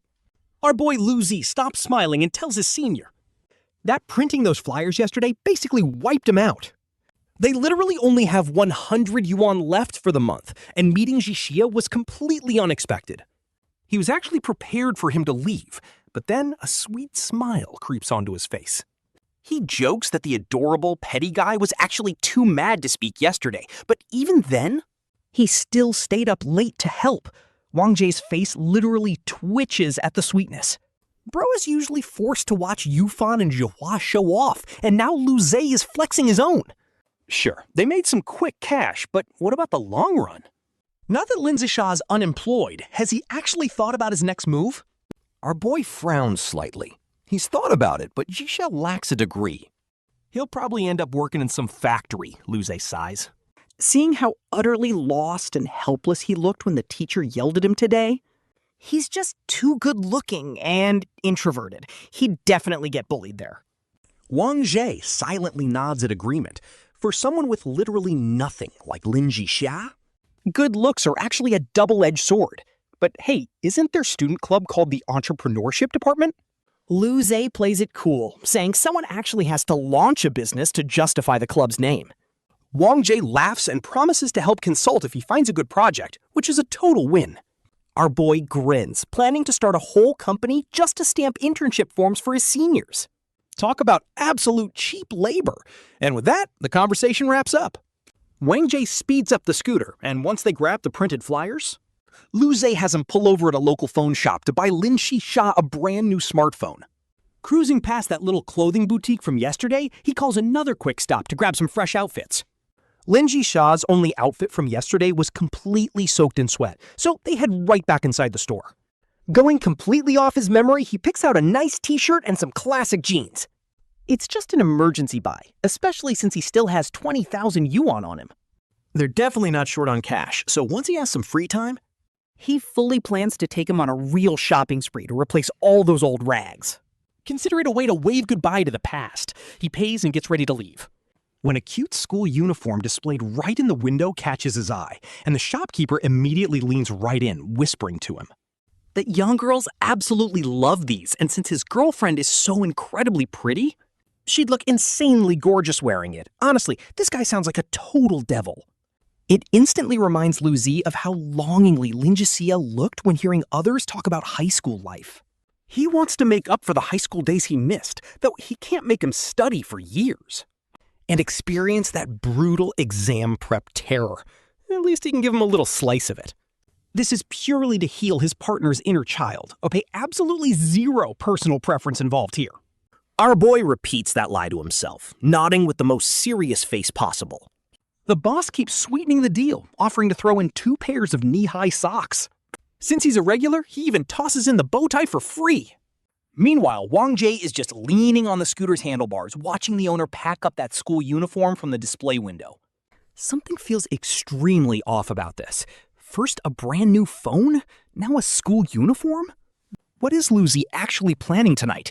Well, time to head home and find out. He hops back into the car, clutching the shopping bag, his face rocking a seriously suspicious red blush. His buddy Wang Jie gives him a look, asking what kind of clothes he bought for her. Zeyan stutters out a nervous reply, claiming it is just some regular everyday clothes. Wang Jie silently grinds his teeth. After all, this guy has been single for 20 straight years. Today, he is about to witness his best bro finally take that massive step into adulthood. Plus, it involves the school beauty in a JK uniform. Honestly, should he run to a convenience store first? Jealously, he asks if they need to hit up a pharmacy too. Zeyan blabs out a reply, then panics and scrambles to say he just needs some medicine for heat stroke. He claims it is just to prevent heat stroke after a humid afternoon. Right, heat stroke medicine? Wang Jie sneers back with absolute disbelief. He asks why he is so nervous while the wind blows. But Zeyan can only hear his own racing heartbeat, completely drowning out the noisy city streets. Once they arrive at the apartment, Wang Jie repeatedly warns him to stay safe. He then tactfully makes his exit, while Zeyan stands there scratching his head in confusion. Zeyan genuinely does not get why everyone has such dirty minds these days. Feeling almost guilty, he looks around to make absolutely sure the coast is clear. He sneaks inside like a novice thief, tiptoeing around the room like a total rookie. The sound of running water echoes from the bathroom. Lin Zhixia is taking a shower. Zeyan rushes into the bedroom and spreads 20,000 yuan across the bed in a heart shape. He places the brand new phone right in the center and sets the clothes next to it. With the surprise fully prepared, he heads downstairs and boots up a comedy movie to distract himself. As the shower water slowly turns off, Zeyan swallows hard in anticipation. He cannot help but think about her fresh laundry hanging outside on the balcony. Just imagining those clothes on Lin Zhixia makes his heart race. Then, a click sounds. The bathroom door swings open and Lin Zhixia steps out from the warm steam with a flushed face. Her faded white t-shirt clings to her damp skin, and her wet hair is still dripping water. Seeing him back home, her face blushes an even deeper shade of crimson. It is pretty late, and even though they are officially dating, seeing him right after a shower is intense. It leaves her feeling both happy and super shy as she asks if the shopping took too long. Zeyan scratches his head, saying he will shower first. Suddenly, he remembers that he was the one who blow-dried Lin Zhixia's hair the other day. He tells her to start drying it, promising to finish it for her after his lightning-fast shower. He is absolutely terrified she might discover the bedroom surprise early, and honestly, the tension is unreal. Zeyan takes the hairdryer and gently runs his fingers through her incredibly soft hair. Lin Zhixia sways gently under his touch, looking exactly like a comfortable, pampered kitten. Once the dryer stops, she tilts her head up to face him. Her misty eyes look directly at him as she asks if he will truly cherish her. Lin Zhixia's sudden emotional question completely freezes Zeyan right in his tracks. Talk about a mood shift. He instinctively glances up toward the second floor. Wait, did she already find his secret surprise? He stutters out a clumsy response, asking why she is suddenly bringing this up out of nowhere. His fingers twist together nervously, not because he is desperately trying to make a move tonight. But let's be real, the romantic dinner is bought and the mood is totally set. His special gift is fully prepared, and literally all his friends have been dropping massive hints, especially Wanqiu with his notoriously dirty mind. Plus, Wanqiu explicitly warned him twice not to make a move, which basically feels like a classic double negative, meaning yes. But seeing him get so flustered and confused, the warm light in Lin Zhixia's eyes starts to fade. Barely whispering, she says Wanqiu warned her that easy things are never cherished. She does not want much, just for him to love her a bit longer. Just 1 year is fine. He sits down beside her, playfully messing up her hair. You really listened to Wanqiu. Terrified of her feelings being exposed, Lin Zhixia buries her face. Only her wide, teary eyes show. Whether someone cherishes you depends entirely on them, he says, hugging her. It is about his character and your value. If you are a cheap car, you get left out in the rain. Washed only when it storms. Supercars get daily pampering in garages, and as for my character, He sighs dramatically, then grins. just look at me, wearing the same underwear for 6 years. That is loyalty. Lin Zhixia bursts out laughing, teasing him for using such a ridiculous example. She leans on his shoulder, punching him. Did you bring in the laundry today? He asks, kissing her hand. Of course, since you washed them. Why would I not help? She even playfully shows off her effort. They smell so nice, she blushes. Picturing him obsessively sniffing her clothes makes her entire face burn. He smiles and hugs her. Honestly, having such a beautiful girl move in with him feels completely unreal. Go grab my guitar upstairs. He pats her back, remembering the gift he initially planned for her. All he wanted was her happiness. She heads upstairs, deep in thought. When she first followed Lu Zeyan home, she only wanted a shelter. 2 short days changed everything. Desires grew like wild weeds, wishing to stay together forever and to get cured of her illness. Walking in, she looks up. The light clicks on, revealing a heart made of cash and a phone. Gleaming bags freeze her in place. Her processing completely stops as she stares at this massive surprise. She looks from the gifts to him. Tears instantly well up as all her doubts vanish. Okay, the author cooked here. His actions proved his absolute devotion to her. She turns and hugs him. Lu Zeyan gently strokes her hair and pats her trembling back. Her soft sobs slowly fade away. Lin Zhixia looks up, her teary eyes sparkling in the light. She looks incredibly, heart-wrenchingly delicate. Seeing him completely dazed, she acts cute before hesitating for a second. Suddenly, she wraps her arms around his neck, kissing him on tiptoes. Just like that, our boy's first kiss gets completely stolen by this female rogue. But wait, how do you even kiss? Use tongue? Or will it just look like a goofy face? He wraps his arms around her waist, hesitantly trying to slide in his tongue. He bumps right into her tongue tip, doing the exact same thing, and the weird sensation makes them both instantly jump back. They immediately look away as literal steam starts rising from their blushing heads. Now the only thing left in the room is their heartbeats roaring like a train. After standing there in awkward silence for what feels like forever, seriously, the tension is insane. Their blushes finally fade. They look at each other and start giggling, completely breaking the silence. Lin Zhixia looks over at the surprise waiting on the bed and mumbles to himself. He mentions how Liang Wanqiu said they need to hold hands, hug, and kiss before moving in together. She pinches his cheek, but he protests, calling her a female rogue and whining that it was his first kiss. He demands she take responsibility, but she shoots back that it was her first time too. Lin Zhixia huffs, complaining that she was definitely the one who provoked him first. She laughs and agrees to take responsibility, gesturing toward the bed. She tells him to check out his gift first, and Lin Zhixia happily slaps her hand away. He dives onto the mattress, sending stacks of cash flying everywhere. He grabs a handful of bills and throws them in the air over and over like a kid. Our girl just shakes her head, totally amused by his inner child. He is a total money lover, checking under the bed to make sure not a single bill dropped. Blushing, Lin Zhixia asks for the total, so she counts the cash, a cool 20,000. She points to the phone and new clothes, explaining that almost all of today's 30,000 is right here. Lin Zhixia leans in to plant a quick kiss on her cheek, teasingly asking if Liang Wanqiu taught her that one too. She smirks, saying she just wanted to kiss him, making our boy huff again. He sits cross-legged on the bed to count his cash, a massive grin spreading across his face. She sits beside him, getting a bit bored watching him count, when suddenly she gets a genius idea. She wraps her arms around his slender waist from behind, resting her chin right on his shoulder.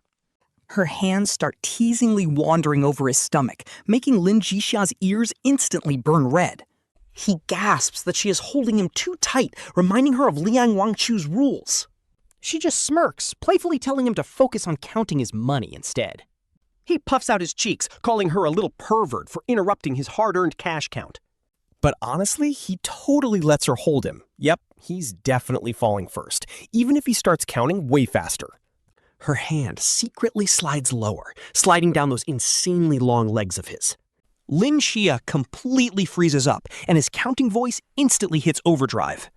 123, 124, 125. Too bad his loose pants block all the fun. Getting another bright idea, she grabs the shopping bag away. She tells him to try the clothes on, claiming she handpicked them just for him. She says it is to make up for his lost youth, but he whines that he is almost done counting. Lin Zhixia grits his teeth, calling her out for doing this on purpose. She looks away innocently, claiming there is absolutely no way. With her voice getting softer, she acts like she is just a harmless angel. Lin Zhixia huffs and takes the bag, but his face suddenly falls.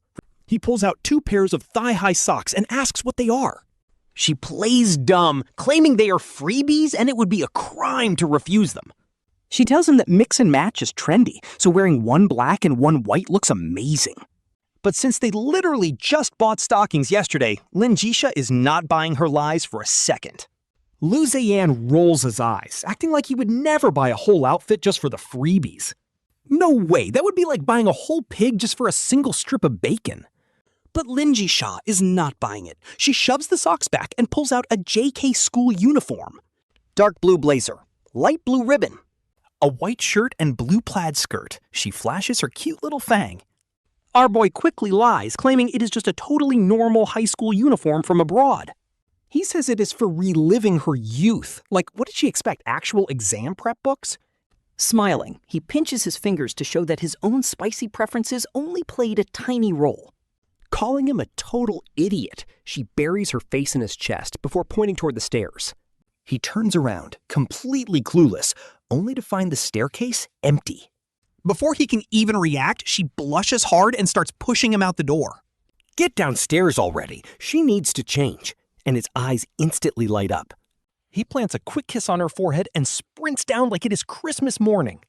Upstairs, Lin Zhixia looks at the uniform and the socks, her lips curving into a soft smile. Honestly, she thinks he is a massive pervert for buying her clothes again so soon.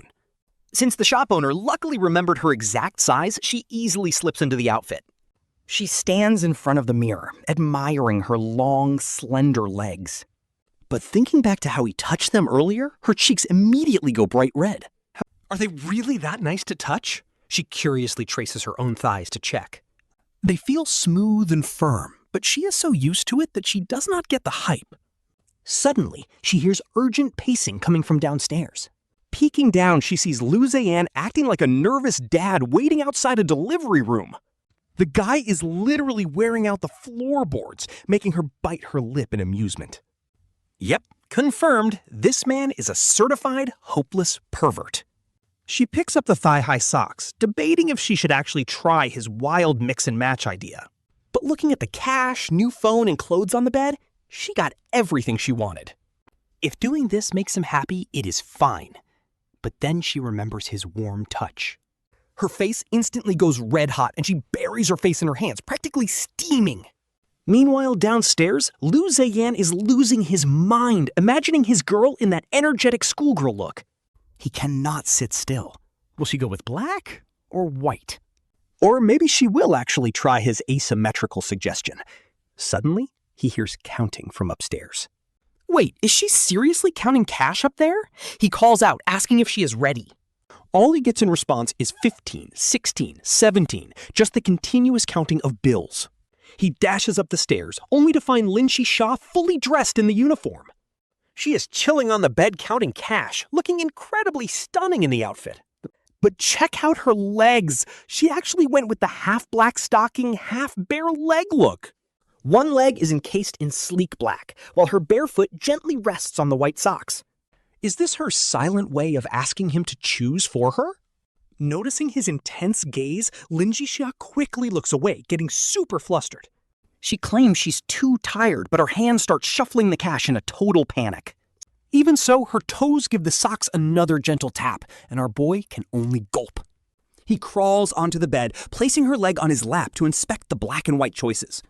After a moment of intense debate, he finally picks up the white thigh-high socks. Since they did the black stockings yesterday, she softly reminds him to roll them up first. Otherwise, they might tear, so he patiently and carefully rolls up the white fabric. Lu Zeyan slowly slides the sock onto her foot, and the weird sensation makes Zhixia bite her lip.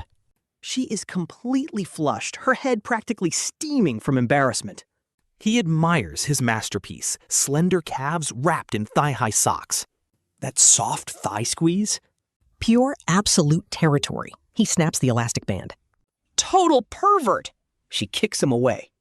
Not a single bill is missing, and she quickly hides the cash away. Hidden, she turns around dead serious.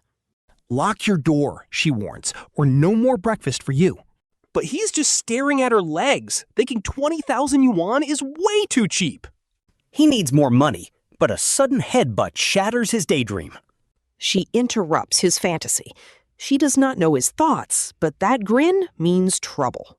That creepy smile is a dead giveaway. Hey, want to count it again? Wiping his drool, he claims it is just a math check. Double check. He reaches for the cash. Denied! A stocking foot shuts him down.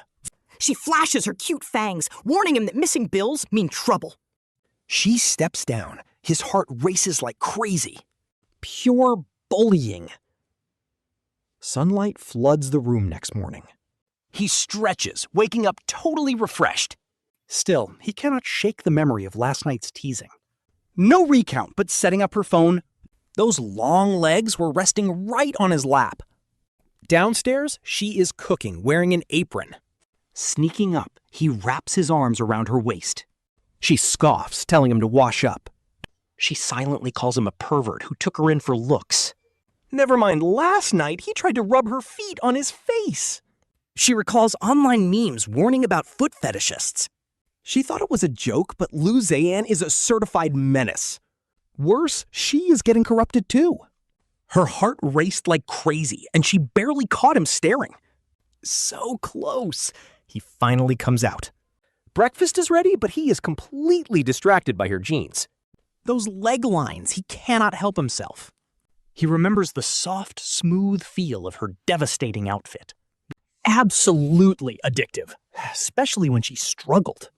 Those cute kitten whimpers. Hey! She blushes and snaps him out. Eat up, time for campus cards today. This time, she replaced the tomatoes with crispy, savory pork belly. Let us buy bacon tonight, she suggests. Sure, and some snacks, he replies, already planning a wardrobe upgrade. He leans close with a wicked grin, whispering, New underwear, too. Need my help?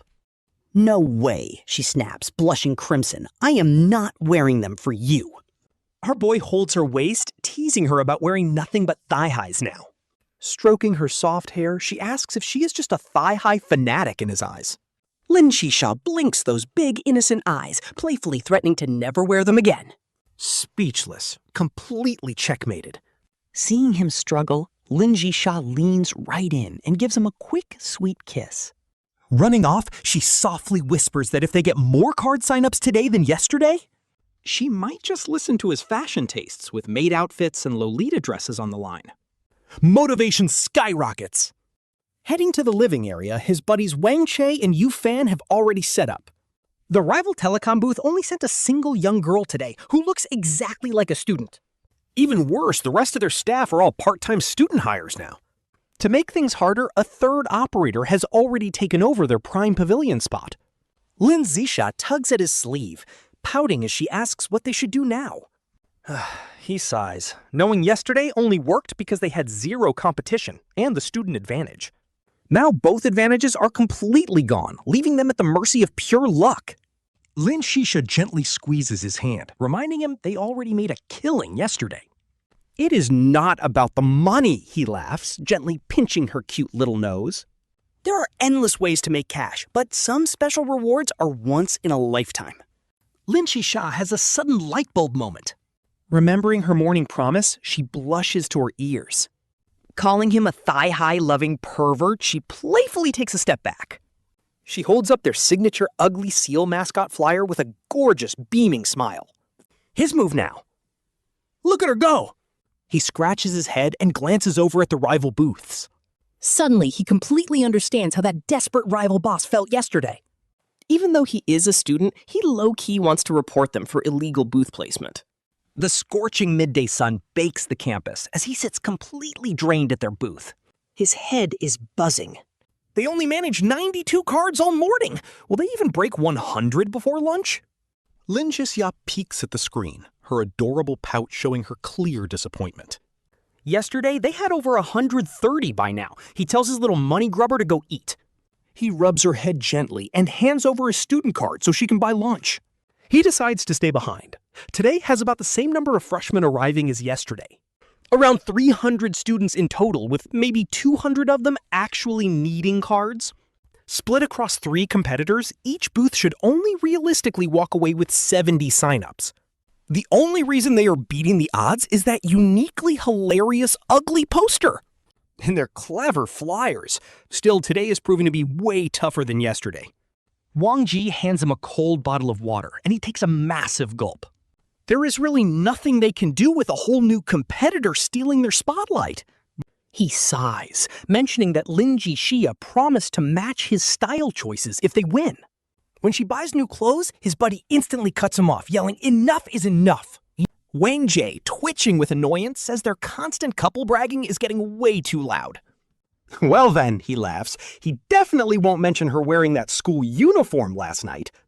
Our boy just grins while Wanqiu's face completely crumples in pure, unadulterated envy.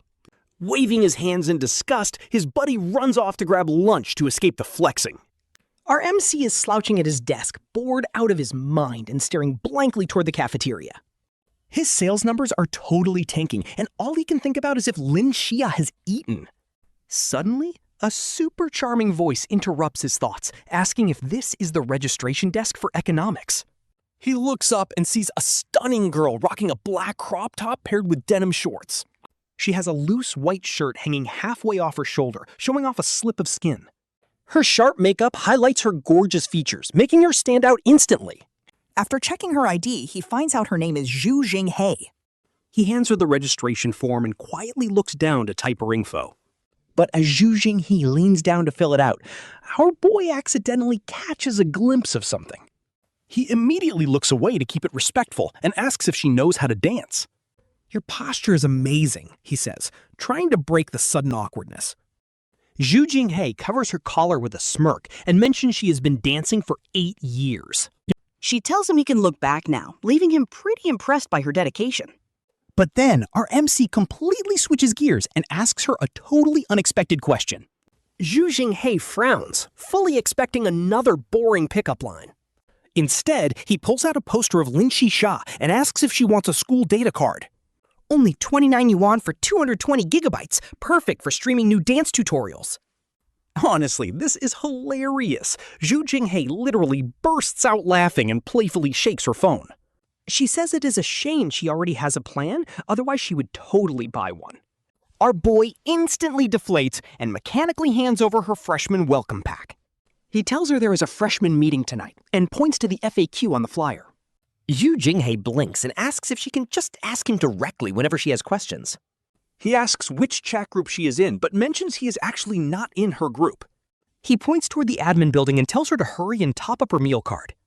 Go before the food runs out, he warns. Honestly, Zhu Jinghe has an incredibly elegant vibe. She might not be quite as stunning as Lin Zhixia, but her dancer posture is pure class. But our MC knows very well that a girl like her belongs to a completely different world. Zhu Jinghe still won't give up, though, asking if she can at least get his contact info. He proudly shuts her down, saying his girlfriend keeps him on a very tight leash. He even jokes that if she were a bit uglier, he might have actually added her. Getting rejected twice actually makes Zhu Jinghe laugh. She teases that she did not expect him to be such a loyal guy, and he just winks back. He smirks, bragging about his girlfriend being a total goofball. Honestly, we love a loyal king. Hearing he is happily taken, Zhu Jinghe gracefully backs off. It was not like she was desperate anyway. She just found his sense of humor pretty refreshing. And as for his supposedly gorgeous girlfriend, she assumes he is just being biased. Zhu Jinghe smiles and asks if he has finished registering her information yet. He grins and tells her not to worry. He is going to input it slowly. The system will make sure you do not fall behind, he jokes, making her smile. Usually, people have to wait around until the registration is fully processed before they can leave. But being told she can go ahead early actually caught her off guard. Just as she reaches into her welcome pack to grab her meal card for lunch, she notices an incredibly cute and pure girl sprinting directly toward their desk. The girl has zero makeup on but radiates the most bright and sunny energy ever. It is literally Lin Zhixia, running up to our boy with a huge smile and throwing up a peace sign. Lu Zeyan got 2 cafeteria cards, softly ruffling Lin Zhixia's hair. He asks his adorable little saver what he ate for lunch, voice dripping with sweetness. Time to check if he ate well. Turns out it was a giant bowl of rice. Tomato eggs, braised pork, and some lemonade. Lin Zhixia just beams, absolutely melting under his upperclassman's sweet care. Lu Zeyan gently pats the boy's belly, literally hearing the sloshing water inside. Lin Zhixia instantly blushes, slapping his hand away with a cute, pouty huff. Zhu Jinghe looks back at them, completely drained, before dragging herself toward the cafeteria. She wonders if this is seriously the same bossy senior who just rushed her to get a card. Like, what is with this insanely soft tone? She glances over at Lin Zhixia again. Suddenly, she gets it, and honestly, facing a top-tier cutie like him, anyone would melt. Anyone would become a softie here. Soon their friend Wanqiu walks back stretching, calling out to Lu Zeyan. He asks if any new freshmen arrived, and Lu Zeyan hypes up the gorgeous girl he missed. Lu Zeyan exaggerates about her 8 years of dance training, making Lin Zhixia snap his head up. Pouting hard, the boy grumbles that she's not as cute as Lu Zeyan, who lovingly pinches his cheeks. Lu Zeyan declares his boy is the cutest in the universe, making Lin Zhixia instantly flush red. He gets a playful punch in response, while Wanqiu cringes and tells them to go eat already. But the place is absolutely packed. Lu Zeyan wanders around the food stalls, trying to hunt down the shortest line. Suddenly, a server shouts out that they only accept meal cards, no cash allowed. She tells the student to go top up their card first while she holds the food. Zhu Jinghe stands there totally frozen, finally remembering the warning Lu Zeyan gave her earlier. As the crowd behind her starts grumbling, a random guy offers to pay for her instead. A tall, tan athlete wearing a gym tank top steps right out of the queue. Honestly, his shredded V-taper physique looks pretty insane in the summer heat. Just as Zhu Jinghe is about to decline, she spots Lu Zeyan wandering nearby, and her eyes light up. Calling out to senior Lu Zeyan, her sweet voice gives our guy a total shiver. She tells him she forgot to load her card, blinking her big, teary eyes. Looking incredibly pitiful, she begs for help, so Lu Zeyan helplessly walks over to the counter. He asks the server to add some stir-fried greens and a fried chicken leg on a separate plate. The cafeteria auntie is totally confused. Like, does this count as cutting the line or what? Zhu Jinghe is briefly surprised, but then she beams with a brilliant, happy smile. She finds him so interesting, but that gym bro glares at Lu Zeyan, telling him not to cut. Lu Zeyan confidently argues he isn't eating, she is, and the smart cafeteria lady gets the hint. She plates both meals together anyway, giving Lu Zeyan a knowing wink. Zhu Jinghe happily grabs her food and heads to an empty table, completely abandoning her luggage. Lu Zeyan looks back at the auntie, who's still playfully gesturing for him to shoot his shot. He has no choice but to carry her suitcase over, making Zhu Jinghe giggle that he actually kept it safe. She offers to transfer the cash back, leaving our boy scratching his head in confusion. Clueless on how to handle her, he tells her it is fine, just a cheap meal. Absolutely not, she insists, locking her gorgeous, alluring eyes right onto him. Telling him to be a good senior and pull up his QR payment code. Her insanely sweet, gentle voice completely melts him, and after hesitating a bit, he gives in. He finally pulls up his code and slides his phone across the table. She quickly scans it, only to realize our dense protagonist literally pulled up his payment code. What a legend! This guy's eyes widen in absolute disbelief, shocked that someone could be so unromantic. I mean, who shows a payment QR code to someone asking for their socials? He's completely fuming. While Lu Zeyan is busy eating, the new junior girl, Zhu Jinghe, just snatches his phone to add herself. Why are you so unwilling to add me? She huffs, pouting as she hands it back. With a junior as pretty as me, you have absolutely nothing to worry about. It's not like I have any hidden motives, she adds. He just smiles, staying quiet. He silently moves the chicken leg and greens to his bowl. Then, trouble arrives. A tanned gym bro struts over. Hey, Junior, I'm in the sports department. As he asks for her major, Zhu Jinghe quickly slides over opposite Lu Zeyan. Senior, I want a fried chicken leg. Lu Zeyan looks up in surprise. He suddenly turns to the gym bro, asking if he wants a student high data card. Only 29 yuan for 20 gigabytes. Zhu Jinghe bursts out laughing while the gym bro scowls. He's not a freshman, so he turns back to Zhu Jinghe, asking for her WeChat. He suggests working out together, but she mimics Lu Zeyan, offering him that same SIM card. 29 yuan for 20 gigabytes. His mouth twitches and he slinks away, completely defeated. Lu Zeyan gives her a thumbs up, reminding her to top up her cafeteria card. Don't load too much, though. Lose it, and it's gone forever. Zhu Jinghe beams and happily thanks her senior. Zhu Jinghe blinks her pretty eyes, repeating that she still wants that chicken leg. He stares at his chicken leg, then at this cheeky new junior. Want to eat? Go line up. We follow cafeteria rules here. She pouts at his response, but then her eyes suddenly light up with mischief. So how did you actually land Bai Weiwei? He immediately sits up straight, dramatically starting his story on a dark and stormy night. Hey, Weiwei, isn't that Lu Zeyan? Yang Qian suddenly calls out, pointing him out. He slams his food tray onto the table as Bai Weiwei spots them chatting happily. Her face is absolutely priceless. How did her former simp pull Liang Wanqiu first? Walking closer, she finally gets a clear look at Zhu Jinhei's gorgeous model-like features. Her natural charm shines through with every glance, easily matching the beauty of Liang Wanqiu. Completely ignoring the intruders, Zhu Jinhei eagerly asks him what happened next in his story. No time for this. Lunch break is basically over, and he's not wasting a single second on his ex. He quickly spins a total lie about being a misunderstood childhood prodigy. He tells a wild underdog story involving a helpful retired teacher. There's even a dramatic fiancé promise and 3 years of intense training. Zhu Jinhei listens with starry eyes. She thinks this guy is hilarious. She suddenly points to his plate, asking if he's going to finish that chicken leg. After he hesitates and confirms he hasn't touched it, she happily grabs it with her chopsticks. Suddenly, Yang Chen slams his hand on the table, warning her not to be fooled. He tells her Lu Zeyan is just a player, earning a freezing cold glance from him. Our boy just smirks, mockingly agreeing that he's absolutely the worst guy around. He invites Bai Weiwei to explain all of his so-called terrible deeds to the junior.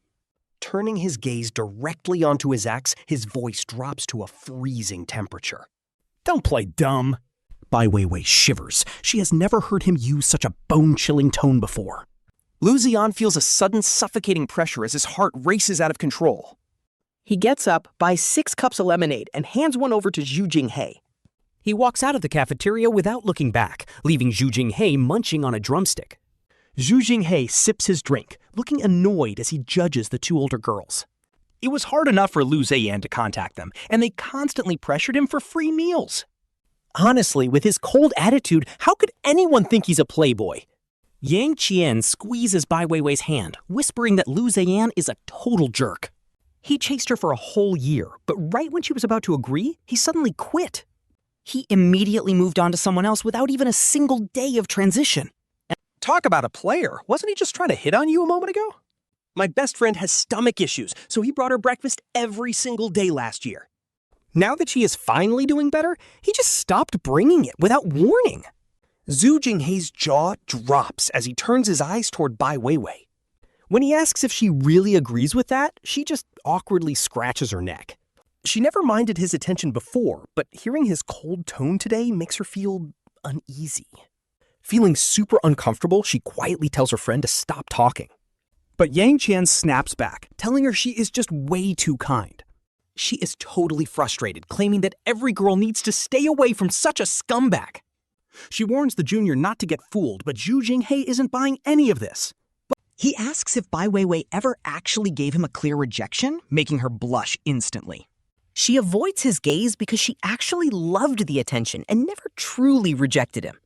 Of course she did, Yang Qian quickly answers. She always told him to stop trying. But he kept pestering her, which totally ruined my best friend's reputation. Zhu Jinhei scoffs. Wait, if you told him to stop showing off his affection? And he finally stopped. Isn't that exactly what you wanted? Should he beg on his knees? Seriously, enjoying all the benefits while acting high and mighty is actually so toxic. He looks at his plate, suddenly losing his appetite from the sheer hypocrisy. He grabs his food and walks away, leaving Yang Qian standing there completely stunned. She mutters under her breath about how guys are supposed to chase girls. Isn't making sacrifices just what guys do? Bai Weiwei tries to force a smile. She says this is actually great because she is finally free from him now. Yang Qian raises her cup to celebrate, while Bai Weiwei fake smiles along. But her eyes keep drifting back toward the door where Lu Zeyan just left. A wave of anxiety washes over her because she just cannot understand his behavior. She only got a male best friend? Was Lu Zeyan really being that heartless? She only accepted his confession because she was upset after fighting with her male bestie. He just took advantage of her vulnerability, so strictly speaking, it doesn't count. Her male best friend was practically their matchmaker anyway. The delusion here is truly next level. She comforts herself, deciding she will just accept his next dinner invitation. Meanwhile, Lu Zeyan returns to his stall with the lemonade, finding his friends waiting. Wanqiu gives him a miserable look, complaining about how he missed out on the action. The cute junior got snatched away, and he has been too nervous to message her. Yu Fan laughs, telling him not to be such a coward. Lu Zeyan smirks and pulls out his phone, showing that he already rejected her. She kept messaging him anyway, leaving his friends completely speechless. Zeyan jokingly reminds Lin Zhixia that she still owes him rent money. Lin Zhixia immediately headbutts his chest, regretting the day she fell for his sweet talk and moved in. She feels played, suspecting he uses this exact same excuse on every single girl. Zeyan rubs his chest, unable to stop himself from laughing out loud. Honestly, a jealous Lin Zhixia is literally like an angry little kitten. She is both fierce and adorable, so he reaches over to ruffle her hair. He teases her further, mentioning how a junior girl at the cafeteria ran out of money. He merely swiped his card to help her, even though it only cost 13.5 yuan. But he dramas it up, sighing that it was the money they worked so hard to earn together. He complains about letting someone else benefit, which instantly triggers Lin Zhixia. She immediately lunges to bite his hand, demanding to know what he means by that. He is definitely doing this on purpose, but Zeyan is already one step ahead. He quickly pulls his hand back with a grin, handing her an open bottle of lemonade. Zeyan jokes about smelling a lot of sour jealousy, making Lin Zhixia blush instantly. She stubbornly claims it is just the lemon scent, as the sun begins to set. The evening breeze finally cools down the day, though afternoon recruitment is quite a flop. They only managed to sign up 80 people, barely hitting their target. Zeyan looks back at his friends Wang Jie and Yu Fan, suggesting they grab some dinner. He thanks them for the help, but Wang Jie waves off his invitation. He and Yu Fan have to attend the freshman meeting, so Zeyan suggests next week. He casually proposes cooking a meal together at his place. Wang Jie's eyes light up, and he turns to ask Yu Fan about the schedule. Yu Fan replies that the presentation starts on Tuesday. Interviews are on Wednesday and Thursday, with the list locked by Friday. Yu Fan adjusts his glasses, noting how rushed it is, while Zeyan raises an eyebrow. Zeyan teases his friend, asking if he is just trying to score free food. Wang Jie laughs, saying the boss should treat them to save some cash for Chen Yu and the others. Zeyan looks at Lin Zhixia for approval, since, after all, it is their shared home. Lin Zhixia is caught off guard, but quickly clings to his arm with a smile. She sweetly promises to clean up beforehand, which makes Wang Ji nod in satisfaction. He also reminds them that the freshman gala must be ready before National Day. The arts and public relations teams are already working, and he checks his watch. He rushes off, saying he needs to make the 7 o'clock meeting. Zeyan smirks, teasing him about showering and dressing up just for the freshmen. Wang Jie blushes and runs off, telling them to come check out the interviews later. Once the guys are gone, Zeyan stretches his arms out. He packs up the remaining flyers and takes Lin Qishang's hand to head home. He asks her what she wants for dinner and offers to cook. She happily shakes his arm and insists on cooking, her heart overflowing with sweetness. She is so happy he asked for her opinion, treating her like the actual lady of the house. Suddenly, she keeps calling out his name, and Zeyan softly answers her each time. She laughs happily as the two of them hop onto their electric scooter together. They ride toward the supermarket under the sunset, with Lin Zhixia hugging his waist tightly. She rests her head on his shoulder, humming a sweet, random tune. The cool evening breeze gently blows past, letting her hair fly. Lu Zeyan squints his eyes, thinking this moment of pure happiness is almost too good to be true. Once they arrive at the supermarket, Lin Zhixia happily hops right out of the car. She clings onto his arm, whining about how exhausting these past 2 days have been, as he gently squeezes her hand. Smirking, Lu Zeyan promises to massage her legs when they get back tonight, but she wrinkles her nose and questions if that is really just a leg massage. She says she won't even expose him, leaving Lu Zeyan to sigh about how dramatic women can be. He shakes his head, teasing her for complaining about being tired but refusing a massage, while she proudly claims her girl card. She makes a playful face to correct him, and he quickly agrees that she is indeed the cutest girl in the entire world. Lu Zeyan chuckles and gently ruffles her hair, while she playfully pinches his palm as she tries to fix her messy locks. Inside the store, Lin Zhixia gets straight to work, carefully picking out the perfect ingredients for dinner.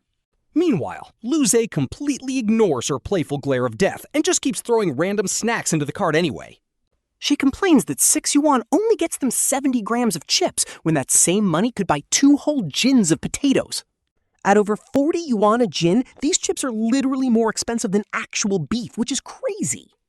She grumbles that the snacks Lu Zeyan bought the other day are not even finished, asking if he secretly hates her cooking. She jokingly asks if he does not love her anymore, claiming that guys always go bad the second they get some money.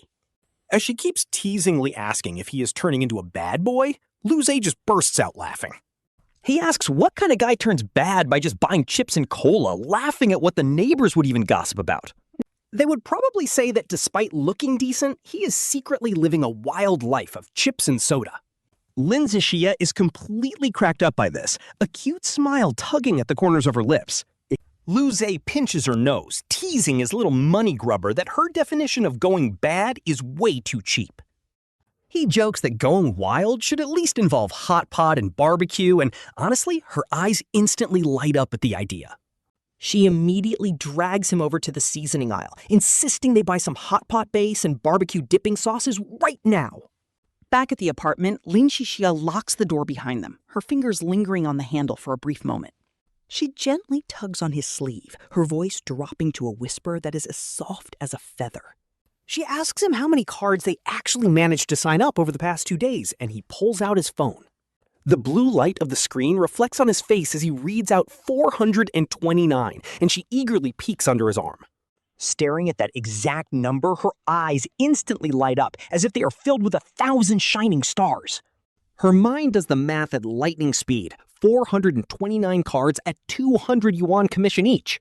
Plus the extra bonuses, that is nearly 100,000 yuan, which is honestly insane, and the sheer amount of money suddenly makes her nose sting with emotion.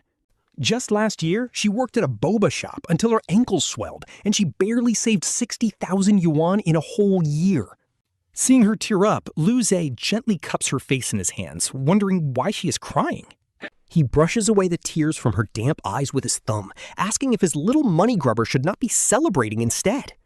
She sniffs and admits she just feels like all her past struggles and desperate hard work look like a total joke now. Lu Zeyan chuckles and shakes his head, gently telling her that is not how she should calculate her worth. He pulls her down to sit with them in the entryway, reminding her that their telecom competitors had a whole team. They brought 5 people, and even though there were only 2 of them, they were not entirely alone. Wanqiu and the others literally helped them out the entire time, so if they are talking about a fair split... He traces a number in her palm, explaining that their actual share per person is only about 17,000 yuan. Lin Zhixia's ears instantly turn bright red as she realizes she almost became the kind of person she absolutely despises. Talk about character growth. Taking all the credit while completely forgetting her teammates' hard work, she watches the sunset spill through the floor-to-ceiling windows. As the warm light stretches their shadows long across the room, Lu Zeyan's hand suddenly freezes while wiping away her tears. He suddenly realizes they are sitting so incredibly close that he can literally count every single one of her eyelashes. Lin Zhixia honestly should have pushed him away, but the moment she raises her hands, something shifts. Instead, she finds herself wrapping her arms right around his waist, closing her eyes as she slowly tilts her face up. It is as if she is waiting for some kind of fated moment to finally happen, and honestly, his breathing completely falters. He initially wanted to step back, but her sudden embrace completely freezes him in his tracks, and honestly, I am totally here for it. Next second, Lu Zeyan leans down and catches those trembling lips in a soft kiss. It is incredibly passionate, and Lin Zhixia can taste the sweet lemonade on his lips. Smelling the sweet shampoo on his hair, Lu Zeyan watches twilight completely blanket the room. Their heavy breathing is the only sound left until Lin Zhixia whispers that he should cook. He gently pushes Lu Zeyan away, his voice completely hoarse and breathless. Lu Zeyan simply licks his lips, still feeling that lingering warmth. Honestly, he has to clutch his chest just to keep his heart from bursting out. With his mind completely reeling from that touch, he uses the darkness to his advantage. He steals one more quick kiss before sprinting straight to the bathroom like his life depended on it. But even with cold water blasting his face, he cannot stop thinking about Lin Zhixia. Specifically, how those eyelashes fluttered. Honestly, this shower is only making him hotter. He literally has to switch to boiling hot water to snap out of it. Turns out, thinking about work is the only way to cool down. Meanwhile, in the kitchen, Lin Zhixia's hand is literally shaking as he holds the spatula. Amidst the rising steam, he secretly presses his cold hand against his burning cheeks to cool down. When Lu Zhe brings over a tissue, Lin Zhixia stutters, frantically pointing at the food on the stove. Lu Zhe just smirks and tells him that calling him Big Brother works much better instead. Lin Zhixia blushes red like a cooked shrimp, snapping back that he would never say that. But when Lu Zhe mentions buying him a gold necklace with his commission, the little money grubber instantly switches up. He quickly pecks Lu Ze's cheek, begging for that gold chain. I love how fast he folded here. As the night deepens, Lin Zhixia clutches his brand new school uniform and slips into the bathroom. Honestly, he actually likes the cute, youthful outfit, but putting it on always makes his heart beat out of his chest. Lu Zhe always has to coax him into it, and tonight is no exception. He literally used a gold necklace as bait to get him to put on the pleated skirt. That is genius! To make it better, he paired it with black tights this time, since they already tried thigh highs yesterday. Now it is time to test the absolute lethality of black stockings while Lu Zhe casually dries dishes in the kitchen. But let's be real, his ears are completely glued to the sound of running water from the bathroom. Honestly, just listening to this gets him hyped. Our boy is seriously living his absolute best life right now. Once the last plate is dried, Lu Zhe pulls out his phone. He opens up his newly registered social media account and scrolls all the way to the bottom. He only has about 100 contacts, which is way below what he originally hoped for. Right then, the bathroom door swings open and Lin Zhixia steps out in his slippers. That pleated skirt sways with every step, showcasing his long, slender legs wrapped in those black tights. Feeling Lu Ze's intense gaze on him, Lin Zhixia's ears instantly turn bright red. He shyly hides one leg behind the other, nervously twirling his hair. This is too cute, seriously. Mind you, he wore the uniform yesterday and tried the tights the day before. Yet he still gets super flustered in front of our guy, who is trying his best to act cool. To avoid scaring off his cute little rabbit, Lu Zhe just pats the sofa cushion next to him. Lin Zhixia slowly shuffles over, but the second he sits, Lu Zhe pulls him in by the waist. He pulls Lin Zhixia's legs onto his lap, completely throwing off his balance. Lin Zhixia scrambles to wrap his arms around his neck, practically melting into Lu Ze's chest. As Lu Zi's fingers gently stroke around his knee, Lin Zhixia's face gets incredibly hot. Ultimately, he just buries his face in Lu Ze's shoulder, letting out soft, embarrassed whines. He pulls out the brand new phone Lu Zhe bought him, resting it right on his thigh. Since our boy provided a home, got him a phone, and promised that gold chain, he is willing to let him have his way. But for Lu Zhe, freshman registration wraps up tomorrow. "What are we doing?" he asks, looking up at her. "I have to go to class," she sighs. She originally wanted him to bake sweets at home to test the waters online. But their reach is too small, and building an audience takes too long. Not worth the grind, leaving him looking pretty disappointed. He whispers if he can tag along to school, but yesterday's drama was too big. If anyone realizes he looks exactly like Liang Wanqiu, they are in trouble. He pouts, snuggling right back into her arms like a kitten. She pinches his leg, asking what he wants to do with his 20,000 cash. He tries to think, but honestly, nothing sounds fun without her. Knowing she won't be there makes everything feel totally boring. So he just asks pitifully if he can at least text her. She ruffles his hair, saying college is not strict like high school. But then she gives him a mischievous grin and adds a condition. "Send me a leg pic every 30 minutes and I will come back." With 4 classes and commute time, 7 photos are perfect. Lin Zhixia's face turns completely red at her shameless demand. He wrinkles his nose and calls her a pervert, but they keep teasing. Since there is still time, he turns his phone sideways to start gaming. While she casually pats his leg, she begins planning. She stares at her business plans, waiting for her commission payout. Having 100,000 in capital is enough for a campus shop. But her sophomore schedule is brutal, leaving her 0 time to run it. Plus, she has no experience, and what if she loses everything? Her cute little money grubber would literally cry a river if they failed. A mobile stall would only cost 20,000, so she looks over. He is totally locked into his game, but his cooking is actually top tier. Pair that talent with his gorgeous face, and he would easily dominate. But she is low-key protective and does not want others staring. Some things, like the sun and the human heart, cannot be stared at. He is such a babe. What if some wealthy heir targets him? She is not losing her boy. but then he suddenly asks her to duo. Lin Zhixia finishes his match and immediately snuggles against her neck. She snaps out of her thoughts and glances down at his screen. She bursts out laughing at his terrible score of 1 and 6 on Xiao Qiao. Asking if he is trying to tank her rank, he blames the enemy assassin. With flushed cheeks, he pouts that the enemy was literally camping him. He insists he is actually super cracked when not targeted. Claiming he usually gets MVP, she decides to open her own account. A basic bronze badge pops up, meaning she has barely played. Lin Zhixia instantly snatches her phone, his eyes sparkling with excitement. He promises to carry her through placement matches all the way to gold. She raises an eyebrow, teasingly flicking his forehead after that last score. He sticks his tongue out, acting totally innocent while shrinking back. But deep down, he is determined to show her his real gaming skills. So our boy grabs his phone back, with Lin Zhixia watching his every move like a hawk. He completely sweeps all 3 placement matches, landing straight in platinum rank. Watching his insanely smooth mechanics, she narrows her eyes, totally suspicious of his skills. She asks if it is really his first time, claiming she is still the stronger player. He smugly raises his eyebrow, making her huff and insist there is no way. After all, she is Diamond 2, but he just laughs and calls her a little Diamond 2 noob. Leaning in with a playful smirk, he tells her she needs to accept something first. The couple request pops up on her screen, and Lin Zhixia cannot help but let out a sweet smile. She instantly hits accept and immediately fires over a lobby invite. She acts tough, threatening to kick him out of bed if he throws her games tonight.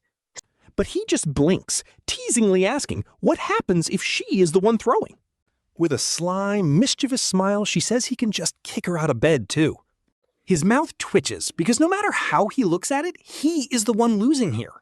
He has to carry the whole game while keeping her alive so she can get kills. But for a former 100-star king ranker like him, a diamond lobby is literally just a walk in the park. In between matches, his mind drifts right back to his big business plans. This world is almost identical to his past life, except for some major cultural gaps in the entertainment industry. Counting his massive advantages, all that past work experience from his previous life gives him unmatched, battle-tested execution skills. It completely blows regular college students out of the water, and his cultural knowledge is insane. All the legendary hit songs from his past life do not exist here, making it the perfect breakthrough opportunity. He could build a massive monopoly. Right then, a song starts playing. It is a viral hit playing on the local streaming platform, filled with the sweet, nostalgic vibes of first love. Fueled by the graduation season hype, this single track has completely dominated the music charts all summer long. But how does he monetize songs? Is he supposed to just stream and beg for online donations? He shakes his head. His average vocals and rushed guitar skills would never cut it in the real world. Even doing simple covers would be tough, and throwing away masterworks on streams is a waste. In the end, he would just be helping others. Looking down, he gently strokes Lin Zhixia's leg wrapped in black silk. He asks how her singing is, causing her hand to jerk in pure surprise. Her character immediately fumbles as she mutters that her singing is actually terrible. He doubts that, gently pinching her soft earlobe to tease her. Since her voice is so sweet, she instantly blushes hard and turns as red as a cooked shrimp. She literally buries her face deep into her phone, immediately feeding another easy kill to the enemy team. With 2 of their lanes completely overrun, he cannot help but let out a sigh. Why hasn't his cheat code system unlocked yet? Every other transmigrator gets one automatically. Like getting $10,000 just for kissing her. He quickly shakes off those wild thoughts. He locks in, focusing on flanking to burst down their carry. He tries split pushing and even takes a 1 versus 3, but it is too late. The brutal defeat screen pops up, and just as the match ends, Lin Zhixia suddenly starts singing out of nowhere. She softly hums the tune, singing about how everyone is living with all their might. Her voice feels like a feather brushing against his heart, leaving him completely stunned. He chuckles, realizing her singing is far from bad. It is literally angelic. Lin Zhixia blushes furiously all the way to her ears. She curls up completely like a little cooked shrimp, feeling totally embarrassed. Steam almost rises from her head as she pouts about him teasing her. She grumbles to herself, wondering why he laughed when she already said she was bad. She actually wanted to comfort him for losing, but then he checks his phone. He glances over. Seriously, why play games when you have such a gorgeous girlfriend to tease? Feeling pretty foolish, he hears her telling him to accept the match. Lin Zhixia puffs her cheeks in a cute, whiny protest. Next game, he immediately locks in. Carrying his girl is a given, so a small reward is totally fair. 3 hours fly by as he completely carries the lobby with a starter hero. A massive 14-game win streak boosts Lin Zhixia all the way from Diamond 2 to Master 4. Her eyes sparkle with pure excitement, so she locks in a pocket support hero. She literally clings. She feeds him snacks during the brief pauses between games as they easily secure another victory. He taps his cheek. She plants a sweet kiss there, begging for one more game to rank up. It is already midnight, so he pockets his phone and smirks at her. Bedtime, he says, and she bites her lip. She thinks they should stop while they are ahead anyway. She lets him. But just as she tries to pull her leg off his lap, her world spins. He scoops her up in a sudden princess carry, making her gasp in shock. Panicking, she wraps her arms around his neck. She buries her burning face in his chest, her heart hammering wildly. Too bright. She drapes an arm over her eyes, but that pose only highlights her stunning curves. Her black stockings highlight her legs, making his throat go dry. Lu Zeyan honestly thinks this is heaven's ultimate reward for all his hard work and good behavior. Time for business. Seeing her still covering her eyes, he takes a deep, steady breath. He gently lifts her foot, wondering if he should appreciate the scent first. Not that it matters, because he wants to act while she thinks he is just massaging her. He just wants to feel the fabric, claiming quality is incredibly important. He insists on testing it with his delicate cheek, since he never checked the packaging earlier. If cheap material scratches Lin Zhixia's delicate skin, that would be tragic. Sure, buddy. He totally claims he has no weird fetishes. He just wants to connect with her journey. It is about understanding her soul to strengthen their future bond, obviously. Lin Zhixia peeks through her fingers, catching a glimpse of Lu Zeyan. Seeing his obsessed face makes her flush.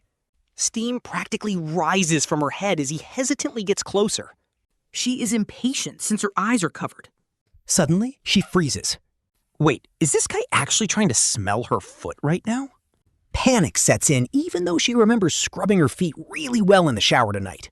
Her heart beats insanely fast while Lu Zeyan finally locks in.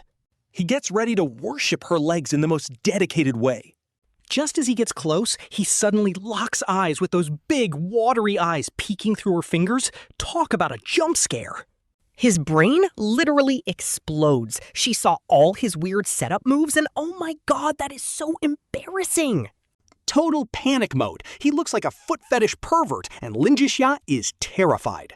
His heart is pounding from the touch, especially when she unconsciously rubs her toes against his face. This is wild.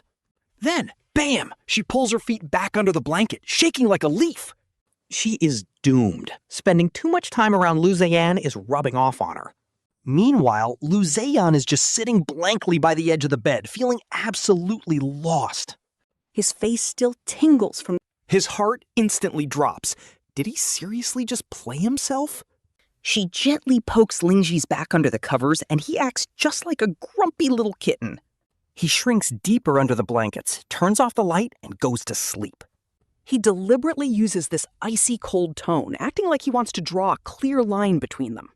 Our boy scratches his head. Yeah, his borderline creepy behavior from earlier definitely pissed him off.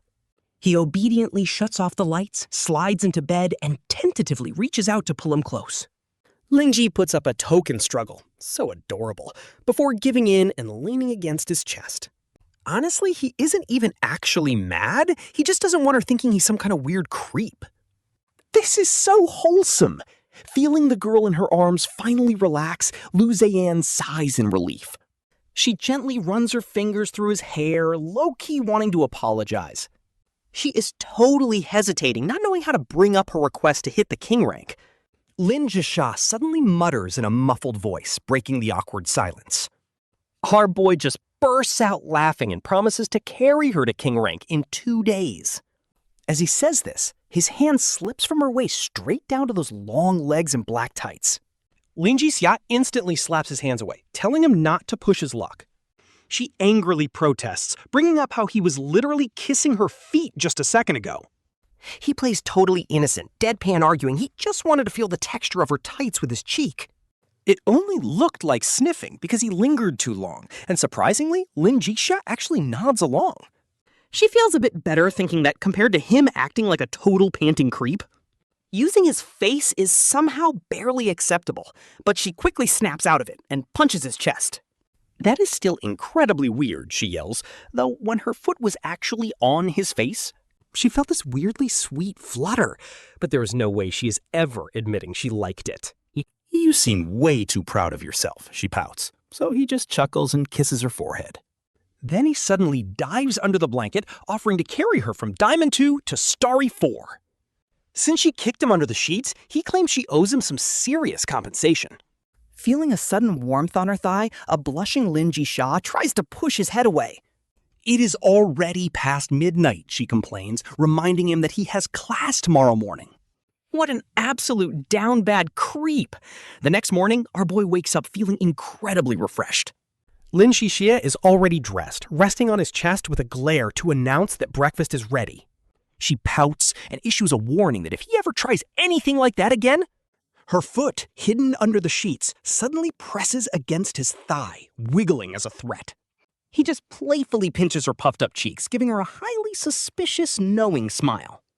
All right, so last night she was the one struggling, basically giving him a full-on preview of her insanely long legs. Like seriously, those legs are built different.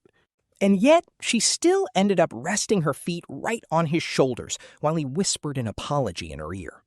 His warm breath literally made her ears burn as he teased if she would dare try that again tonight. Lin Zhixia instantly blushed red like a cooked shrimp, only realizing his words were a total trap after it was too late. Zeyan steals a quick kiss and dashes off to wash up before Lin Zhixia can even process what happened. Lin Zhixia touches his cheek with a quiet protest, though he can't help but mumble a tiny condition. He won't forgive him unless they hit Diamond 2 tonight. Over at the breakfast table, Zeyan is busy eating bacon and eggs while explaining he has a full schedule but will absolutely be back for lunch. When Zeyan asks if he should bring takeout from the school cafeteria, Lin Zhixia immediately cuts him off with a firm no. His head droops as he insists on cooking lunch himself. Honestly, it's so cute that Zeyan just squishes his face into ridiculous shapes. Zeyan tells him he finally figured out a business idea, short-form video creation. He suggests Lin Zhixia learn some basic video editing, pinching his lips into a hilarious straight line. He warns his clingy boyfriend to keep the AC on, saying if he comes home and the apartment is hot... Yeah, I get it, Lin Zhixia mutters, diving into his arms while pouting that he isn't some little kid. Once Zeyan leaves for class, the apartment suddenly feels incredibly quiet. Lin Zhixia leans against the windowsill, watching Zeyan's figure fade into the distance between the buildings. His heart instantly feels totally empty and hollow. The room feels cold without Zeyan. Taking a deep breath, he decides to open his laptop and actually get to work. But just as the editing software starts downloading, his phone rings with that iconic and cheerful game chime. He tells himself he is just making good use of his time, before guiltily sinking into the sofa. But his fingers already opened the game. Talk about absolute gamer instinct. Meanwhile, Zeyan is casually strolling over to the North Campus teaching building with his books and pens. Honestly, the walk from his private apartment is way longer than it ever was from the student dorms. And even though he woke up early, parting with his clingy boyfriend took forever. Every single minute of that extra sleep he sacrificed was completely eaten up by their cute goodbye. Stepping into the classroom, Zeyan spots his roommate slacking at the very back. These are the exact same guys who swore in the group chat that they were going to lock in this semester. Zeyan walks up and taps Chen Keizan's desk, finding him slouched over in his seat. He's sneakily gaming under the desk, only offering a sheepish smile when Zeyan starts teasing him. Chen Keizan nudges Zeyan with his shoulder, instantly getting curious. Hey, how come the ultimate campus beauty Liang Wanqiu didn't walk in with you? Zeyan glances around the room. Sure enough, she isn't there yet. He assumes she probably overslept. He explains she still lives in the dorms, while his place is all the way over on the south campus. Chen Keizan smirks, suggesting a simple solution. Why not just have the campus beauty move in with him? He winks, pointing out that this would easily solve everything. No more worrying about not being able to walk her to class.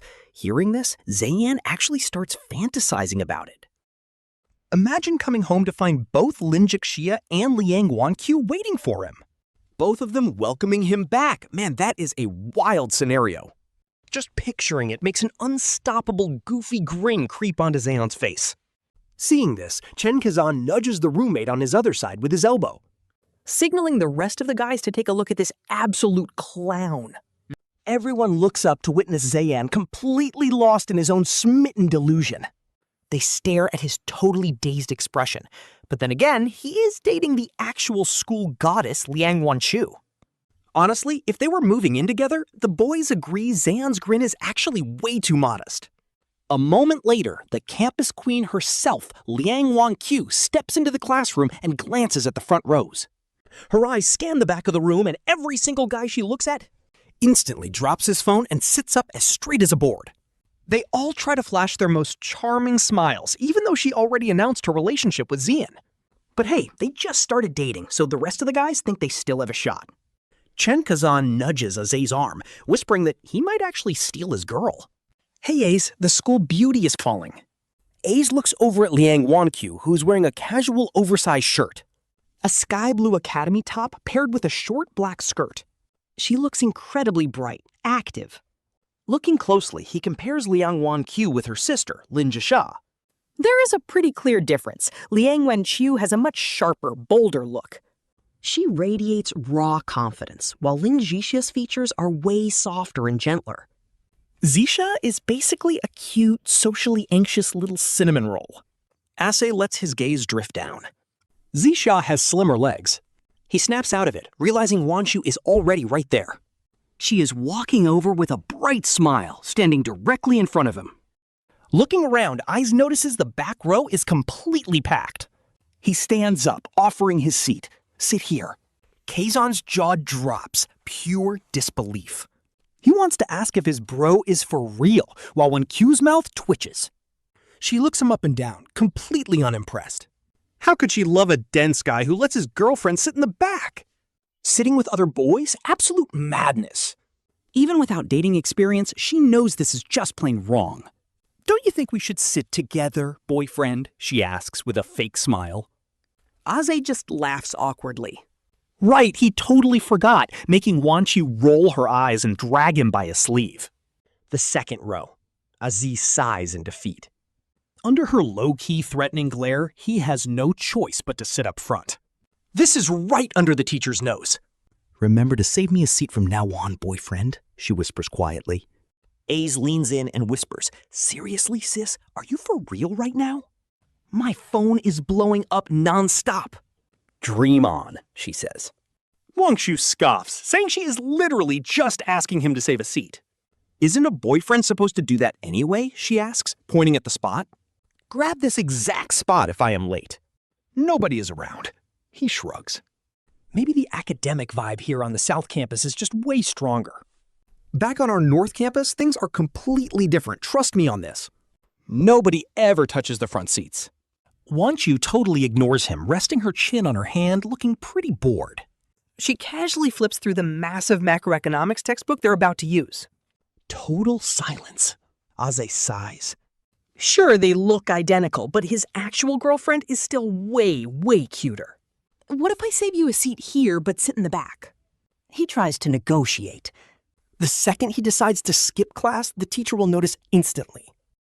And sitting in this spot, playing on his phone right in front of the teacher?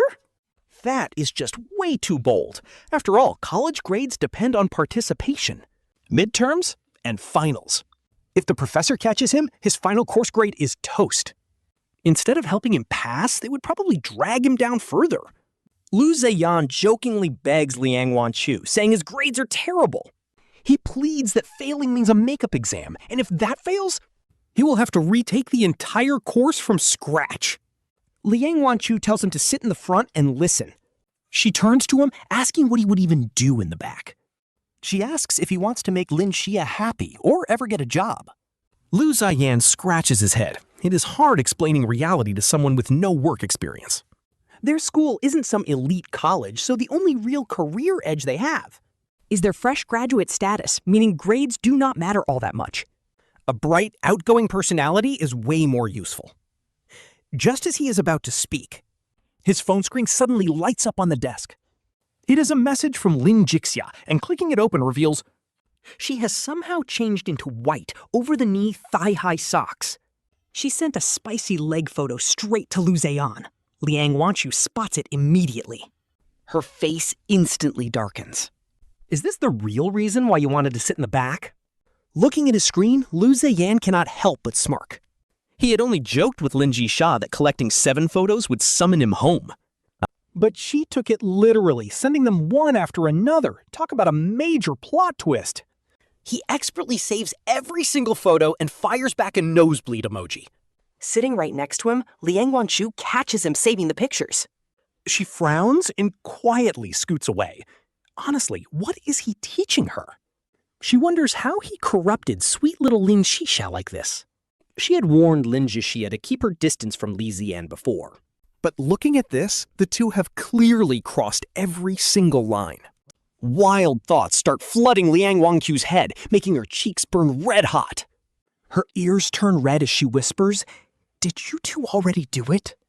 Silence from his side. Lu Zeyan does not even look up. Resting his chin in his hand as he mindlessly flips through. His macroeconomics textbook. Talk about top-tier acting skills. Now that he is ignoring her, Wanqiu is absolutely fuming. But she still cannot shake those crazy thoughts from her head. To make matters worse, Lin Zhixia has the exact same face as her. She huffs, turning her head away, completely shutting him out. Meanwhile, the guys in the back row witness the entire thing, glaring at him with pure jealousy. Like, how does this guy get surrounded by beautiful girls and act so casual about it? Just before the bell rings, a gray-haired professor slowly walks in, gives a brief intro, and starts the lecture. Lu Zeyan opens his notebook, tapping his pen on the paper. But his mind is already drifting back to last night, when Lin Zhixia was playing video games. That random song lyric about struggling to survive actually sparks a massive brain blast in our boy Lu Zeyan. A music channel? Not happening. He is completely tone deaf. But using it as background music is perfect, so he starts mapping out content ideas. His pen hovers over face reveal. Showing your face gets followers fast. Sure, the money is quick, but your private life gets completely exposed. Worse yet, one bad edit can turn you into an absolute villain overnight. In this clickbait era, the actual truth is literally the cheapest thing around. Still, after weighing the pros and cons, he checks the box. Hey, chasing that bag is never shameful. Next up, he lists potential niches like beauty, fashion, cars, and baby products. Plus pets, food, and travel. Precise targeting. His pen stops right at beauty. Instant skip. He immediately crosses it out. That market is way too saturated. Best left to fake internet gurus. Next is women's fashion. Our guy actually pauses for a second. Crossed off too. If he buys nice clothes, he would rather see Lin Zhixia wear them. Plus, cross-dressing would probably land him on the local news for all the wrong reasons. And cars? No shot. He can't even tell an engine from a gearbox. But baby care? He suddenly bursts out laughing. If he starts prepping now, the timing will be absolutely perfect in 10 months. A quiet chuckle, but it snaps a sleepy Wanqiu wide awake. She looks over, suspicious. Oh, she is definitely onto him. His pen is tapping thoughtfully right on baby care, leaving her completely shell-shocked. Her entire face flushes bright red. They haven't even graduated college yet. And he is already planning for children? She immediately kicks him under the table. He turns around, frowning, only to find Wanqiu looking like a ripe tomato. Even her ears are totally pink. He's thinking, what is actually wrong with her? Getting this flustered during a boring lecture is wild. Just then, his phone vibrates. A new notification pops up from Lin Zhixia, and yep, another leg pic. This time she is wearing a white thigh-high on one leg and a black one. The discarded socks are casually tossed onto the sofa. Talk about fan service. But the real killer? She is showing half her face with editing software open behind her. Absolutely adorable. Lu Zeyan can't help but smirk. He texts back to tease her, but catches Liang Wanqiu literally gritting her teeth. Better slide over. He knows he's got to keep a healthy distance from other girls. But they look so similar, genuinely copy and paste. Liang Wanqiu's soft profile and slightly upturned nose are just like hers. Even the exact way her eyes droop when she frowns is identical to Lin Zhixia. Seriously, can't tell them apart. Meanwhile, Liang Wanqiu is absolutely seething. That second photo looks way too staged. Lin Zhixia is out here trying so hard to please him, but this guy? His head is literally filled with making babies instead of paying attention. No way, she is not letting them end up together. Once the bell rings, Liang Wanqiu glares daggers at him, storms out, and immediately calls Lin Zhixia. The call connects, and Lin Zhixia asks in her sweet, soft voice, "Hey, Sister Wanqiu." Did something happen to Lu Zeyan? Liang Wanqiu sighs. Of course, her first question is about him. This love-brained girl is totally hopeless. She never pays attention in class. All she does is think about having babies, her friend says through gritted teeth. The phone line suddenly goes dead silent. Then Lin Zhixia quietly mumbles. She mumbles about babies, her voice fading until she is completely quiet. But Liang Wanqiu clearly hears her heavy breathing, picturing her steaming red face. Wait, did she just accidentally remind her of something she shouldn't have? Liang Wanqiu quickly shakes off the weird image and tries to talk sense. Do you even remember what I told you before? Lin Zhixia happily replies. You said we need to kiss and hug before moving in together? We already... She brags that Lu Zeyan was super clumsy and got drool on her nose. Liang Wanqiu face palms hard. She sighs, calling Lu Zeyan a total horny pervert. Lin Zhixia giggles, saying she already taught him a harsh lesson last night. Except he wouldn't back down and demanded more tonight, making Liang Wanqiu completely freeze. Her cheeks turn bright red, and her head is practically steaming now. Is this really something she should be hearing? She thinks back to Lu Zeyan. He always acts so proper in class, which makes this lesson sound dirty. She panics and hurriedly hangs up, saying she needs to go to class. She runs back to the classroom like her life depends on it. All right, time for a reality check. Lu Zeyan texts his toxic ex to pay up. Even if he made some money recently, a debt is still a debt. Bai Weiwei is scrolling on her phone, and her face drops when she sees it. She angrily asks if he is done, but Lu Zeyan just scratches his head. He is actually so broke he can barely afford a gold chain for Lin Zhixia. So he sneers and texts her that if she does not pay him back, he will expose her on the school's confession wall for everyone to judge. If everyone agrees with her, he will forget the 3,000 yuan and apologize. No shot. Bai Weiwei jerks her head up, glaring and typing that he wouldn't dare. She claims she will never forgive him in this lifetime. She asks if he is just jealous of her best friend, offering a dinner. She says those gifts were from him anyway, so she can re-gift them.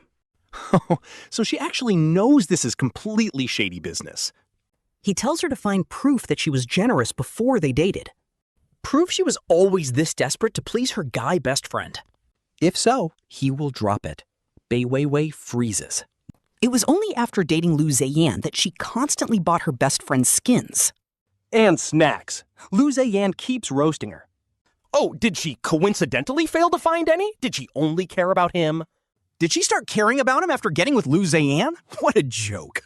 Did she think he was just a walking ATM? Thank God they only dated. If they had married, he probably wouldn't even get warm takeout. Bai Weiwei stares at her screen, her fingers practically cracking the glass. She asks if he is breaking up with her, biting her lip as she sends it. Honestly, she isn't even that sad, since she is so used to his devotion. She is just way too used to looking down on him from her high horse. Honestly, she can't believe this guy she always looked down on is actually ending things first. Suddenly, the classroom door flies open. Liang Wanqiu rushes in frantically and plops down right next to him. She immediately punches his arm, making our guy gasp in sudden pain. Did you eat gunpowder? He asks as Liang Wanqiu blushes bright red. She glares with gritted teeth, calling him a shameless, dirty creep. He looks totally bewildered. What did I even do to deserve that? I don't care, you just are, she huffs, her ears turning bright red. Watching their close interaction from afar, Bai Weiwei grips her phone tight. Talk about being delusional. She thinks he dumped her for Liang Wanqiu. That's why he was in such a rush. Suddenly, the class bell rings. The teacher spawns right on schedule, like an NPC, droning on about macroeconomics. Opening his notebook, the MC maps out his new business plan with absolute clarity. He decides to target the food and travel blogging niche. He can travel the country eating with Zhixia while making cash. Even if the channel flops, at least his money went toward having fun. Honestly, it's a win-win, so he starts secretly scrolling through short videos, studying how other creators shoot, analyzing when they use wide shots, and when to cut to close-ups. Turns out, making casual videos takes serious work. There's a whole science to it. Meanwhile, Liang Wanqiu is totally distracted. Her eyes keep drifting to his screen. Wait, last class he wanted kids? Now he's just staring at food videos. She can't help herself. She reaches under the desk, tapping his screen to make him pay attention. But she accidentally likes a post. Our guy looks up, completely speechless. Remembering she is Zhixia's only friend, he decides to let it go. With a quiet sigh, he simply locks his phone. He goes back to sketching ideas while the teacher keeps droning on. His pen scratches loudly, making even the slacker kids in the back look up. Damn, they whisper, the school beauty really made this lazy bum lock in. Curious, Liang Wanqiu leans over to see what kind of notes he's taking. Instead, his notebook literally reads the sandwich Zhixia made this morning. It had cabbage, tomatoes, bacon, and a fried egg inside. It tasted so good. Reading this, Liang Wanqiu pulls back, completely annoyed. Honestly, having Zhixia make you breakfast is the ultimate flex. The bell finally rings, and our guy takes a long stretch. He narrows his business options down to a 150 yuan restaurant mystery box or a country house. The first option lets him travel with Zhixia with low production costs. The second option means using his rural hometown yard for a better vibe. Plus, they can meet his parents, which makes him grin like an idiot. Watching him smile, Liang Wanqiu rolls her eyes, convinced he is plotting mischief. "What are you grinning at?" she asks. "It's time for next class." Frowning, she pokes the daydreaming guy with her pen to wake him up. As students from the next class file in, a few guys immediately spot the gorgeous Liang Wanqiu. Their eyes light up, and one guy is already walking over to shoot his shot. A newly transferred school beauty is basically the ultimate prize for these guys. Zeyan snaps out of it. He instantly hooks his arm with Liang Wanqiu's to play along. She pauses for a second, but naturally leans in anyway. Seeing these guys freeze with their hearts shattered is absolutely hilarious. Talk about a dramatic first day of class. Stepping outside, Liang Wanqiu lets out a massive sigh of relief. She absolutely hates dealing with these awkward situations where people judge her. Polite rejections get called playing hard to get, but bluntness makes her look arrogant. Don't even get her started on the stalkers who write entire essays when rejected. Super awkward. Luckily, she has Zeyan as her perfect shield to block unwanted attention. But suddenly, her wrist gets gripped tight. Out of nowhere, Bai Weiwei blocks their path in the hallway. With a miserable look, she asks if he is doing this to make her mad. Fine, she yields, promising to post their relationship online right now. Liang Wanqiu's eyes go wide as she looks between them.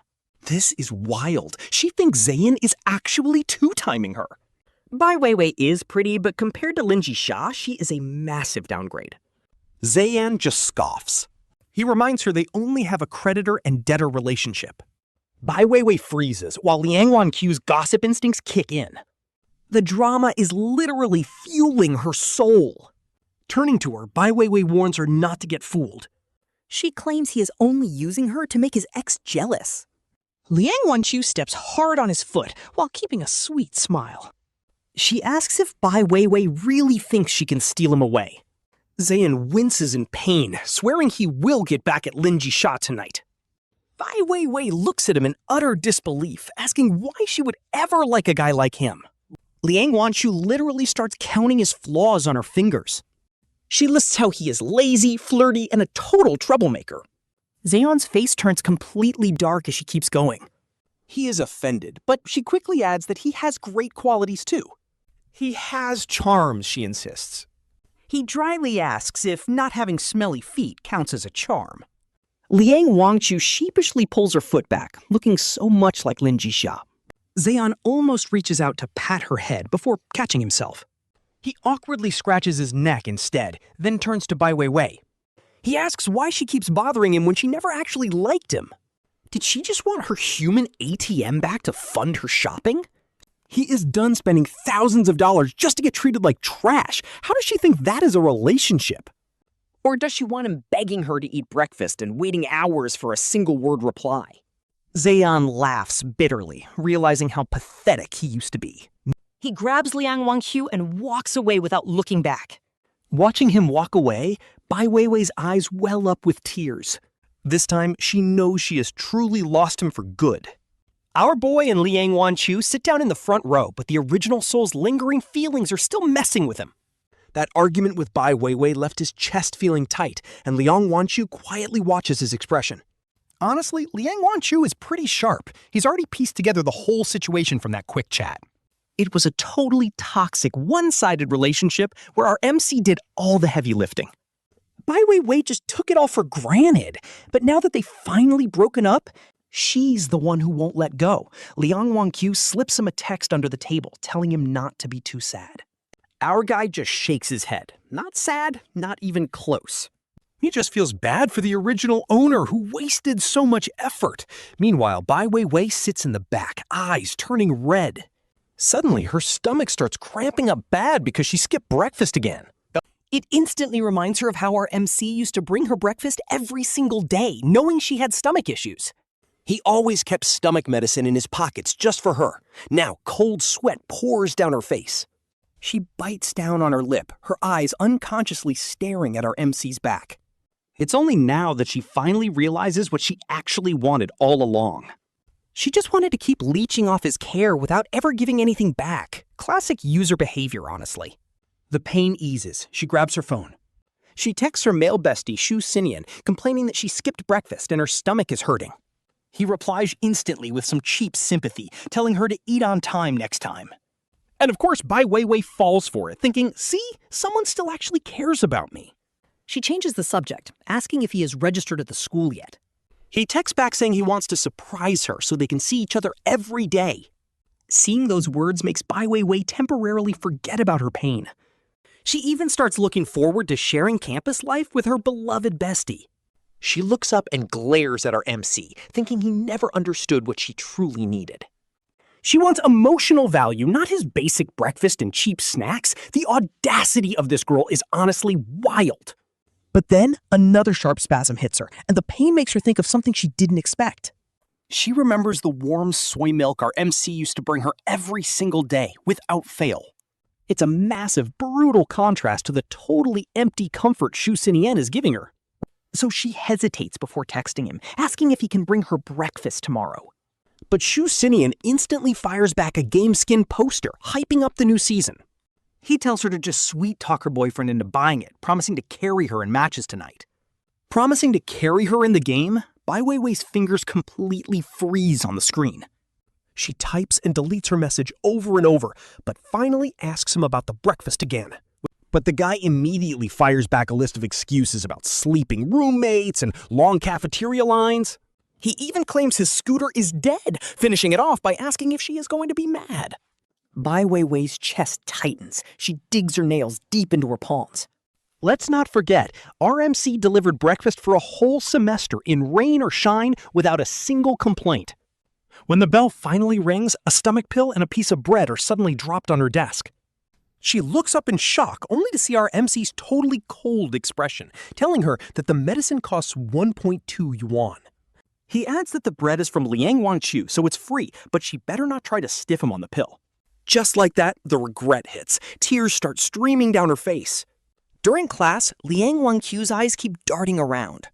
He was looking back and forth between our MC and Bai Weiwei, noticing her lying on her desk looking pale as a ghost. So he nudges our guy with his elbow, asking what's going on with her. Our MC doesn't even look up, just says her stomach is acting up. He kept her healthy last semester, but she probably ruined her routine again over the summer break. Chang Chuan doesn't want to get involved, but then he accidentally finds a stomach pill in his pocket. just a single cut pill from the body's previous owner. Liang Wanqiu silently hands him some bread. Bai Weiwei stammers a thank you as she takes them. Total drama. Yet her heart races uncontrollably as Chang Chuan turns to leave. She grabs his hand, the first time in 6 months of dating. He immediately frowns and pulls away. Hands off, he says. My girlfriend is watching. Pay up. She panics and transfers 520 yuan, begging to start over. The crowd instantly erupts. No way, did they actually date? They wonder what that makes Liang Wanqiu now. He rejects the transfer immediately. Looking at Liang Wanqiu, his eyes soften as he thinks of Lin Zhixia. Absolutely not. Loyalty is just one of his many positive traits. In fact, it is his least impressive one, leaving Bai Weiwei completely devastated. That sweet look used to be hers alone. She really thought she could buy him back. Trying to test his love with some pocket change is just pathetic. Now, if she added a few zeros to make it 5 million, maybe he would think about it. She bites her lip as the tears start flowing. Liang Wanqiu nudges his ribs, asking if he told his girlfriend about his messy ex. Don't ruin our pure romance, he quickly fires back. Pure? Honestly, probably not. He proudly flashes the rejection to show off his loyalty. He rejected the money for her. Liang Wanqiu just raises an eyebrow, asking if they are heading to the apartment. His eyes light up since Lin Zhixia made him lunch. He waves his phone, showing off a photo. She huffs and looks away. Looking at her, he wishes Lin Zhixia had not dropped out of school. She should be sitting in class right now instead of losing those 4 years. Maybe he should buy her some study guides. Bell rings and he bolts. Liang Wanqiu deliberately takes her sweet time, while Bai Weiwei approaches them. No way, he says flatly, urging Liang Wanqiu to hurry up before she delays him. Liang Wanqiu grabs his arm, shooting a smug look right at the ex. Honestly, we love a protective best friend. With that, they head out, leaving Bai Weiwei standing there with her head down. She quietly thanks Wanqiu for the bread. Suddenly, Liang Wanqiu pokes him hard in the back, making him jump. He jokes about driving on his knees before quickly sliding forward. Liang Wanqiu hops onto the scooter with a mischievous grin. Lu Zeyan just pouts. Go ahead and tag along then, she says. She complains that Liang Wanqiu is heartless, unlike her sweet girlfriend who actually cares. Classic after-school rush hour, the scooter lanes are completely blocked. They are moving at a snail's pace, making Liang Wanqiu tease her driving skills. Frowning at the rushing crowd, Liang Wanqiu is convinced everyone will beat them to the food. Lu Zeyan immediately fires back, complaining that her friend took way too long to pack up. No way, she says. Did you really think a scooter lets you skip lines? Just look at those freshies sprinting in the sun. They are barely slower than us anyway. Liang Wanqiu pouts because honestly, that was exactly what she was hoping for. She complains that the ride is barely saving any time, but Lu Zeyan remains completely shameless. Arriving a few minutes early changes nothing. They still have to join the massive queue. Lu Zeyan points to the students sweating under the blazing sun. Completely pointless, she says, but Liang Wanqiu refuses to lose. The food is limited, Liang Wanqiu argues. If we are late, we get nothing. Talk about putting that morning economics class to use, she looks incredibly proud of herself. She teases Lu Zeyan for daydreaming about her girlfriend instead of paying attention. But Lu Zeyan cuts her off, arguing that no school would ever let its students starve. Running only makes sense if you are literally the first person to burst out. Once the line forms, it is a wrap, leaving Liang Wanqiu staring in shock. She wonders how Lu Zeyan knows the textbook so well when she was zoning out. Convincing herself it is just because she is a transfer, she lets it go. Eventually, they wobble over to the cafeteria, pull up, and see the endless line. Your destination has arrived, Lu Zeyan announces. But seeing the massive crowd, Liang Wanqiu panics. Wait, you are heading back to your apartment, right? Lu Zeyan sighs. Fine, get on. She knows Liang Wanqiu is just craving her girlfriend's cooking, warning her there is no ride back. With another mischievous grin, Liang Wanqiu tells her not to worry. She plans to cuddle with Lin Zhixia and snitch on all of Lu Zeyan's dirty thoughts. The road to the apartment is totally clear. So much faster. They park the scooter. Lu Zeyan debates giving Lin Zhixia a heads up, but changes her mind to keep it a surprise. Time for a surprise. She turns the key. Sunlight streams inside, and Lin Zhixia is curled on the sofa. Slender fingers slowly roll down her thigh-high socks, looking absolutely breathtaking in the breeze. She looks absolutely stunning. Her eyes light up instantly. Bounding off the sofa, she runs over like a happy little deer. Hey there! Wanqiu suddenly cheers. Pushing Lu Zeyan right out of the way, she pokes her head out with a grin. Lin Zhixia freezes. Her face turns bright red. She stammers out her name while the older girl checks out her adorable schoolgirl outfit. Nodding in approval, Wanqiu gives Lu Zeyan some credit for taking such good care of her. But as her eyes wander down, she notices Lin Zhixia has only rolled down one sock. She frowns again, staring at his other bare leg. Honestly, maybe she is just satisfying Zeyan's weird kink. Zhixia hurriedly grabs guest slippers and runs behind him. She playfully punches his side, complaining that a guest arrived. Since nothing is prepared, Zeyan just pulls her close. Zeyan ruffles her soft hair, completely melting at her cuteness. This seriously gives off newlywed vibes, and it is adorable. Zhixia blushes hard, whispering that Wanqiu is still watching. Seeing them act so lovey-dovey makes Wanqiu blush heavily. She pulls Zhixia away, unable to watch someone looking like her flirt. The secondhand embarrassment is real. She blocks the middle.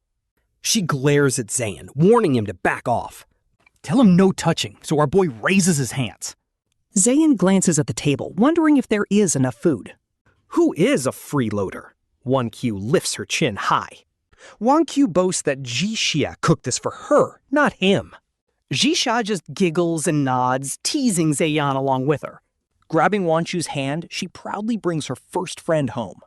Our girl is totally thrilled, while Wanqiu marvels at everything. Her usual cold school beauty vibe, completely gone. Time to eat! Zeyan serves 3 bowls. Zhixia tries to sit in between. But Wanqiu instantly grabs her, completely blocking our boy out.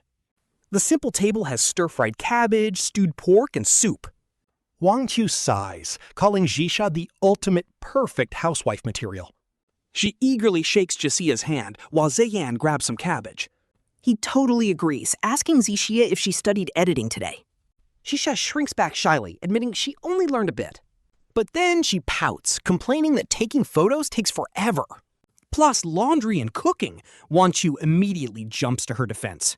All those chores take forever, especially taking those fancy photos. Zhixia peeks from behind Wanqiu, wrinkling her nose at him. She complains about the mental prep. Zeyan just scratches his head. Still, seeing them team up makes him smile. So wholesome. If they grew up together, they would definitely be like this. Wanqiu keeps teasing, bringing up how Zhixia wanted to have babies. Now she only wants food!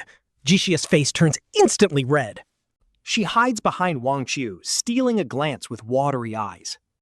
Her ears burn as she stammers, asking who wanted babies?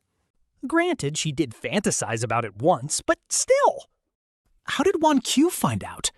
Their eyes meet and quickly part. Pink bubbles fill the room until Wanqiu coughs loudly. Wanqiu reveals it was written in her notebook, reading it aloud. The diary says men are all players who just want her body. You must wait for marriage, so Zhixia obediently repeats the words. Zeyan is definitely just after her body and nothing else. She steals a quick glance at him. Waiting for Lu Zeyan to graduate and marry will take 3 more years. His eyes darken. Low-key heartbreaking because by then, he won't even be around anymore. Wanqiu feels relieved, but suddenly realizes she missed the absolute key part of this. Before she can even speak, Lu Zeyan suddenly whips out his notebook. He calls it a trade secret. Clean record? Pointing directly at the baby products section, he brings up her wanting kids. He asks if she has any idea how incredibly profitable baby products actually are. Raising his chopsticks, he explains that baby learning chopsticks cost 8 yuan a pair. Regular ones are 1 yuan, and baby water is $7 versus 3 for normal. Wanqiu blushes hard, totally embarrassed that she actually believed he was planning a real business. Lu Zeyan acts devastated, complaining that she almost completely ruined his spotless reputation. Awkwardly, Liang Wanqiu apologizes. But then Lin Zhixia leans in close to the notebook, pointing at the dense notes next to the baby products. She asks why this section has so many dots while other options are crossed out. Oh, he is so busted. Under their sharp and burning gazes, Lu Zeyan looks away guiltily and rubs his nose. He laughs it off, claiming he was just unconsciously doodling while lost in thought.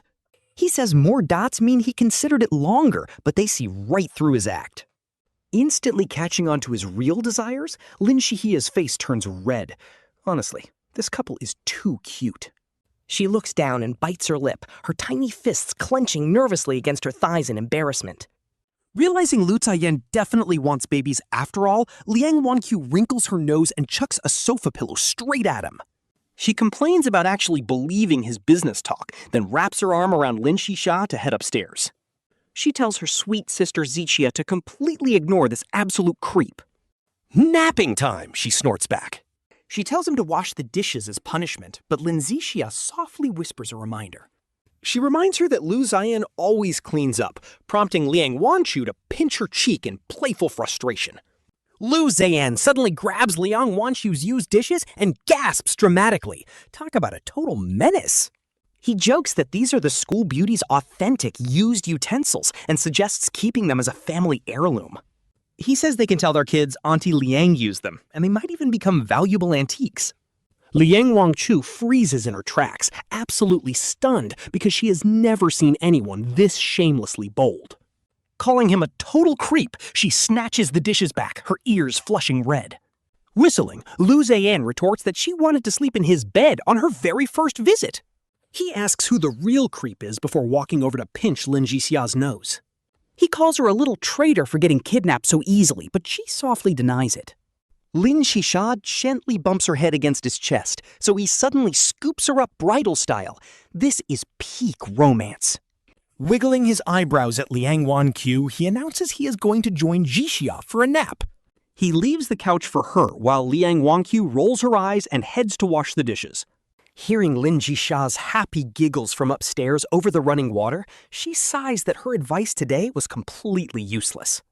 In bed, Lu Zeyan closes his eyes while stroking her leg as she listens to the water downstairs. She gently caresses his hair, asking if he could sleep on the sofa tonight instead. He snaps his eyes open. Cold shoulder already? Lin Zhixia quickly plants a kiss on him, explaining that Wanqiu is her very first friend to visit. Fine, he tisses back. Payback tonight. Patting her butt as he gets up, he leaves Lin Zhixia blinking her gorgeous, watery eyes in confusion. She wonders if that pat means he wants a baby, while downstairs, Liang Wanqiu shakes the water off her hands, feeling deeply touched. She realizes they only let her wash the dishes because they truly treat her like a close, real friend. He just wipes his face as an apology, teasing her that he already warmed up the bed for her. The word friend honestly makes Liang Wanqiu's heart skip a beat, and since she is the school beauty. She never really lacked clout or followers, but she had absolutely zero people to share her actual feelings with. Back in middle school, she made the mistake of telling her best friend about her crush on some guy. And boom, the next day the entire school knew, making the guy completely cross the line with her. It got so bad that she was totally isolated for a whole semester. She glances upstairs, looking at Lin Zhixia, instantly feeling like she could talk to her about absolutely anything. As for Lu Zeyan, lounging on the couch with his legs crossed, he barely counts as half a friend. Flustered, she tells him to finally get up before turning around to head upstairs. Honestly, her steps are as light and happy as a kitten. He sets his alarm and lays down, only to hear them whispering upstairs about how Lu Zeyan carried her up by force. Of course, she asks what the princess carry felt like, and she admits it felt incredibly safe and strong. Plus, she mentions his chest was super soft, which instantly makes him cough out loud downstairs. Telling them to go to sleep, he feels his own chest, thinking it should definitely be called firm instead. But then he suddenly remembers the feeling of Lin Zhixia leaning against his back on the electric scooter. And yeah, that was what actually felt super soft, just as the room finally goes quiet. He lets out a totally goofy laugh, making Lin Zhixia instantly dive under her covers upstairs. Liang Wanqiu glares at the staircase, letting out a soft huff. Then a vibrating phone violently yanks her roommate out of sleep while bright morning sun pours in. The air conditioner hums. Faint sounds from upstairs. Soft, even breathing. She sighs, messing with her wild bedhead. Perfect picnic weather, but nope, afternoon classes are waiting. She tiptoes upstairs to wake up Wanqiu, and suddenly, her breath catches. Absolute masterpiece. Two girls are sleeping in each other's arms in the morning light. One is snuggled deep, cheek pressed right against her chest. The other's arm wraps around her neck, fingers buried in her hair. Head lowered, she seems to kiss her forehead under the blanket. She literally cannot tell who is who. Immediate photo shoot. Putting down his phone, our guy stares at these two almost identical sleeping faces. Time for a minigame. Guess which one is Lin Zhixia. 5 minutes later? Honestly, besides a racing heartbeat and some low-key wild thoughts, he has got nothing. Absolute zero clues. Usually Zhixia would be cuddled right up in his chest. He mumbles to himself and gently pats the hair of the girl on the right. Time to wake up, girls. We have class to get to. Wanqiu rubs her eyes, sits up, and cutely asks what time it is. Bro, his mind is blown because this adorable clingy cutie is actually Wanqiu. The moment their eyes lock, she is instantly wide awake. Talk about awkward. Blushing hard, she glares at him. Why did he touch her head? And wait, why is Zhixia wearing her clothes? Before he can panic, the noise wakes up the real Lin Zhixia, who sits up half asleep. Evening gowns are required tonight. Cut to 10 minutes later. Lu Zeyan is riding the scooter terrified, while Wanqiu sits on the back pouting like an angry pufferfish.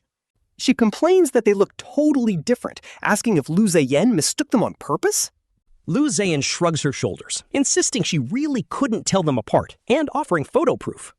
Exposing the sneaky photo, Wanqiu immediately demands she hand over the phone. Snatching the phone away, she mutters that thank goodness it was only a quick nap. Imagine marrying Zhixia and still getting them mixed up. The scooter suddenly wobbles. Z bites his lips so hard to keep from laughing out loud. But Wanqiu spots his twisted face in the rearview mirror. Furious, she bites his shoulder but freezes when she opens his photo album. They look so similar in these photos. Honestly, it is like looking in a mirror. She complains about him patting her head while secretly sending the photos to herself. She deletes them. Then she remembers. She opens his private leg folder and blushes, calling him a total pervert. She forwards all the stalking photos to herself and deletes every single one. Shoving the phone back in Z's pocket, she secretly sets a new wallpaper. Their sleeping photo is too perfect to edit as the scooter rides past Lingyun Road. Wanqiu looks down and studies the photos, zooming in over and over. She tries to understand the stalking obsession. The white ones make Zhixia look so submissive, while the black ones add a seductive vibe. She literally wipes her imaginary drool. She even considers buying some herself, black for Zhixia, white for her. That way he has no excuse to mistake them. But then she suddenly freezes. Why wear them for that pervert? Scooter speeds on. Soon they arrive at the building. Z parks the ride and looks at her. Asking if she is visiting the apartment tomorrow, she instantly covers her chest. She backs away. What, trying to mistake me again? Z begs for mercy, pulling out his phone. He tries to show her. Suddenly, his eyes go wide. No shot! All of Zhixia's leg photos are completely gone. Wanqiu is already skipping into the classroom, turning back to make a funny face. He grits his teeth and chases after her. She needs to choose better friends. Meanwhile, Wanqiu sits up front. Guys are staring, but Z walks in looking totally annoyed. He heads to the back, but she follows.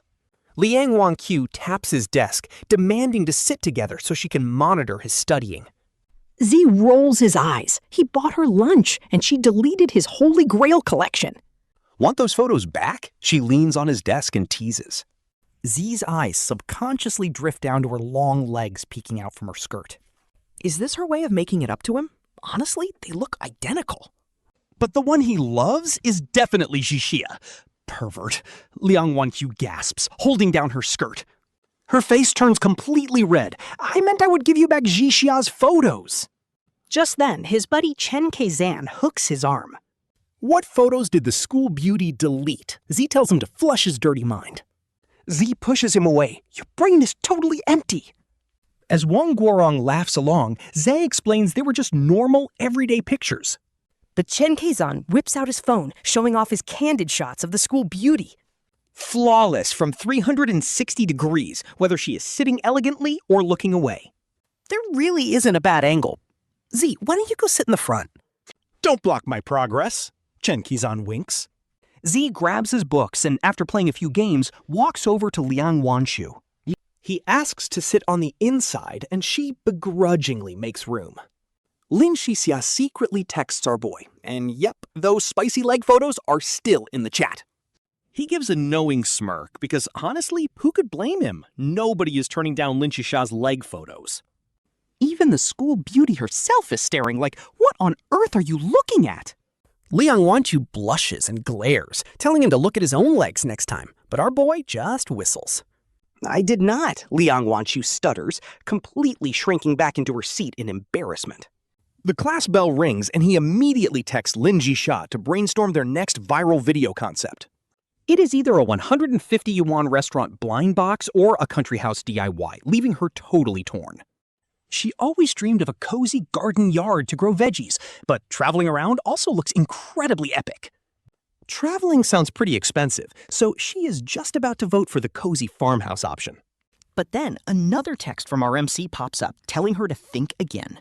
He tells her to just choose whatever makes her happy, making her pout since he read her mind. Honestly, she realizes that as long as she is with him, literally any choice is a win. Sunlight filters through the curtains onto her legs as she stares at her phone with the sweetest smile. Outside, a gentle autumn breeze blows, sending a golden leaf drifting onto her windowsill. Reading her reply, our boy cannot help but smile like a total fool. He types back that the world is huge and he wants to explore, remembering his past life of endless work. Back then, he never got to see the world, and Lin Zhixia has been grinding hard too. This trip is the perfect excuse to take her out to decompress, but here is the real kicker. They only have 100,000 yuan, video success is not guaranteed, and renovating a house is way too expensive. If their channel flops, that newly renovated house will just sit there collecting dust. But with a 150 yuan food challenge, they can stop any time, and the money goes straight to their stomachs. Honestly, zero loss. Plus, who knows, maybe some romance will blossom in a beautiful, unfamiliar city. Wait, why is he giggling like a creep? Liang Wanqiu nudges him with her elbow, pointing at her notebook and telling him to actually pay attention. Our boy realizes he has been daydreaming for way too long, so he glances down at her slender fingers. His eyes drift up to her perfect side profile, thinking both she and Lin Zhixia are insanely gorgeous. Remembering his wild daydream from a second ago, his ears start burning up like crazy. He quickly shakes his head to clear his mind and forces himself to focus on the notes. Since they are locking in the 150 yuan food challenge, it is time to gear up. Scrolling through the video app, he lists the essentials, starting with a pocket camera. Just a phone stand and wireless mics. A ring light, though he hovers over the drone option for a bit since he has never flown one. But man, he really wants to try it, and those aerial shots look incredibly clean. Checking his bank account, that 80,000 yuan commission is still pending. Out of 30,000 yuan compensation, he gave 20,000 to Lin Zhixia, leaving just 10,000 for gear. Total reality check. His wallet is crying. Aside from getting things for Lin Zhixia, he has not spent a single cent on himself. Wait, even his socks were a gift from his boss, so he needs to treat himself first. Our boy slaps that 3,000 yuan drone straight into his online shopping cart. As soon as his payout lands, he is buying it, but now content planning starts. Opening up local maps and delivery apps, he starts scouting for the perfect restaurants. No overhyped tourist traps allowed. He needs authentic, legendary local spots. High-key, they need unique regional specialties, like that mind-blowing Sichuan boiled fish he had the other day. The flavor was out of this world, but sadly, 150 yuan only covers that one signature dish. That makes for a pretty boring video, so he spends the next 2 classes meticulously scouting better options. Lu Zeyan finally locks down 5 candidate spots just as the class bell rings. He stretches after a long class, and Liang Wanqiu curiously leans over to check out his notes. She had been sneaking peeks at him, realizing that even though he looks like a slacker, he is surprisingly reliable. But Lu Zeyan covers him up, top secret. He tells her only his girlfriend can see this notebook, but Liang Wanqiu just slaps his hand away. She claims she is just guarding her sister Zhixia, then smiles. Besides, aren't I technically your girlfriend right now? Lu Zeyan scoffs, saying his heart and soul belong entirely to Zhixia, so she better not get any ideas. Liang Wanqiu rolls her eyes and snaps that except for a total love brain like Zhixia, nobody would ever fall for him. But right as she says that, Bai Weiwei timidly walks up to his desk, softly asking Lu Zeyan if he wants to grab dinner together. She bites her lip, mentioning he did not reply to her texts, making Liang Wanqiu instantly turn red. Talk about an instant face slap. Honestly, watching him shut down his toxic ex is just so satisfying. But surprisingly, Lu Zeyan just calmly looks up, telling her that he will only be having dinner with his girlfriend from now on. Bai Weiwei completely freezes up. She actually expected him to mock her or start another petty argument like before. She thought he would hit her with some harsh sarcasm, but instead, he just delivers a totally calm reality check. He is just going to eat with his girlfriend from now on. No anger, no petty revenge either. He is literally just stating a simple, undeniable fact, and that hurts way worse. She suddenly realizes how incredibly foolish she was, especially since she once had his most pure, genuine love. Yet, she threw it all away with her own hands. Her eyes linger on Liang Wanqiu for a brief moment. She bites her lip and turns around, realizing that Liang Wanqiu is just way too dazzling. Just the courage to go public with their relationship is enough to make her feel totally outclassed. Once Bai Weiwei leaves, Liang Wanqiu quickly lets go of Lu Zeyan's arm and brushes off her sleeve in disgust. She claims she is Zhixia's advisor, keeping watch. Lu Zeyan raises an eyebrow. Is this one of the 36 stratagems? Which one? Trying too hard to hide it? He asks, making Liang Wanqiu turn bright red. She punches him in the shoulder, snapping that nobody would ever actually like him. Threatening to tell Zhixia, she forces Lu Zeyan to immediately back down. He promises to treat her to a meal on Thursday to make up for it. Seeing her frown, he quickly adds that Zhixia is definitely coming along too. Liang Wanqiu finally nods, because there is no way she is having a one-on-one dinner with him. Honestly, this fake relationship dynamic works perfectly. She helps him block all these annoying girls, while she spies on him for Xisha. She leans in to check his notebook, pointing out about 3 restaurants. Lunch, dinner, plus late-night snacks? Liang Wanqiu narrows her eyes suspiciously. She asks if he's just using them as a video gimmick. Lu Zeyan laughs, saying absolutely not. He explains that since he and Zhixia cannot finish all that food, he needs her as a food companion. Or a food consultant. She snaps, asking who he is calling a glutton. Furious, Liang Wanqiu punches him again, leaving Lu Zeyan to rub his arm in pain. He did not expect to break the school beauty's composure. He rests his chin, staring at the slides. But his mind is drifting to his content account, realizing that great content alone is not enough. Suddenly, he gets a genius idea. At the end of the month, both campuses are hosting freshman welcoming parties. With tens of thousands of students attending, what if he sponsors the event and prints QR codes on the tickets? He quickly calculates that if a 3,000 yuan sponsorship gets 3,000 followers, it is definitely worth it. Once the welcoming party video is finished, collaborating with nearby restaurants to monetize the channel will be much easier. His plans immediately shift to focus on shooting city landmarks and amusement parks first. After the sponsorship deal is finalized, he can film the restaurant mystery boxes. Thankfully, his past marketing experience helps. All that data on attractions is already gathered, so now he just has to filter the local restaurants. Time absolutely flies when you are locked in, and before he knows it, the dismissal bell rings. He only managed to screen 2 restaurants, so he asks if they should grab dinner tonight. He asks Liang Wanqiu, who is packing up his bag, dreading the insane lines at the cafeteria before evening study. Wanqiu nods and reminds him to transfer the food money, but Lu Zeyan just smirks, teasing that Zhixia cooked it. Wanqiu just snorts, saying if she actually wants to charge him, he is more than happy to pay. Our boy immediately fires back. He bought the groceries and Zhixia is his girl, so it definitely matters. Wanqiu does not care at all. He raises his chin, bragging that Zhixia always welcomes him anyway. Lu Zeyan raises his hands in defeat, joking that crashing for dinner is fine, but sleeping over is a hard no. He had not seen Zhixia since noon and was practically going through withdrawal as they bickered all the way home. When they open the door, the amazing scent of food hits them, and our boy spreads his arms, calling out to her. Zhixia leaps straight into his arms like a happy little bird, leaving Wanqiu to roll his eyes and walk past them. As Wanqiu heads into the living room, Lu Zeyan hugs his girl and asks if she is happy to see him. He gently pats her head, teasingly telling her that he successfully kidnapped Wanqiu and brought him back. Zhixia turns around with a sweet smile, politely asking Wanqiu if she is interrupting their bro time. Wanqiu scratches his head, admitting that the cafeteria lines at school were just way too long. Otherwise, they would not even get a break before evening study starts. Zhixia looks up at Lu Zeyan with a sweet gaze. She asks if he is heading out for evening study soon, and more importantly, when he will be back. Since they have not seen each other all day, her eyes are absolutely filled with pure, sweet affection.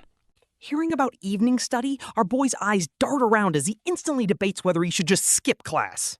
Slipping his hand onto her waist, he whispers that it depends on her behavior, and she quickly promises to be good. She softly bumps her head against his shoulder, but then a voice coughs, reminding them both that he is still there. Wanqiu protests the public display of affection, but then a mischievous smirk creeps onto his face. He suggests that why do not they just have Zhixia tag along with Lu Zeyan to the evening study session? After all, they just do homework and scroll on their phones anyway, and only need to stay until 9 p.m. Zhixia's eyes instantly light up at the idea, and she excitedly suggests they all go together. Lu Zeyan's mouth twitches in disbelief, thinking, is skipping class not an option here? But honestly, taking Zhixia to evening study does not sound too bad, though he still playfully teases her. Shijok giggles, pulling him toward the living room and picks up a few shopping bags left on the sofa. She proudly reveals that she went shopping for him this afternoon and wants him to try the clothes on right now. Looking at the 3 brand new outfits, our boy scratches his head and suggests they probably eat some dinner first. Out of the corner of his eye, he spots Wanqiu, their resident third wheel, looking down in pure, awkward silence. At the table, it turns out Zhixia cooked an extra portion just for him, which honestly warms Wanqiu's heart. He is thinking that Zhixia is literally an angel. Meanwhile, Lu Zeyan rushes off to take a quick shower. He changes into the new clothes, spinning in front of Wanqiu to proudly show off his fresh new look. He brags about how amazing his girl's taste is, making Wanqiu curl his lips in annoyance. Wanqiu jokes that he would look even better if he covered his face, but Zhixia just giggles, taking Lu Zeyan's arm. She reminds him that it is time to head to evening study, while our boy scratches his head, trying to stall. He mentions that the student union is not even checking attendance tonight, and Zhixia looks up with a cute, pouty face. She complains that they have not spent any time together today, giving Wanqiu absolute goosebumps from the sheer sweetness. Realizing he is the ultimate third wheel, Wanqiu says he will just go alone. Honestly, Lu Zeyan only wanted to skip class. But if he actually lets Zhixia tag along, his whole cool, aloof school prince persona is going to completely shatter. But suddenly, he is left completely shocked by what she says next. She holds up 3 fingers to swear, promising that she would never dream of touching his face in class. Or touching his long legs, or rubbing his cute little stomach. She claims she never even thought of doing that. Zhixia instantly blushes red to her ears, while Wanqiu just waves his fist, utterly fed up with their flirting. Zeyan immediately changes her tune, teasing him that there is nothing wrong with a little romance. But Zhixia just mumbles under his breath that he can tell the difference perfectly. Since he just got caught earlier that afternoon, the quiet room makes his mumble incredibly obvious. Zeyan awkwardly pinches his nose, calling him a little traitor, while Wanqiu just sighs in the background. Honestly, they really do need to act close sometimes, especially after the mess with Bai Weiwei today. Otherwise, even more people will misunderstand, making Zhixia lock in and take this seriously. Wanqiu warns him to keep Zeyan in check so she does not ruin her cold, aloof reputation. Otherwise, she will be too embarrassed to show her face tomorrow, prompting Zhixia to promise he will behave. But catching Zeyan's playful look, he can only weakly add that he will try his best. Zeyan bursts out laughing and playfully ruffles his hair, and honestly, their chemistry is already top tier. Finally, she announces it is time to head out, giving Wanqiu a playful look. Leaving the chores behind, Wanqiu can only pout and agree to wash the dishes. With Zhixia holding onto her back, they slowly ride their little electric scooter toward the campus. Just the thought of cross-dressing as Wanqiu for class has his heart beating completely out of his chest. Feeling him leaning against her back while whispering in her ear, Zeyan is absolutely loving every second. She is totally floating, but then remembers how insanely cold Wanqiu acts when she is on campus. Since she barely has any friends, Zeyan suddenly suggests they should totally help her change her persona. But Zhixia pouts and immediately lifts her hands off his thighs. Absolutely no way, he says. He warns her that if they get caught, he won't be able to cover for her anymore. Not giving up, Zeyan slides her hand right back onto his leg, even though he is wearing pants. For some reason, just touching his leg makes her break out into the widest grin. Zhixia blushes and glances around, figuring they are still far enough from school to get away with it. So he lets her hold on as they finally pull up to the academic building. Taking a deep breath, Zhixia straightens his back just like Wanqiu taught him to do. Chin up, cold expression locked in. Zeyan quickly looks around and, seeing the coast is clear, sneaks a quick kiss right on his lips. That completely ruins his focus, making him instantly drop the act and pout in frustration. His face turns completely red like a ripe apple, but she just laughs and grabs his hand. Telling him that nobody actually cares about PDA in college, they walk straight into the classroom. Zhixia looks around in absolute awe because since finishing middle school, he has not seen a classroom. It has been over 5 years, and college lecture halls are way bigger and brighter than he expected. "Where is Wanqiu's seat?" he whispers. Zeyan suddenly realizes that this cute guy actually thinks college has assigned seating. Her inner troll activates, and she tells him that Wanqiu's seat is actually miles away from hers.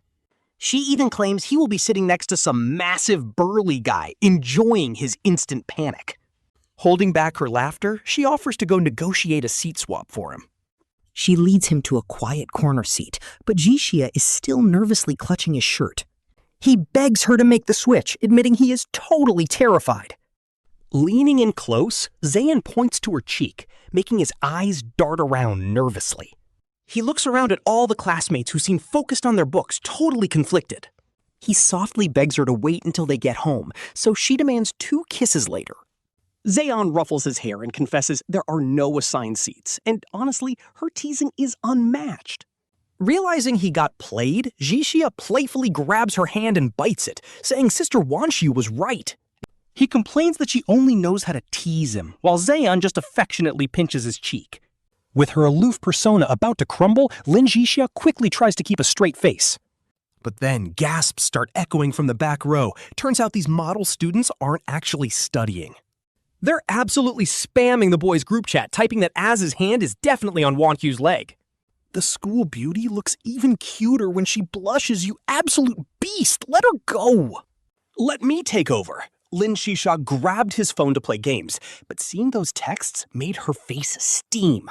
Blushing like crazy, she shuffles to the next seat, wishing she could crawl under the desk.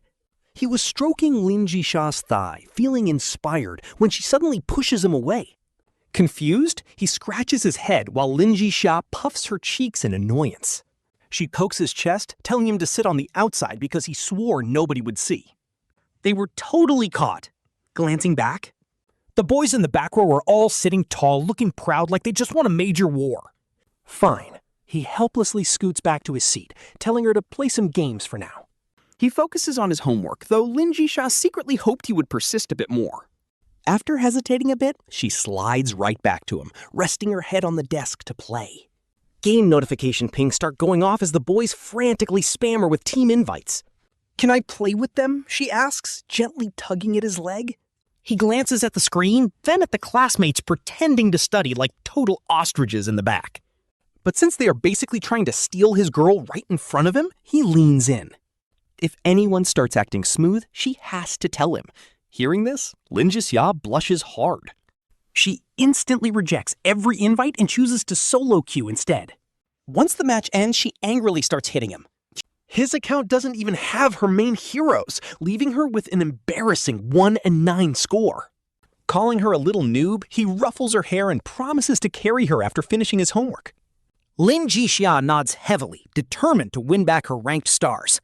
She finally gets her favorite character, but the enemy assassin targets her until she's literally crying. He finishes his homework and takes over, using his pro-level skills to completely counter-gank the enemy. They quickly turn things around, but she still wonders why the enemy only targeted her. Lin Zhixia is leaning so close she's basically inside the screen when he suddenly moves in. Wrapping his arm around her, he teasingly tells her to grab him instead, pulling her into his chest. Blushing and hesitating for a second, she still lets him guide her hand. She lets him take the controls, happily cheering that they are truly unstoppable. He pats her head in melibration while Lin Zhixia clings to his arm with a blushing face. At this point, the boys in the back row are grinding their teeth watching them act so lovey-dovey. Seeing the cold school beauty act this sweet is absolutely destroying them. The group chat is literally exploding with anger, while their classmate, Bai Weiwei, looks on sadly. She realizes Liang Wanqiu can actually be incredibly sweet, just strictly reserved for Zeyan. The class bell rings and Yang Qian suddenly steps up to aggressively block their path. She snaps at them to pay attention, since they are still in study hall. Lin Zhixia is about to apologize, but Zeyan suddenly goes full drama king. He grabs his books and drags her out, yelling that they'll leave immediately, leaving the classroom in dead silence. Yang Qian is left standing there, utterly speechless. She only wanted them to tone it down a bit. But now it looks like she was bullying them. Did Aze just use that as an excuse to skip? What a legendary excuse to ditch class. Out on the main road, Zeyan holds Lin Zhixia's hand as they sprint together, with only the wind echoing around them. Suddenly, he grinds to a halt and spins around to face her. Just as expected, Lin Zhixia crashes straight into Lu Ze's arms. He hits his nose so hard it almost bends, quickly rubbing it. Pouting, he playfully punches Lu Ze's chest while Lu Ze rubs his head. Lu Ze looks around, making sure absolutely no one is passing by. Then he dramatically collapses onto the grass, joking about keeping a safe distance. He clutches his chest, teasingly threatening to call the cops. Looking incredibly wronged, he groans about his aching chest. He even complains about his poor ankles and kneecaps. Lin Zhixia blushes red, completely helpless against this shameless display. He steals another glance around, making sure the coast is clear. Finally, unable to hold it in, he bursts out laughing and squats down. Then boom, a rocket headbutt sends them both rolling onto the grass. Lu Ze blinks, completely out of breath from the impact. Wait, is Zhixia seriously trying to overpower him right here? Holding his waist, Lu Ze teases him about paying with his body. No shot. He demands a massive bride price to let him up. 188,000? Zhixia just scoffs. He slides his hands up to wrap around Lu Ze's neck with a smirk. His white teeth gleam beautifully under the soft glow of the street lamp. You've got it backward. How dare you ask me for a bride price? I'll have to silence you, he playfully threatens. Murdering your own husband! Lu Ze cries out, begging for mercy. He pulls Zhixia into a tight hug as the boy weakly struggles. Eventually, Zhixia gives in, melting into his embrace and wrapping his arms around him. I hate you, he mumbles softly. You always bully me. The gentle night breeze sweeps over them, but neither wants to let go. Lu Ze gently rubs his flat belly, savoring this cozy moment. He softly asks what happens if he can't afford that bride price. Zhixia gently shakes his head, whispering that it doesn't matter. As long as you want to marry me, he says, looking down. His voice gets quiet, carrying a sadness he just can't hide. Hugging Lu Ze tighter, he buries his face into his shoulder. Honestly, this is low-key heartbreaking. His own mother completely abandoned him. Because of that, he gave up on expecting any love from her. But thank goodness he still has Lu Ze as his absolute rock. Feeling his pain, Lu Ze drops the playful act entirely. He gently strokes his hair, whispering that breaking up is never an option. Zhixia suddenly looks up, cupping Lu Ze's face with absolute seriousness. Before Lu Ze can say a word, Zhixia closes his eyes. He tilts his head up, gently pressing his soft lips forward. This kiss is shy, yet it holds so much brave determination. Lu Ze melts into it, his mind completely blank. As the kiss deepens, things are starting to get seriously hot. Their heavy breathing blends into the warm night air. And somehow, their racing hearts find absolute peace together. A sudden bite on the lip snaps Lu Zeyan out of his daze. Lin Zhixia actually just nibbled on him. She quickly turns away, blushing, while Zeyan licks his lips. As Zeyan savors the moment, Lin Zhixia secretly steals a glance at him. Brushing off the grass, she stands up. She pouts, teasing Zeyan that he cannot kiss at all since her nose is covered in his drool. Zeyan just laughs like an idiot, thinking that if he actually acted experienced... Otherwise, Lin Zhixia would totally blow a fuse. So he hugs her from behind, whispering that they should practice more at home. She bites her lip with a soft hum, acting like she hates it but totally giving in. Holding hands, the two of them stroll through the quiet campus. Enjoying the night breeze, Zeyan cannot keep his eyes off Lin Zhixia. His heart melts because a girl this gorgeous is actually his girlfriend, seriously.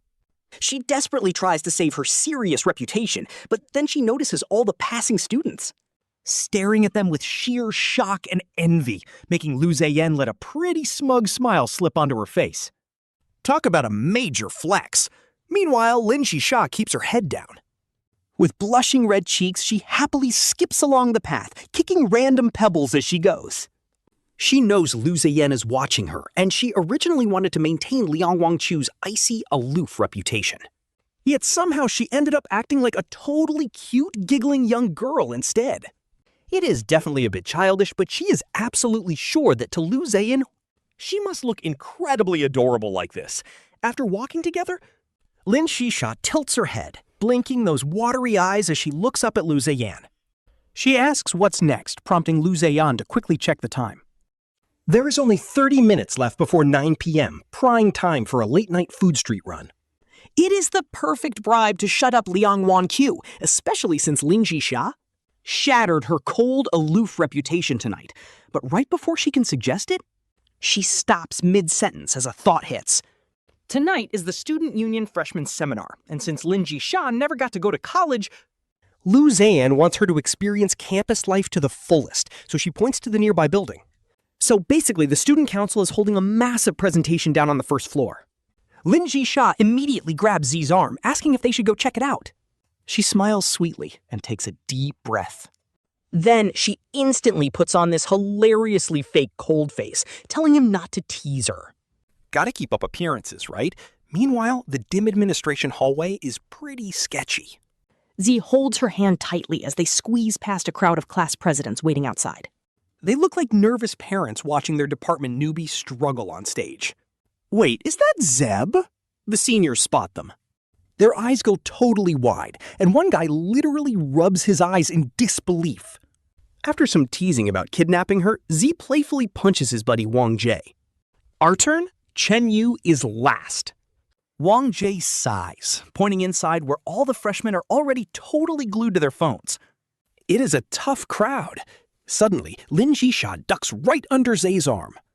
She peeks through the door crack at some poor freshman wearing an oversized baggy suit. He is literally just reading a PowerPoint presentation in a totally robotic voice.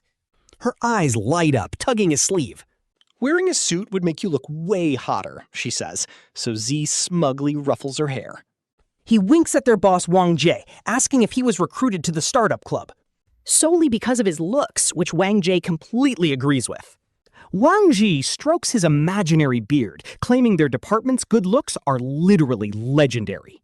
Instantly, boos erupt from the room as a senior girl from public relations rolls her eyes. Sponsors only care about us, she scoffs, while the sports department rep immediately retorts. We've got brains and beauty. Meanwhile, Lin Zhixia secretly giggles in Zay's arms. Suddenly, Wang Jie points at them, challenging anyone to find a girlfriend prettier than Zay's. Every single eye locks onto Lin Zhixia, making her freeze up like a startled rabbit.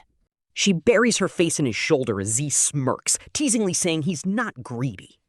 And she's no pervert, prompting a cute, angry chest bump from Lin Zhixia. Z pinches her nose, calling her his favorite little pervert, right as everyone is laughing. Suddenly, the conference room door swings open. The student council presidents demand order. A tiny, fierce senior girl snaps at them, warning that they can hear everything inside. Visuals? Oh, please, she scoffs. Our leadership team is easily the highest tier here. As the crowd starts dispersing, Z holds Lin Zhixia's hand and walks right inside. He heads straight for the academic department head Tong Yu, a girl who previously tried her best to get set up with him, but now looks at them with mixed emotions. Yue, save me! Z begs with his hands together. Sensing the tension, Lin Zhixia clings to his arm like a protective little kitten. Tang Yue's eyes fall on their locked arms, staring. Is Z really starting a business? She asks, and he confirms. He raises his hand to swear, promising that if he's lying, he'll let their friend Liang Wanqiu turn into a pig, pushing Lin Zhixia forward. Tang Yu giggles, but her eyes dim. Wait until the recruitment ends, she says. She suggests hosting a joint event, whispering about his evening study session before leaving. She promises to tell the monitors to skip his roll call.